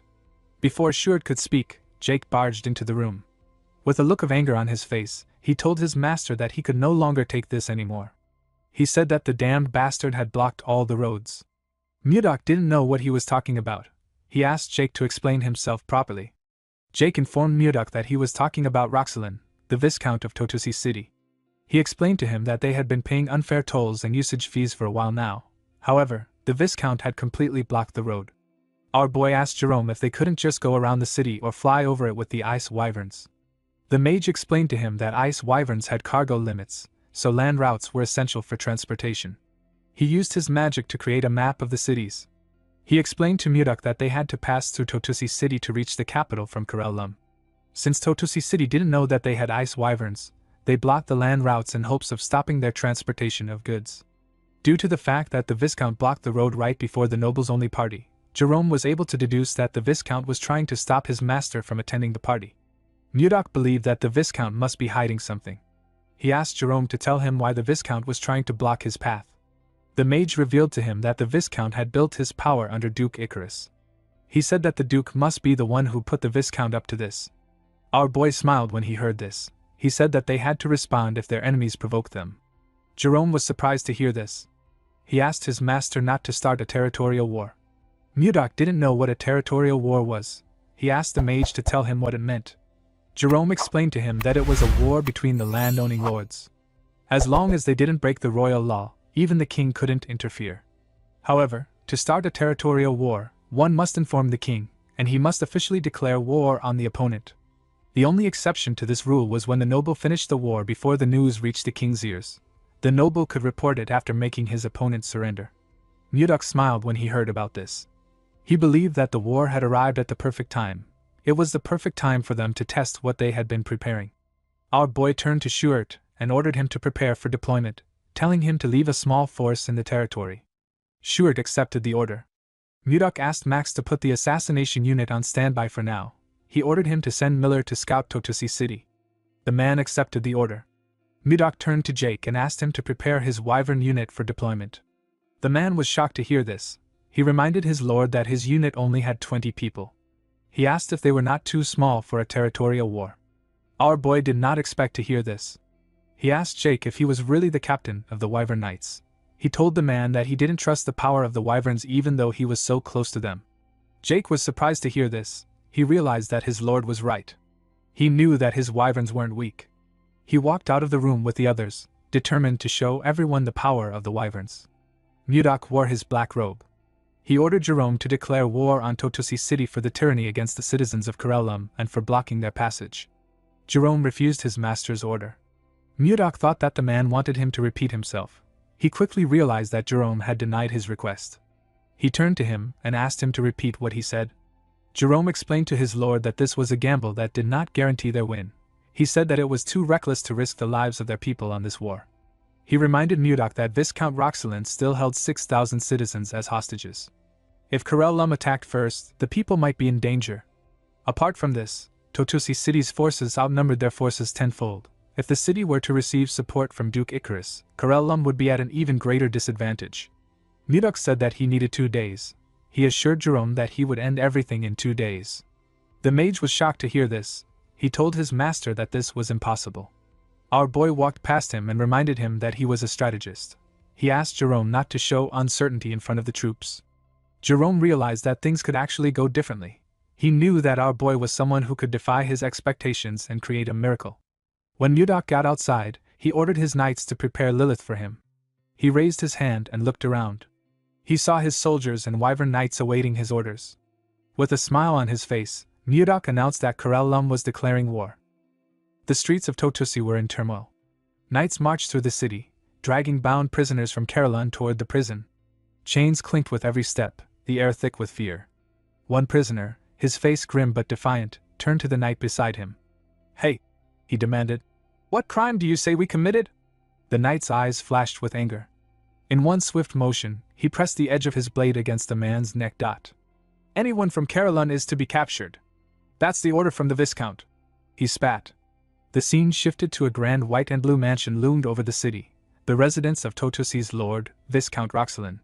Inside, Roxelin sat lazily in a chair by the window, his legs propped up on the table, gazing out at the streets below. A curly-haired subordinate entered and bowed. "As ordered, we've arrested all residents from Karellum." "Anything unusual?" Roxelin asked, not bothering to turn his head. "The merchants who used to trade at the castle gates, they've stopped coming." Roxelin chuckled. "Those fools! Looks like they've finally realized we won't open the gates." His eyes gleamed with calculation as he leaned back in his chair. The frozen land of Karellum, he mused, had no choice but to rely on imported food supplies. With the mountainous terrain blocking any path to the capital except through Totusi, the people of Carolan must already be starving. And with the royal gathering fast approaching, an event every aristocrat was required to attend, if Baron Blizzard failed to show up at the king's birthday banquet, his lordship would be revoked. At that moment, Roxelin could seize Carolan. A flawless plan. Defying Duke Icarus, whose influence eclipsed even the king's, was treason. But if Roxelin handled this right. Count? No, perhaps even Marquis. His ambitious thoughts were interrupted as the sunlight streaming through the window suddenly vanished. A massive shadow fell across the room. What is this? Roxelin muttered, frowning. Before anyone could react, a wyvern's enormous head smashed through the glass with a deafening crash, shards scattering across the floor. The beast's scales gleamed, its breath heavy and steaming. Roxelin's eyes widened in shock. A wyvern, here? Such creatures only lived beyond the Lazar Mountains. Heavy footsteps sounded atop the creature's back. Roxelin looked up to see a lone figure standing there, Mudok. Are you Roxelin? Mudok's voice cut through the stunned silence. Roxelin swallowed hard, sweat beading on his forehead. Who are you? State your name! I am the Lord of Carolan, Mudok declared. The color drained from Roxelin's face. If he was Carolan's lord then. Baron Blizzard himself stood before him. Mudok reached into his pocket, withdrew a scroll, and flicked it toward Roxelin with lightning speed. It zipped past the Viscount's ear, nicking it before slamming into the floor with a heavy thud. It's a declaration of war, Mudok said coldly. I'll be back in an hour. The sound of armored boots echoed through the hall as knights burst into the room. Viscount Roxelin! Are you all right? One shouted, only to freeze at the sight of the wyvern retreating into the sky. Isn't that a wyvern? Another stammered. Roxelin whirled on them in fury, striking one across the head so hard his helmet clanged as he hit the ground. You useless bastards! What were you doing while the enemy waltzed in? He roared, kicking the knight until he lay unconscious. The remaining knights looked away nervously, none daring to intervene. Panting, Roxelin turned to his curly-haired aide. Burn it! Dress the Carolan prisoners in Totusi's soldier uniforms, give them weapons. The man hesitated. You mean military gear? Yes, Roxelin sneered. Blizzard will kill his own people with his own hands. I want to see the look on his face. Gasps filled the room, but the Viscount ignored them. He stooped, snatched up the scroll Mudok had thrown, and ripped it to shreds. How dare he declare territorial war on me? I'll frame that barren bastard! Shoving his head out of the broken window, Roxelin bellowed to his men in the courtyard. From this moment, we declare war on Carolan. To the one who achieves the greatest merit, I will share my wealth and power. Laughter, loud and maniacal, rose from the knights below, mingling with Roxelin's own. But a knight stood behind Roxelin, who was no knight at all. Miller, in disguise, had heard everything. A small sound transmission device at his side carried every word to Mudok. Lord, did you hear that? Miller whispered. I heard it loud and clear. Mudok replied from atop the wyvern Lilith, his wyvern's unit flying close behind him. An hour later, Viscount Roxelin had dragged the prisoner before the castle wall, his knights stationed both behind them and atop the castle wall. The prisoners trembled in fear, clutching their shield as though it could protect them from what was to come. From his vantage on the wall, Roxelin smirked, thinking darkly, kill the people of your own territory with your own hands, and despair. It was then that the thunder of hooves and the shadow of wings announced the arrival of Mudok, mounted on his wyvern, Lilith, and Max, leading a unit of knights on horseback. Without hesitation, Mudok gave the order. Start the attack! The moment the command left his lips, Roxelin and his men froze in shock. From the skies, an entire wyvern unit swooped down, massive rocks clutched in their talons. At Jake's signal, the wyverns began hurling their cargo at the castle wall. Stones crashed down with bone-rattling force, shattering stone and wood. Yet, to the prisoner's surprise, none of the rocks struck him. A shimmering magical barrier stood between him and certain death, Jerome's doing. Jerome's voice rang out. Blizzard Knights! The soldiers outside the castle are people of Carolan. First unit, evacuate them to safety. The rest of you, through the breach. Show Totusi the power of Carolan. Max and the other knights surged forward, steel flashing, cutting down Totusi soldiers without mercy. From above, Roxelin's thoughts raced. How did they know the soldiers outside the gate were prisoners? And since when has Carolan grown this strong? Before he could answer himself, Mudok descended from the skies, landing heavily on the wall. The Totusi knights stared at him in alarm. Where did that man come from? One gasped. He's alone? Another wondered. Attack him, all of you! Barked the knight captain. They charged in unison. Mudok's hand shimmered with icy aura, and in a blur of motion, he cut them down. When the fight ended, their lifeless bodies lay scattered across the wall, pierced through by jagged ice crystals. Mudok looked down at Roxelin. Now, what's left is him. Meanwhile, in the forest near the wall, Roxelin's personal guard found themselves face to face with Lilith. Her presence alone made them tremble, unmoving. What are you doing? Roxelin shouted. Fight! Quickly! Still, they didn't budge. Furious, he kicked one of them to the ground. You call yourselves my knights? After all this? I've already sent word to Duke Icarus. If we hold until reinforcements arrive, victory will be mine. But his words only fueled their resentment. One knight turned, punched him in the face, and sent him sprawling. If you're going to die, die alone, you pig! What is the meaning of this? That's an order, come back! Roxelin yelled. Instead, they walked away. Lilith padded closer, her eyes fixed on him. That was when Mudok arrived. Lilith, he said calmly, your stomach will hurt if you eat trash. Lilith backed off. Seeing Mudok, Roxelin's pride crumbled. He pressed his forehead to the ground. Baron Blizzard, I was wrong. This is my defeat. I acted under Duke Icarus's orders. Please forgive me. Jake arrived then, descending from the sky on his wyvern, its jaws clamped around a struggling soldier. Lord, I've captured the man heading to the Duchy of Icarus. Roxelin's face strained of color, sweat pouring down his brow. Damn my luck. Mudok's voice was cold. You've worked hard, lying about things you never meant. For the sin of persecuting my people, repay it with your life. Ice bloomed across his hand as he struck, but a shimmering magic barrier flared to life, stopping the blow. Jake stared in disbelief. Why did you block the Lord's attack? Mudok turned to Jerome, his gaze narrowing. What do you think you're doing? Jerome explained to his lord that no matter how heinous the crime a noble commits, the authority to decide his life or death belongs solely to the king. He told Mudok that they will be put in a difficult position if they kill the Viscount Roxelin there. With a nervous look on his face, Roxelin called Mudok a senseless brute and told him that Jerome is right. The moment he said this, the Viscount told himself that someone should have arrived. Immediately, he thought of this. He heard someone's footsteps. He smiled and turned around. He said that the person has arrived. The person turns out to be his administrator. His name is Volmer. The Viscount laughed and called Mudok a fool. He asked him if he really believes that he only sent troops to Duke Icarus. He explained to Mudok that a territorial war must be reported to the king first and must be carried out with a royal observer present. He told Mudok that he sent Volmer to the capital because he didn't report it. He said that the king has already found out about the war before he could force him to surrender. He laughed and told Mudok that his arrogance ruined everything. Jerome couldn't believe what he was hearing. He was certain that they stationed soldiers in the path that leads to the capital. He wondered about how Volmer was able to get through the soldiers. Mudok didn't say anything to the Viscount. He simply smiled. Roxelin was annoyed to see this. He asked Mudok if he has gone mad. Mudok asked Volmer to reveal his identity now. The man accepted his order and removed his fake face. Jerome and the Viscount were shocked to see this. The person under the mask turned out to be Miller. The Viscount could not comprehend what was happening. He asked Miller about when he took his administrator's place. Miller told Mudok that the mission is accomplished. Mudok revealed to Roxelin that there is a clause in the territorial war law.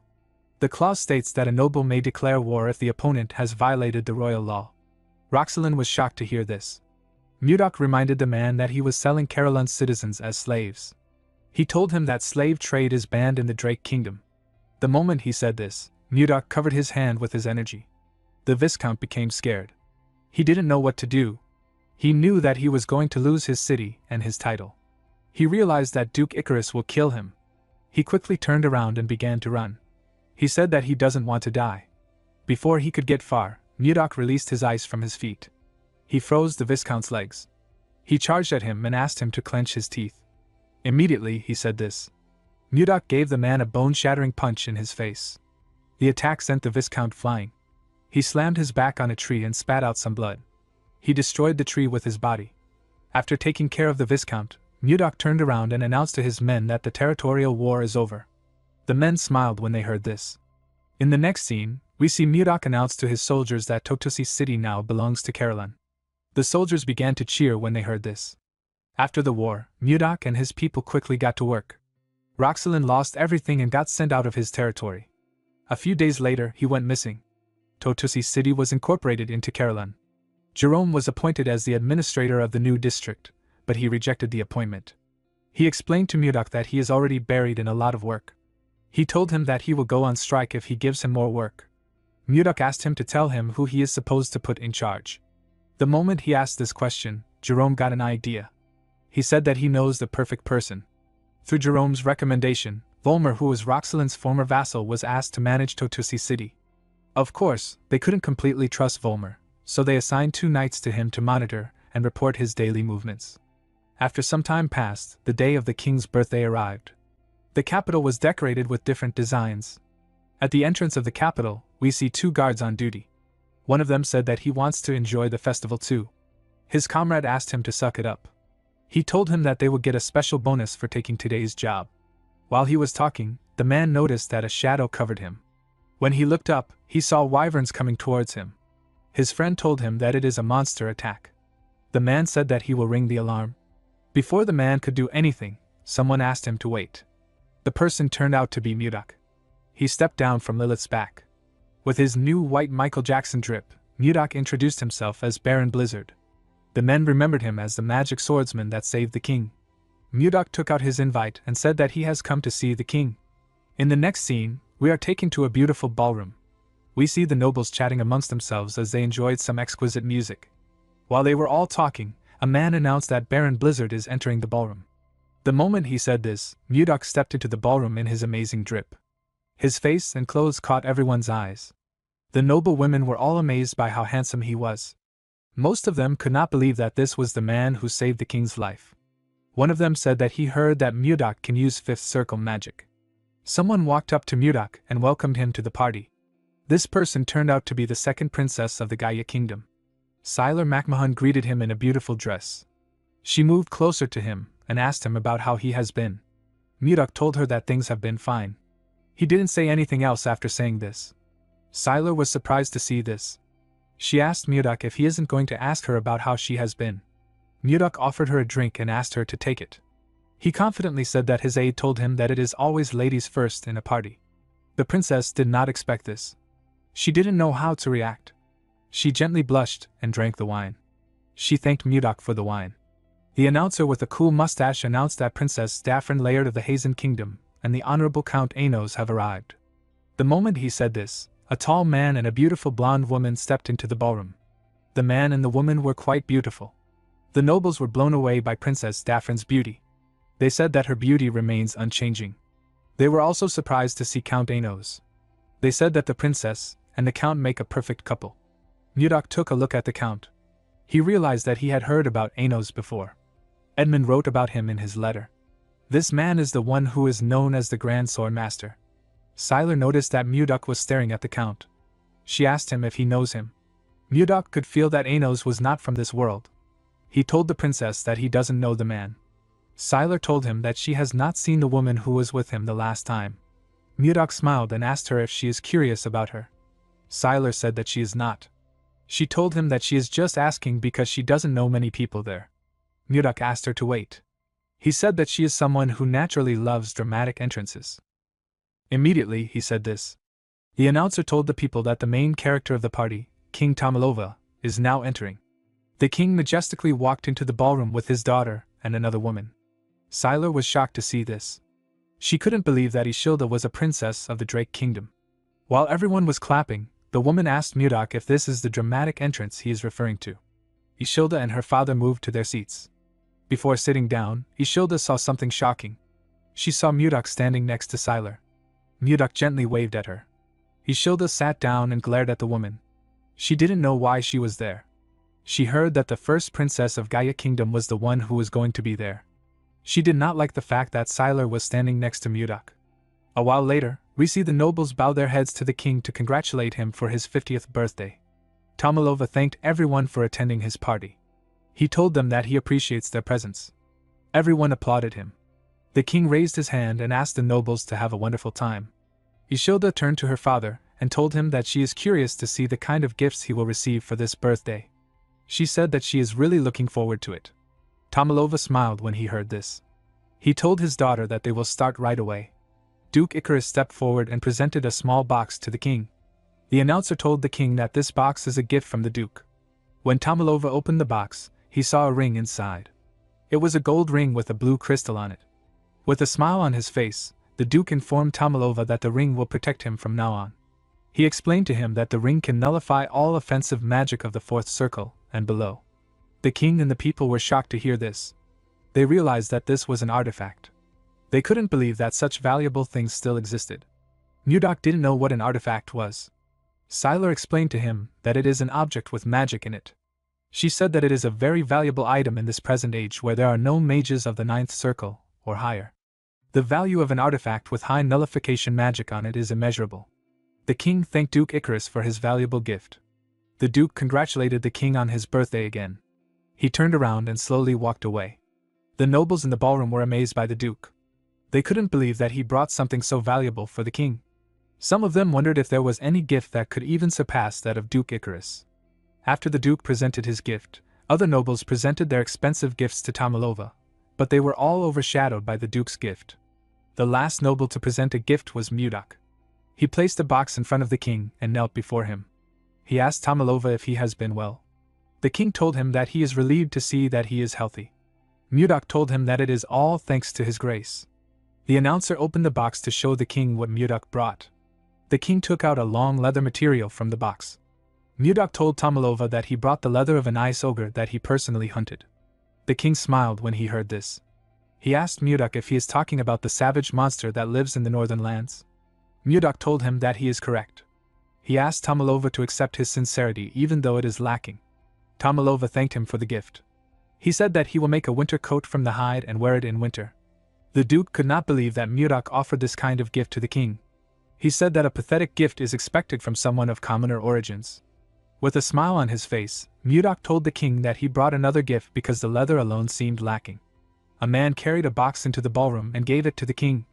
When Tomalova opened the box, he saw some eggs inside. He asked Mudok to tell him what he is looking at. With a smile on his face, Mudok told the king that they are eggs from a monster, Tomalova, and the people were shocked to hear this. They couldn't believe that Mudok brought something like this to a party. The Duke told Mudok that he is an insolent bastard. He pointed at him and said that this is an insult to the royal family. He turned to the knights and asked them about why they are just standing. He ordered them to drag the baron out. The knights quickly walked towards Mudok. Tomalova ordered them to stop. Everyone quickly became silent. With a scary look on his face, Tomalova asked Mudok to clarify his intentions. With a confident smile on his face, Mudok revealed to the king that he is holding an ice wyvern's eggs. The king and the Duke were shocked to hear this. An ice wyvern is a wyvern that can only be found in Caroline. It is 1.5 times larger than a normal wyvern. Since ancient times, there have been constant attempts to tame ice wyverns, but their fierce nature made it hard to obtain their eggs, and raising them was extremely difficult. Taming this monster has long been considered impossible. Just ordinary wyverns would provide tremendous military power if they are tamed well. The small nation of the Zeba Kingdom led its wyvern knights to conquer surrounding countries and rose to become the Great Zeba Empire. This story is well known on the continent. Taming an ice wyvern would mean that the military power of the Drake Kingdom would skyrocket.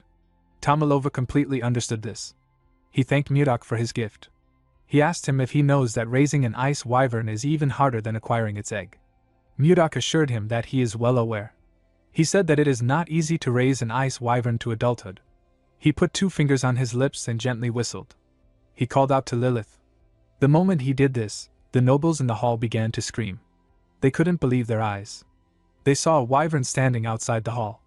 Mudok revealed to the king that Lilith is an ice wyvern that he has tamed since she was a hatchling. He told Tomalova that he will teach the royal breeders how to raise an ice wyvern. He explained to him that they will imprint his face on the wyvern when it hatches. This will allow the hatchling to recognize him as its parent and obey him faithfully. Tomalova was surprised to hear this. Ishilda was simply happy to see Lilith again. She had to pretend like she was also shocked. Mudok bowed his head and told the king that the other 2 eggs are for his daughters. He said that the ice wyverns will become the steadfast guardians of the royal family. Tomalova was shocked to see that Mudok thought of his daughters as well. He told him that he is quite thoughtful. He raised his hands and said that their kingdom is destined to become as powerful as the Zeba Empire. He announced that this was the greatest gift he has ever received in his lifetime. He thanked Mudok for the amazing gift. He told Tomalova that he is honored that the gift pleases him. Ishilda gently smiled when she heard this. She remembered that Mudok asked her to expect something when they spoke a few days ago with a communication stone. Duke Icarus was extremely angry to see how things were progressing. He wondered about how Mudok got his hands on an ice wyvern's eggs. He decided to drag Mudok down with his plan. He called out to the king and told him that he has something urgent to report. He moved close to the king and asked him if he knows that Mudok sent troops into Viscount Roxalin's territory 2 days ago. Tomalova was surprised to hear this. He asked the Duke to tell him why the Baron would send his forces into Totusi. Duke Icarus revealed to him that Mudok initiated a territorial war. Tomalova was shocked to hear this. The nobles couldn't believe what they were hearing. They all knew that it was a crime to start a territorial war without reporting it. While screaming at the top of his voice, Duke Icarus asked the king to give Mudok the harshest punishment for daring to start a territorial war without reporting it to him. The nobles began to murmur. They all turned their eyes to Mudok. Tomalova did not like this situation. He didn't want to punish the person who saved him. Ishilda wondered about what she should do. She knew that Mudok's reputation will suffer if this continues.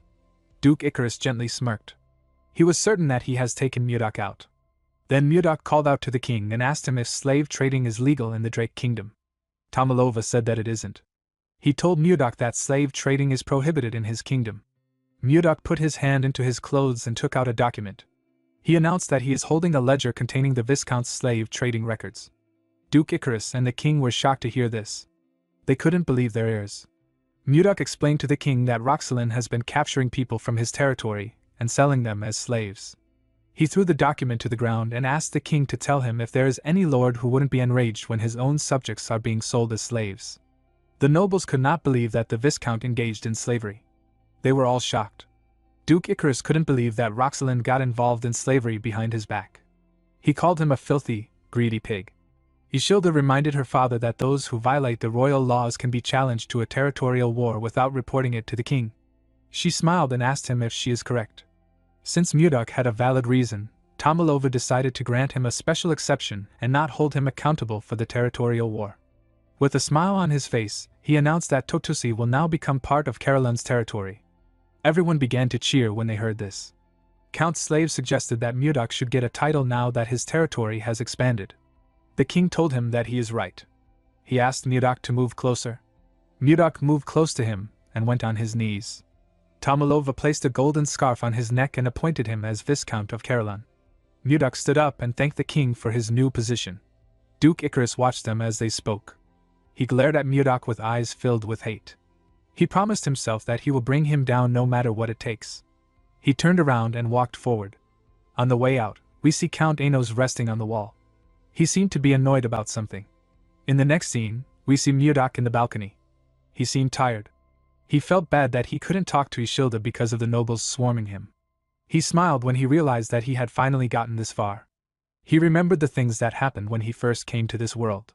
He remembered how he fought, how he took over Carolyn, and how he got a kiss from the princess. He believed that he and the princess will soon be together. Immediately, he thought of this. Someone came to the balcony. Mudok turned around and asked the person to tell him who he is. He saw that the person was Count Anos. Count Anos referred to our boy as Seo Mudok and told him that he has finally found him. Mudok was shocked to hear his name. He couldn't believe that the man was speaking to him with the language of the Central Plains.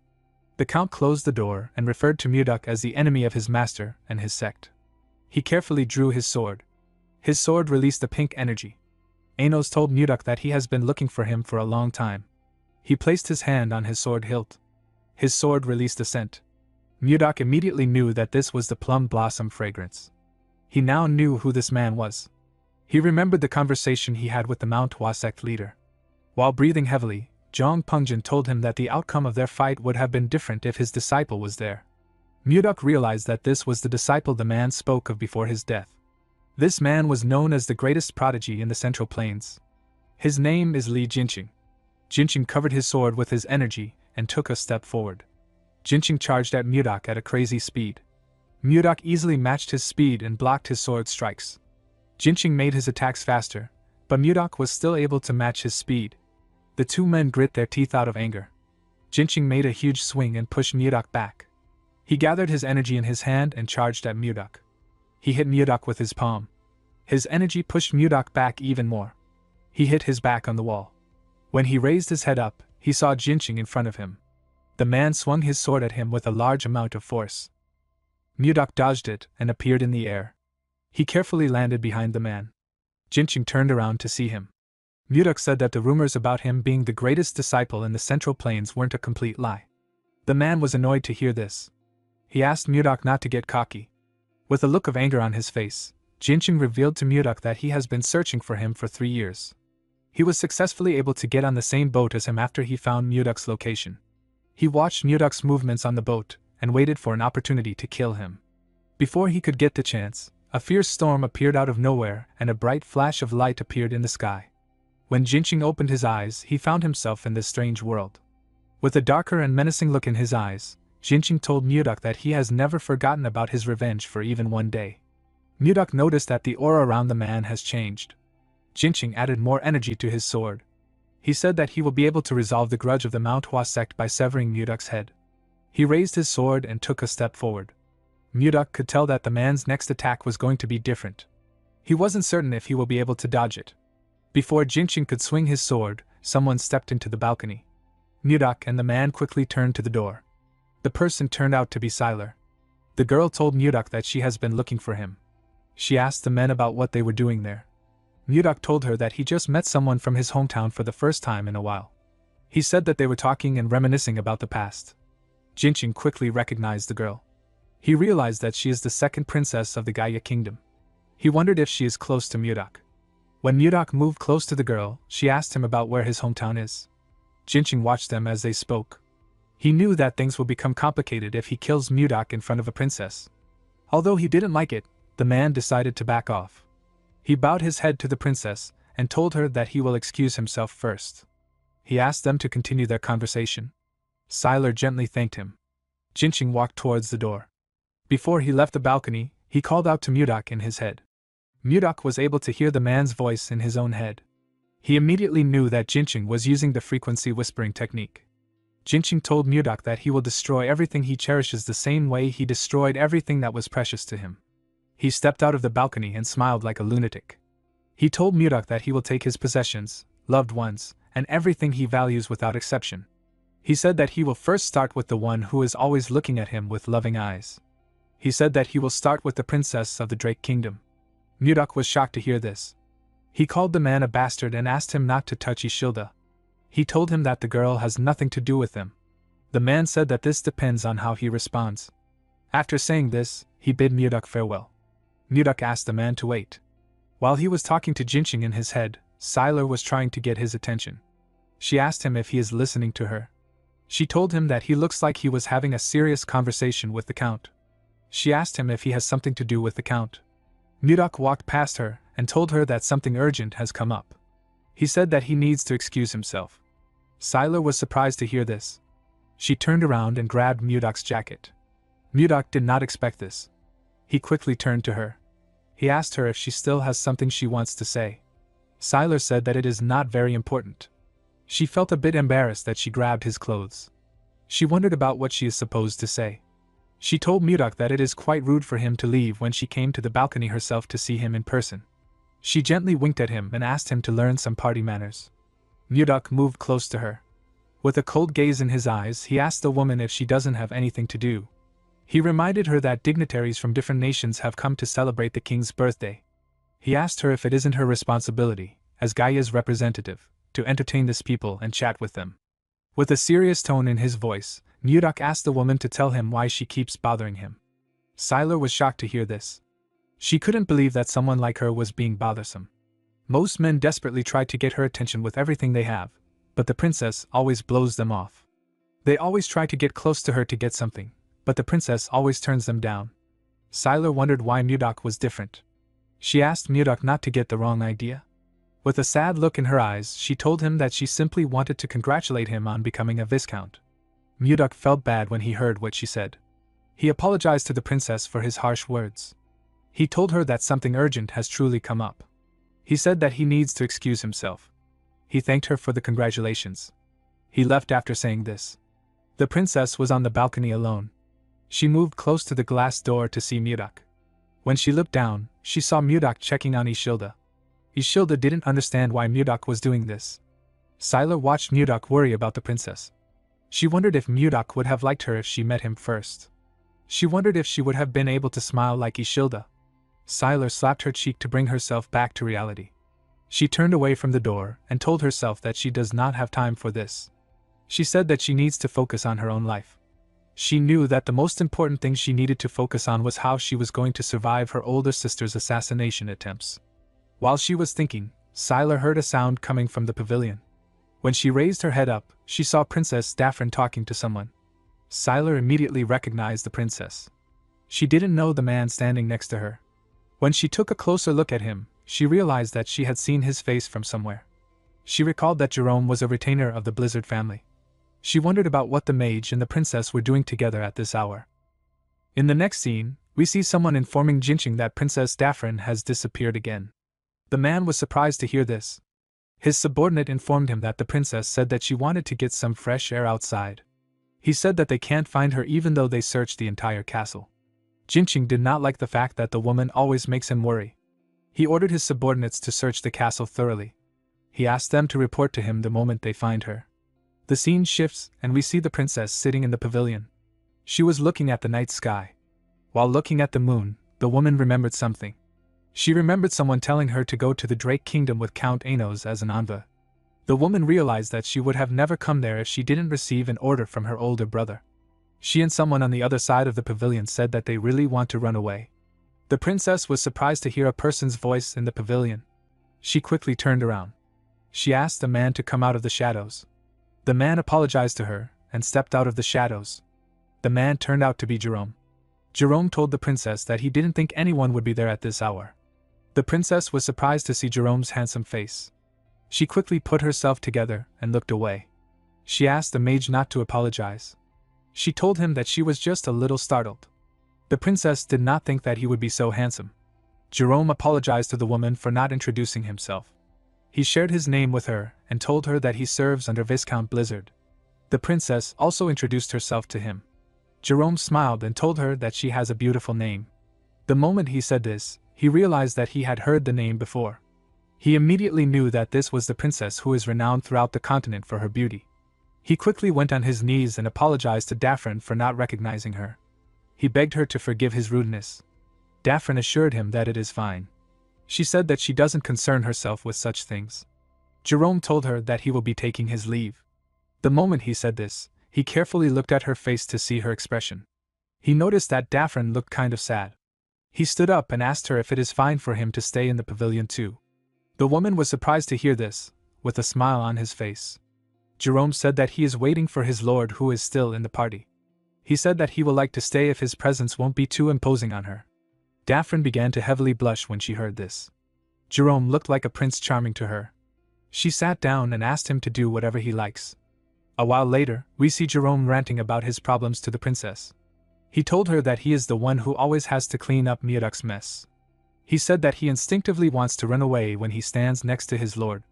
Daphne smiled and told the mage that he has piled up a lot of complaints about his lord. Jerome became embarrassed. He realized that he has only been talking about his issues. Daphne smiled and told him that it is okay. She said that she finds it interesting. Jerome turned to her and asked her about why she wanted to run away. Daphne stopped smiling when she heard this. She revealed to the mage that she wants to run away because her brother is trying to force her into an arranged marriage. She said that she has no desire to sacrifice her life as a pawn of the country. Jerome simply stared at the princess. This made her nervous. She asked him if the topic was too heavy. She told the man that he is very easy to talk to. She said that she spoke without thinking. Jerome nervously told her that this wasn't it. He explained to her that he was thinking of ways to help her. He asked her to let him know if there is anything he can help her with. With a bright smile on his face, the mage said that he is willing to stake his mana in order to help her. The princess began to blush when she heard this. Her heart began to beat fast. The woman wondered why it was beating so fast. She turned away from Jerome. She couldn't look him straight in the face. The moment she did this, someone called out to her. Daphne nervously turned around. She saw the Count and his men walking towards her. Jinqing told the princess that he has been looking for her for a while. He turned around and asked her about the identity of the man behind him. Jerome told the Count that he is just a humble mage who was passing by. The man quickly realized that the Count is the rumored Grand Sword Master. He bowed his head to the princess and told her that he will take his leave now that her escort knight has arrived. He turned around after saying this. Daphne gently called out to Jerome. The Count noticed this. He remembered how he saw the princess smiling before he called out to her. He quickly became angry. He asked the princess if she knows that the king has promised to hold a grand engagement ceremony for them once they return to the kingdom. Jerome was shocked to hear this. Daphne couldn't believe what she was hearing with a cold gaze in his eyes. Jinqing asked Daphne to start opening her heart to him. Daphne couldn't believe that her brother would do something like this without consulting her first. She walked forward and said that she will be going inside first. Jinqing followed her. Jerome already guessed that Daphne's arranged marriage partner was Jinqing. Before the princess left the garden, she gently turned. Jerome quickly noticed this. The woman gently moved her mouth to ask the mage to meet her there again 3 days from now.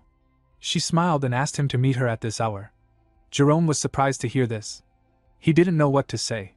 He just watched Daphne walk out of the garden with Jinqing. The scene shifts and we are taken to the hall. We see Ishilda laughing and talking to some women. After they were done talking, Ishilda waved to the women. She took a deep breath and let out a sigh. She found it exhausting to always have to talk to people. She felt a bit tired. While she was thinking, someone stretched out his hand and asked her if she wants to dance. The person turned out to be Mudak. Ishilda smiled and told Mudak that she would love to dance. The two of them moved to the dance floor and began to dance in an elegant manner. The king and count's slave watched Ishilda and Mudak as they danced. The king called out to the count. He told him that he feels like Ishilda and Mudak are quite close. He asked him if he is wrong. The count told him that he is correct. Tomalova carefully looked at his daughter. He said that it has been a while since he saw her smile so brightly. He begged the count to answer his next question honestly. Count's slave asked him to say his question. Tomalova asked the man if it is possible that Ishilda has feelings for Mudak. The count became nervous when he heard this. He said that Mudak has definitely been making a name for himself lately, but it is not to the level where Ishilda might like him. He reminded Tomalova that Mudak was just a mere commoner a while back. He said that it is impossible for Mudak to court a princess even if he became of his viscount. He said that Mudak's skills in combat has its limit.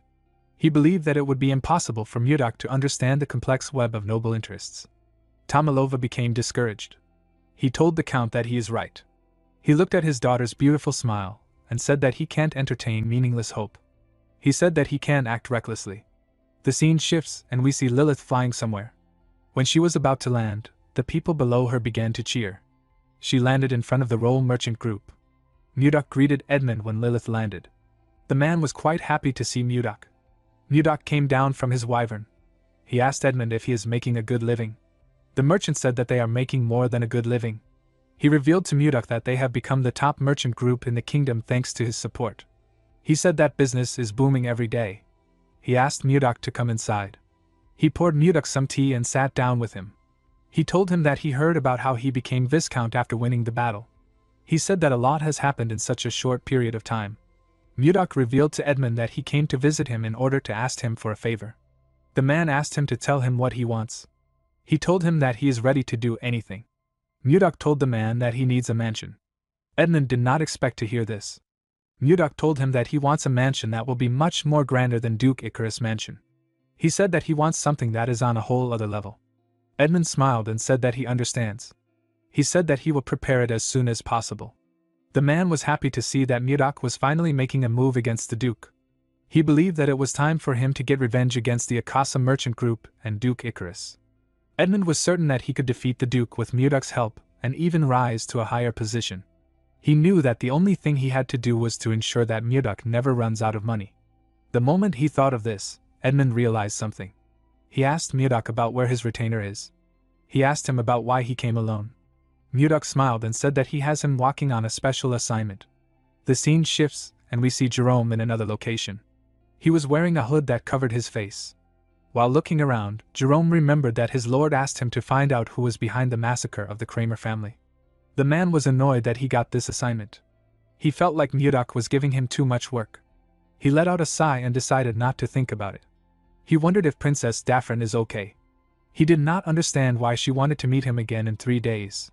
While he was thinking, someone appeared behind him and told him that he thought he went missing. He did not think that Jerome would still be alive. Jerome turned around to see the dark-haired man. The man whose name is Leon greeted him with a smile on his face. Jerome stood up and shook the man's hand. He told him that he is still too handsome to die. The man laughed when he heard this. He told Jerome that his prince syndrome is still a problem even though he went missing. He sat down and asked the mage about the kind of information he wants to get. Jerome threw a bag containing a large amount of gold and valuable jewels on the table. The man felt like the money was a bit too much for a simple background check. He asked the mage if it is someone important. Jerome explained to him that he was just asked to look into the person. He said that he is not aware of the details behind it. Leon asked him to tell him who the target is. Jerome said that it is Miller Kramer. Leon's expression became grim. He was quite shocked to hear the name. He now understood why the payment was so high. He stood up and said that someone must want me dead. Jerome stood up and asked Leon about what he means. The man asked him if he doesn't know that everyone who looked into the death of the Kramer family always ended up dead. He walked forward and told Jerome that he hasn't heard a thing about the family. He said that he is not interested in the job. The mage placed another bag on the table and told the man that he will double his pay if gets him the information he needs. Leon stopped walking when he heard this. He said that it has been over 10 years since the incident took place. He told himself that things are probably fine now. He asked Jerome to wait for him. The mage sat down back. He wondered about what happened to the Kramer family. He couldn't believe that even Leon, who is the master of the Information Guild, is scared to get involved in the case. He realized that someone very dangerous is involved in this case. Sometime later, within the Roll Merchant building, Jerome returned to his master's room. Bowing respectfully, he relayed the truth to Murdoch. To get straight to the point, he said, the Kramer family was a count's household. Miller was the second son of Count Kramer, a family of great prestige within the kingdom. Edmund, seated beside Murdoch, widened his eyes in shock. Kramer, you say? Jerome nodded and continued. 10 years ago, the entire family was poisoned. Miller alone narrowly survived. Murdoch leaned forward. So, did you find the culprit? Yes, Jerome replied gravely. They said it was Baron Gideon. At that moment, Edmund spoke up, his expression grim. But Baron Gideon is not the real culprit. Both Murdoch and Jerome turned toward him in surprise. With sorrow in his voice, Edmund explained. Baron Gideon was only a puppet. The one who gave the order for the poisoning was someone else. Later that night, under the light of 3 moons above the Roll Merchant Guild building, Miller learned of Baron Gideon's involvement. Rage consumed him. From his hand emerged his secret weapon, a sharp purple dagger that extended like a claw, crimson droplets scattering as it manifested. Seething with fury, he burst from his room, his thoughts ablaze. Today, I will kill Baron Gideon. I will finish my revenge. But as he stormed into the corridor, he encountered Jerome, Murdoch, and Edmund approaching. Confused, he turned to Murdoch. Lord, what are you doing at this hour? Before Murdoch could answer, Edmund stepped from the shadows. I met you when you were little, young master, he said with a faint smile. You've grown so much. I am Edmund of the Roll Merchant Guild. Your father, Count Kramer, once supported us. Let me tell you the truth of that day. Baron Gideon carried out the poisoning, but the one who ordered the assassination of your family was Duke Icarus. Miller's eyes widened in disbelief. What? No way. What benefit would Icarus gain from eliminating the Kramers? Edmund's gaze hardened. The Akasa Merchant Guild, the largest guild in the Drake Kingdom. Its true master is Duke Icarus. If that's the case, Miller muttered. That's right, Edmund interrupted. To expand the Akasa Merchant Guild, Icarus crushed both the thriving Roll Guild and your family, the Kramers. The truth shattered Miller. He fell to his knees with a loud thud, covering his face with both hands, his voice trembling with rage. Then, that means I've been working under the man who killed my family? His grief twisted into madness, and he burst into maniacal laughter. The sound unsettled both Edmund and Jerome. With a sigh, Miller staggered back to his feet and began to leave. Murdoch stepped forward. Where are you going, Miller? I'm going to kill Icarus. With your current skill, you cannot kill Icarus, the sword master, Murdoch warned. I don't care, Miller snapped. Murdoch's eyes glowed with icy light. Miller, do you even realize your actions right now are unwise? Miller's aura flared violently. So what? Are you going to stop me too? Twin daggers extended from his hands, each long enough to rival short swords. Seeing this, Mudok raised his own hand, conjuring a weapon from pure ice. Edmund and Jerome called out nervously, but Mudok pointed directly at Miller. "If you insist on going, defeat me first." Miller dropped into his stance. "If that is what must be done, I will not back down." In a flash he charged, launching a flurry of thrusts. But to his shock, Mudok vanished and reappeared behind him. Reacting instantly, Miller spun and kicked in an arc, but Mudok bent away with minimal movement. A strike aimed at vital points with no wasted effort, proof of painful training day after day, Mudok thought. But it still isn't enough to defeat me. His finger glowed with icy energy. In a blink, he struck Miller multiple times at precise points. Miller coughed, collapsing to the floor. "I struck your vital point," Mudok declared coldly. "You won't be able to move for half a day." But to Mudok's astonishment, Miller leaned trembling against the wall. Using his thumb, he tapped several points on his body, undoing the paralysis. Mudok's eyes widened. "I never taught you to use your thumbs like that. How on earth did you do it?" Shaking violently, Miller rasped. "Just now, didn't you show it to me in person?" Mudok's shock deepened. He copied it in that instant, after seeing it once. Miller forced himself onto his knees. "It's not over yet." But his body gave out, and he collapsed unconscious. Mudok stared silently for a moment, then turned to Edmund. "Yes, Lord?" Edmund responded quickly. "Move the unconscious Miller to a room. Tell him to find me when he wakes." Hesitant, Edmund asked. "Will you punish the young master?" "No," Mudok replied. "From tomorrow, I plan to personally teach him the vital points." Edmund blinked in confusion. "Pardon?" Mudok glanced back at Miller's fainted form, then spoke with certainty. "As I suspected, I was not wrong. Miller is a raw gem with extraordinary talent. If guided well, he could become a top-tier assassin. Though, the road ahead is long." As he spoke, a light blinked from his pocket. Pulling it out, he revealed a communication crystal. "What's going on?" he asked. A trembling voice answered. "Viscount, it's me, Ishilda. Please, help me. It's too cold here." Mudok's composure faltered. "Ishilda? Where are you now?" He called her name twice more, but there was no reply. Without hesitation, he leapt out the window, racing into the night. "Just wait, Ishilda. I will be there." Far away, Ishilda lay slumped against the wall, unconscious, her hand clutching the crystal tightly as its glow flickered in the dark. With his incredible speed, he quickly arrived at the castle. He grit his teeth out of anger. He wondered about where Ishilda was. He recalled that the princess said that the place was cold. Mudok quickly focused his energy in his eyes. He realized that Ishilda must be in the coldest place in the castle. He used his eyes to examine the castle. He found a building that released a cold energy. Mudok quickly entered the building and called out to Ishilda. To his surprise, he found Ishilda shaking in the building. She had a blanket around her. He took the princess out of the building and asked her about how she got trapped in there. Ishilda revealed to him that she went inside to check on the ice wyvern eggs that he gave to them. She accidentally locked the door on herself when she stepped in. Mudok reminded her that he mentioned that the ice wyvern's tray was enchanted to keep the temperature low.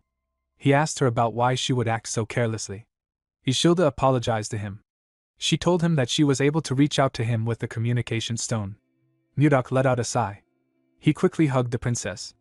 While shaking like a scared child, our boy begged the princess to never do this again. He told her that he can't lose her again. Ishilda was surprised to hear this. She gently placed her hand on his back. The moment she did this, they heard a cracking sound come from an egg. Ishilda and Mudok quickly turned to the egg. They stood up and went inside. They saw a baby ice wyvern raise its head up. Its body was covered in mucus. Mudok asked the princess to remove the mucus from the wyvern's body. Ishilda was shocked to hear this.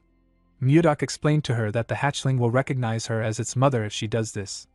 The princess gladly used her blanket to clean the mucus. She told Mudok that the hatchling's body is so soft. She asked him if he thinks that the imprinting worked properly. The hatchling carefully opened its eyes when she asked him this question. Mudok asked the princess to try greeting it. Ishilda greeted the wyvern with a smile on her face. The hatchling smiled brightly at her. The princess was very happy to see this. She moved it closer to her face. She liked the fact that it was so cute. Mudok told her that this wyvern is a female. Ishilda asked him about how he could tell, just by looking at it.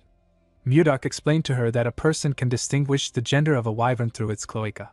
He smiled and told her that the hatchling looks healthy. He asked her to raise it well. With a smile on her face, Ishilda thanked him for the gift. She promised to raise the wyvern well. She asked him about what she should name it. Mudok told her that she is the one who can name it since it belongs to her. While they were talking inside the building, we see a maid looking at the building from a window in the castle. It seemed like she was observing something. After the king's birthday party, the conferral ceremony was held. We see Mudok kneel in front of the king. He was made a viscount of the Drake Kingdom. He was officially recognized as a viscount. Immediately after the ceremony ended, the Grand Council called for a meeting. The Grand Council is a meeting attended by all nobles of the kingdom. It is mainly for selecting members of the small council or discussing noble affairs. The king sat at the center of the hall. He faced the numerous nobles sitting in front of him. He announced that the first agenda of this Grand Council is to elect the members of the small council. He asked anyone with a recommendation to raise their hand and state the name of the nominee. A noble sitting next to Duke Icarus nominated him. Another noble sitting next to Count Slave nominated him for the position. Some people agreed to this nominations and some disagreed. Mudok carefully watched this fierce argument. Even without anyone telling him, our boy could tell which people supported the Duke and which people served the king. He didn't really care for the event because he knew that no one would nominate him. The moment he thought of this, someone nominated him. Mudok was shocked to hear this. Everyone in the hall quickly turned to the person that nominated our boy. The person turned out to be Duke Icarus. The Duke said that Mudok has already demonstrated his ability to them many times. He said that he believes that Mudok is fully qualified to become a member of the small council. He asked the nobles if they object to this nomination. Everyone agreed to the nomination. King did not understand what the Duke was trying to do. Ishilda remembered that the Duke was the one who sent Mudok to the northern lands. She didn't understand why he was now recommending him for the small council. She wondered about what he was plotting. With a smile on his face, Duke Icarus said that everyone agrees. He picked up a glass of wine and glared at Mudok. He congratulated him on entering the royal court. Since the small council convenes every week, a member of the council cannot leave the capital. Duke Icarus had countless eyes and ears that served him in the capital. He wanted to make sure that Mudok won't get the chance to build power beyond his reach. The Duke wanted to see Mudok struggle. He believed that our boy will fall deeper into his web the more he tries to fight him. In the next scene, we are taken to Ishilda's room. The princess remembered giving Mudok a signal to come to her room after the meeting ends. She wondered if he didn't notice it. Immediately, she thought of this. Our boy appeared on her window. He told her that it is impossible for him not to notice the signal. Ishilda was happy to see Mudok. Our boy asked her about what she wants to talk about. The princess asked him if he knows why the Duke recommended him as an executive. Our boy told her that he doesn't know. He asked the girl if she has any guesses. The princess said that she doesn't. She said that it is impossible for the Duke to do this for no reason. Duke Icarus openly sent assassins to kill the king and even sent Mudok to the faraway northern lands. Ishilda was certain that the Duke was plotting something behind the scenes. Mudok wasn't completely against the idea of becoming an executive. He told Ishilda that he will now be able to see her more often. He said that he needs to thank the Duke for helping him. Ishilda warned him that Duke Icarus is a man who will do anything to get what he wants. She told him that things might not work if he is not careful. Mudok called out to the princess. He assured her that he will handle things as he always does. He asked her not to worry too much. Ishilda was surprised to hear this. She gently smiled. The moment she did this, a maid knocked on her door and asked her if she can come in. Ishilda quickly turned to Mudok and asked him to hide somewhere for a moment. Immediately she said this. She noticed that our boy was no longer in the room.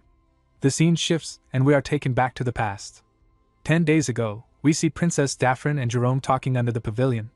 The princess informed Jerome that she wanted to run away. Jerome was shocked to hear this. He asked her if she is serious. He asked her about where she wants to go. Daphne replied that the place doesn't matter. She asked him if he can take her somewhere that no one will recognize her. The mage reminded her that he is a vassal of Lord Caroline. He said that he can start a war between nations if it is revealed that he helped her run away.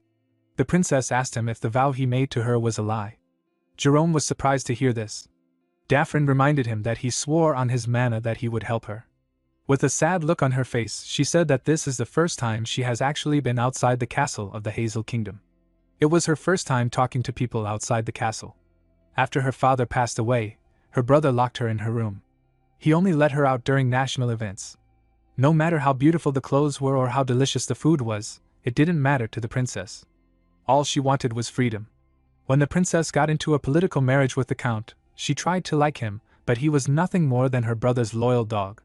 The count is a man who doesn't care about her feelings or thoughts. The princess noticed that the count looked at her the same way her brother did. He had cold eyes that saw her only as a tool. Princess Daphne told Jerome that he is the only person who doesn't look at her with his cold eyes. Jerome didn't know what to say to her. The princess stood up and apologized to the mage for making him uncomfortable. She told him that she was too naive to take his promise seriously. As tears flowed down from her eyes, the princess said goodbye to the mage. Jerome clenched his fist. He summoned his courage and called out to the princess. He asked her to wait. Daphne quickly turned around. Jerome became nervous. He told himself that he can't do anything. He told the princess that he really can't do anything. He called her again and tried to change his words. Daphne became angry with his indecisive nature. She turned around and walked up to him. Jerome was still nervously thinking about it. With a look of anger on her face, Daphne asked the mage if he will help her or not. Jerome told her that he will do it. He wondered why her personality suddenly changed. The princess was happy to see that he agreed to her request. She gently smiled at him and thanked him for his help. Jerome told her that he will share the meeting place with her. He asked her to go to the tavern at the castle's main gates. He said that he will wait on the third floor of the Russian Blue until sunset. He told her that no one must know about this. He advised her to act as if she didn't speak to him today. Daphne smiled at him and told him that she understands. The scene shifts and we are taken to the present. We see Jerome standing in front of a door. He was thinking about the promise he made. While he was thinking, Mudok asked him to come in. When the mage stepped inside, our boy asked him if something is wrong. Jerome said that he wanted to go to Tatsi for an inspection. Mudok asked him if he is going alone. With a nervous look on his face, the mage said that it is necessary for them to check if Volmer is managing things properly. Mudok agreed that maintenance checks are important. He asked Jerome to go ahead. He told him that he will join him after his next meeting. Jerome explained to his lord that the journey is a 5-day ride on a horse. He told him that it will be difficult for him to attend the small council meeting. He said that he will go by himself and report back immediately. Mudok asked him about what he means. He reminded him that it only takes a day to reach Tatsi on a wyvern. Jerome nervously laughed. He said that he has completely forgotten about the wyverns. Mudok noticed that he was acting weird. He asked his vassal if something is wrong. He told him that he has been distracted all week. With a shaky tone in his voice, the mage said that this is ridiculous. Mudok was still suspicious of the man. He told him that he will leave Tatsi in his hands. Jerome thanked him and walked towards the door. Mudok watched him as he walked out of his room. After leaving Mudok's office, Jerome thought about how tomorrow is the day of the operation. He wondered why he was doing this. He would normally refuse this request. He knew that this was a crazy request. He told himself that he needs to stop while he can. The moment he said this, he remembered how the princess looked when she cried. Jerome began to smile like an idiot. He was completely smitten by Daphne's beauty. The next day at the castle, King Tomalova and his daughter, Princess Ishilda, walked through the long corridor toward the royal meeting room. Ishilda, deep in thought, could not quiet the turmoil in her mind. Duke Icarus, what could he possibly be thinking? There's no way he invited the Viscount to the royal council meeting for no reason. Still, since the Viscount said he'll handle it somehow, maybe it'll be fine. Lost in worry, she arrived at the meeting room just as the guard loudly announced, "His Majesty the King and Her Highness Princess Ishilda are entering." She stepped inside with her father, and immediately her eyes landed on Mudok, who was calmly seated and smiling at her. She returned a nervous smile. The count servant struck the table lightly and declared, "Then, we shall begin the royal council meeting. The first agenda concerns Duke Icarus." Duke Icarus stepped forward, bowing slightly. "Your Majesty the King, Her Highness Princess Ishilda, and beloved nobles. The matter I bring forth today is regarding Her Highness's marriage." A sly smirk crossed his lips. Shock rippled through the room. Both the king and Ishilda stiffened, while the other nobles remained silent in stunned disbelief. Ishilda rose to her feet, her voice trembling with anger. "My marriage? What in the world are you talking about, Duke Icarus?" The Duke lowered his head politely. "Please forgive me if my proposal startled you, Your Highness. However, you have already turned 20 this year, and yet, not only is there no arranged marriage, there is not even a fiancé. Such a situation is unheard of in any royal family. If things continue this way, the royal bloodline may be severed. Thus, I formally propose that Her Highness's wedding be hastened." A noble in a red coat, One allied with the king stood up furiously. Duke Icarus, how dare you utter such insolence? Have you no respect left at all? But nobles on the duke's side quickly countered. Watch your words, sir. Duke Icarus merely speaks out of concern for the kingdom's future. Are you saying you are unconcerned about the kingdom's future? Hearing their arguments, Ishilda swallowed in flustered frustration. The count's servant banged the wooden hammer on the table repeatedly. Quiet, everyone! Be quiet! But Ishilda snatched the hammer from his hand and slammed it down with such force that it broke in half. Everyone, calm down! The room fell silent instantly. She handed back the broken hammer. My apologies. Please resume the meeting. Yes, your highness, the count murmured. Ishilda then turned sharply to her father. Why aren't you saying anything? Sit down, Ishilda, the king ordered sternly. Do you agree with what he said? Didn't you promise I could choose my own fiancé? The king's expression hardened. A child of the royal family must accept their destiny. Stop your foolish talk. Something inside Ishilda snapped. She turned and marched toward the exit. Your highness, the meeting is still in progress, the count called after her. She said nothing. The door slammed shut behind her. Later, Ishilda lay on her bed crying, while her maid Lenshia knelt beside her. What should I do now? She sobbed. The only one I like is Viscount Blizzard. Nothing has been decided yet. Lenshia tried to reassure her.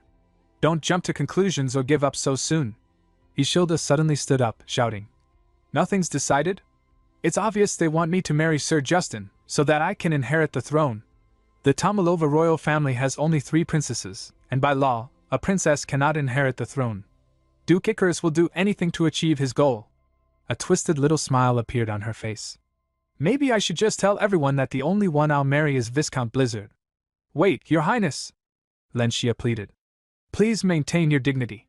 Dignity? How long must I keep that so-called dignity? I can't take it anymore. Ishilda stormed toward the door. Lenshia grabbed her from behind. No, please. I understand your feelings, but if you act now, the whole kingdom will fall into chaos. Let me go, Lenshia. My mind is already in chaos. What does it matter? At that moment, a furious shout rang from outside. You insolent fool! What do you think you're doing? Both women froze. The voice belonged to none other than Murak. He stood outside the princess's chamber, glaring at a trembling maid on the floor. Eavesdropping on the princess's room? Who sent you? Spy. Not a spy, the maid stammered. I was merely cleaning the doorway. Ishilda hurried out with Lenshia. Viscount Blizzard! What is happening? Murak bowed lightly. I came to check on you, princess, and found this one with her ear to the door. Ishilda turned her eyes on the maid. Is what the Viscount said true? Sweat streamed down the maid's face. And no, your highness! I was really just cleaning. You're a new face, Ishilda said coldly. Did you know this is my residence? Forgive me, your highness. I was just assigned to the Eastern Palace today. I got lost. I'm not familiar with the layout. Do not appear before me again, Ishilda ordered. Next time, I won't let it pass so easily. The maid bowed deeply. Thank you for your mercy, your highness. I swear I'll never come near again. She fled down the corridor. Ishilda turned to Lenshia. Follow that maid. Yes, your highness, Lenshia said, and immediately went after her. Murak watched her leave before asking, Is it all right to let her go? There's no clear reason to punish her, Ishilda answered. And without knowing who's behind it, the same thing will happen again. Do you have anyone in mind? Murak asked quietly. Only one person, she replied. Duke Icarus. Most nobles and servants here are already bought by him. That's why no one dares speak out, even after something like this. Murak frowned. I knew the royal family had grown weak, but I didn't realize it was this bad. Viscount, Ishilda whispered. What should I do? If this keeps up, I'll be forced to marry Justin, just as Icarus planned. Murak smiled reassuringly. Don't worry, princess. I will speak directly to His Majesty. You have a plan? She asked. With a grin, Murak replied. A plan? There is one thing that comes to mind. As the long-awaited day arrived, chaos stirred within the kingdom. Soldiers scoured the city in search of Princess Daphrin, who had fled the castle under the cover of dawn. A commanding officer shouted urgently. That way! She couldn't have gone far. Search the whole area! The troops scattered at his command, their boots pounding across cobblestone as they chased any trace of her. Meanwhile, The princess herself hid in a narrow back alley, pressing her back against the cold stone wall. She trembled with nervous sweat, watching the soldiers rush past. At that same time, Jerome waited anxiously in a tavern east of the castle's main gate. With his elbows planted on the table and his hands buried in his hair, he sat drenched in sweat, unable to stop thinking about the princess. Just then, the tavern door burst open with a loud bang. Princess Daphne stepped inside, breathless, and called, "Sir Jerome! Did you wait long?" Jerome spun around, relief washing across his face. "You are here, Princess Daphne." Before he could say more, faint murmurs rose from outside the building. He hurried to the window and peeked out. Below, Hazen Kingdom officers were ordering their men. "Search every building. Don't let them escape." Hearing this, Daphne's voice quivered. "What do we do, Sir Jerome? At this rate, we'll be caught." Jerome extended his hand to her. "Come this way." He quickly dragged a desk and chairs toward the entrance, barricading the door. Daphne protested anxiously. "Even if we block the door, the soldiers will break in soon." Jerome only replied, "I brought something for this situation." At that very moment, fists pounded against the door, and voices shouted from outside. "Open the door! You're in there, Your Highness!" Daphne's breath hitched. "They're already here. What do we do?" Jerome drew out a scroll, its parchment glowing faintly. "Princess, hold on to me tightly." As she clung to him, he began chanting. The scroll shone brighter and brighter before tearing apart in midair as its magic activated. "Let's go, to Tatsi," Jerome declared. In a flash of light, both of them vanished. At the king's castle, the scene shifted to King Tamilova's private chamber. The king sat alone, steeped in frustration and shame. "That insolent brat," he thought bitterly. "To think I'm being swayed by a single noble. If the previous king saw this, he would be furious. I shouldn't have taken it out on Ishilda. Pathetic." His shoulders shook slightly as he continued his silent confession. "I'm such a pathetic father." A knock interrupted his thoughts. A guard announced, "Your Majesty, Viscount Blizzard has come to meet you." The king immediately thought of Mudok and ordered, "Let him in." Mudok entered the room, offering a respectful bow. "I greet His Majesty, Father of the Drake Kingdom. Have you been well?" The king sighed wearily. "Peace? You know well I am not at peace." "So," Mudok said calmly, "you intend to hand the princess and the kingdom over to Duke Icarus?" The king snapped, furious. "Watch your words, Blizzard. Just because you saved me doesn't mean I will forgive everything." Mudok remained composed. "I have a solution." The king shot up from his seat. "What?" Before speaking further, Mudok gestured to the guards, signaling them to leave the room. Once they were alone, the king demanded, "Now speak. What is the solution?" Mudok stepped closer, handing him a sealed letter. "Your Majesty only needs to announce the statement I have prepared as an official decree." "An official decree?" the king murmured, scanning the contents. "If this happens, the marriage with Justin can be avoided, but this only buys time. It does not solve the problem." "I know, Your Majesty," Mudok replied. "This is a trap. The hunter sets the trap, and waits for the prey to step into it." As night fell, Mudok returned to his castle in Tatsi. Jerome greeted him at the entrance. "You have arrived, my lord." Mudok noticed the princess beside him. "You are Princess Daphne?" Jerome stiffened nervously. "I will explain, my lord." Later, inside a quiet room lit only by lantern light, Jerome recounted everything that had happened, how the princess fled, how the kingdom's soldiers nearly caught her, and how he brought her here. Mudok listened in silence. Finally, Princess Daphne bowed her head. "I do not wish to trouble you, my lord. Please allow me to stay here." Mudok turned to Jerome. "Princess Daphne is the princess and envoy of the Hazen Kingdom. You know what that means, yes?" Jerome lowered his head. "My apologies, my lord. I will ensure nothing harmful happens. Please allow the princess to stay." Mudok closed his eyes deep in thought. "So it won't work?" After a silent moment, he answered, "Do it." Both Daphne and Jerome froze. "What did you say?" they asked. "She may stay as long as she wants," Mudok repeated. Daphne's eyes widened. "Are you sure it's okay? I will repay this kindness." "There is no need," Mudok replied.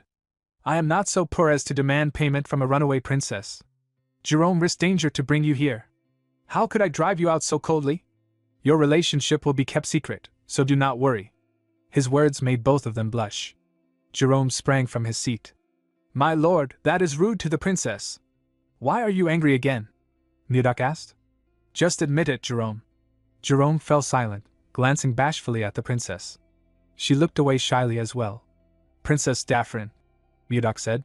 I need to speak with Jerome alone. May you step outside for a moment? Yes, she replied softly. Thank you for your consideration, my lord. After she left, Jerome bowed his head. I am sorry. Because of my slip of the tongue, I made a promise to the princess and had to bring her here. I will personally escort her back to the Hazen Kingdom. But why? Mudok asked. Why, you ask? Jerome answered. If they find out Princess Daphrin is here, it will start a war. Mudok raised a hand to stop him. I am not asking my vassal Jerome. I am asking the man Jerome. Is that what you want? I don't know, Jerome admitted. Just then, the communication crystal on the table began to glow and beep. Mudok picked it up. Who is it? Viscount, it's Edmund, a voice answered. Something terrible has happened. I hear Princess Daphrin of the Hazel Kingdom has been kidnapped. Count Anos has requested the king's help, and the entire kingdom is in an uproar. I already know that, Mudok said calmly. Pardon? But how? Then I'll assume nothing has happened, Mudok answered flatly. Wait, there's one more thing, Edmund blurted. His Majesty has officially announced the conditions for the marriage of Princess Ishilda. I know that too. Edmund hesitated, shocked. How did you? If you have nothing else to say, I will end the call here, Mudok said, cutting the connection. Jerome stared at him. My lord, what on earth is going on? I am simply setting a trap for the prey, Mudok replied. Now we wait for the prey to bite. In his mind, a single name echoed, Icarus. Until now, you have controlled the kingdom as you pleased, but that will no longer be the case. We got plenty more where that came from. Hit the subscribe button and stay tuned for even more amazing content.